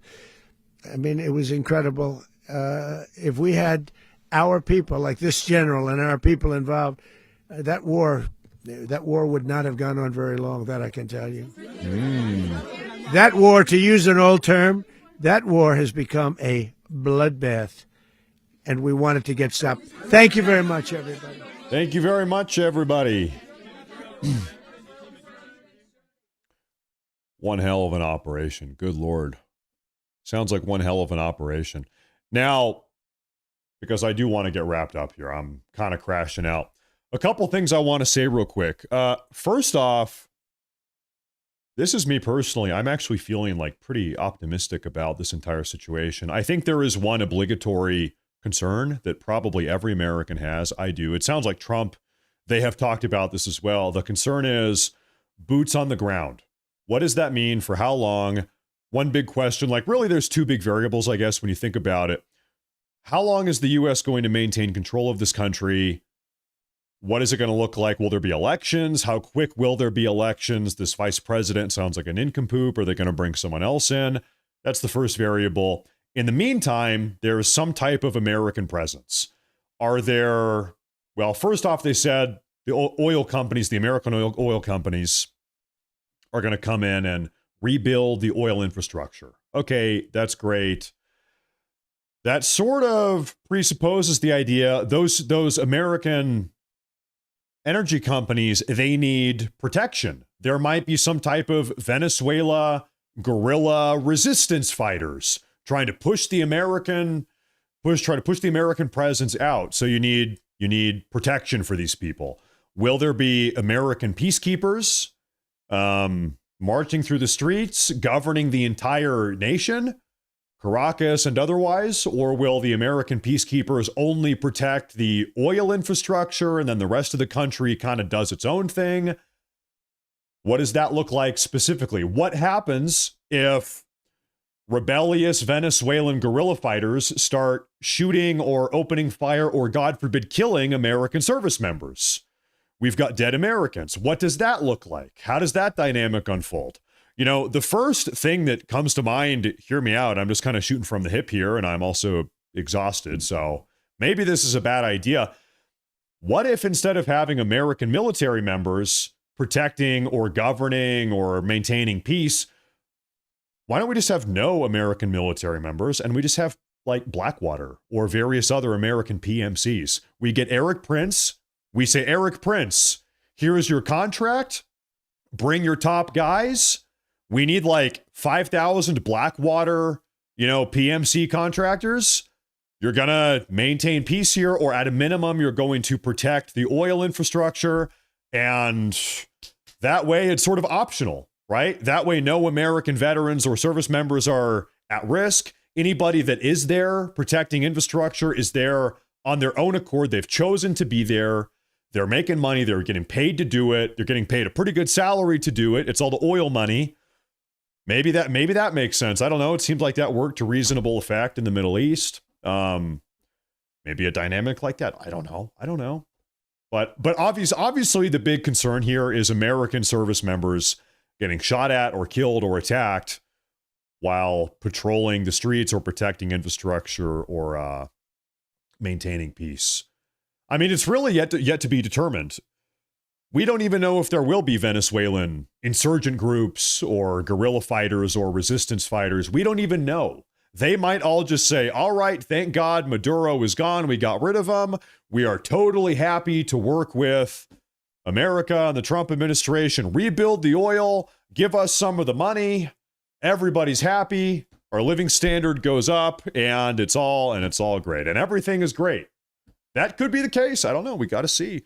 Obviously, Donald Trump is not effing around. So if we have Venezuelan counterinsurgents trying to, attack Americans, what do you think Trump is going to do? He's going to bomb the living hell out of them. He will find them and he will bomb the living shit out of them. That is what he will do with tactical precision. And I think that much has been made perfectly clear. That's kind of the implicit threat here. Hey, the time of effing around is over. You just found out. Nobody wants to be the next guy to find out. Let's put it that way. So, that is going to be a wrap for the show. Ladies and gentlemen, thank you very much. I'm going to go to bed. I didn't sleep all night. I was awake all night. I'm going to go crash out, wake up, and probably work on a video. Because of today's early morning broadcast, I might or might not do an evening broadcast today. I'm not sure. I think I would rather make a video. I might have to choose between one of the two. Evening broadcast or video. I think maybe I would prefer to make a video today. Time will tell. I might change my mind. But that's that. Everybody, thank you very much for tuning in. Wow, what an eventful day. Seriously, what an eventful day. Very rarely do we have days like this. So thank you all very much for tuning in. Make sure to subscribe and follow on Rumble and YouTube and do it all, as I like to say, follow me everywhere except for in real life. Okay? Deal? Deal. Okay. I'll see you guys when I see you. Thank you all very much. God bless. Stay safe. And let's all pray that this entire situation doesn't go haywire. Okay? But thank you very much. I'll see you guys later. Thank you all very much. Take care.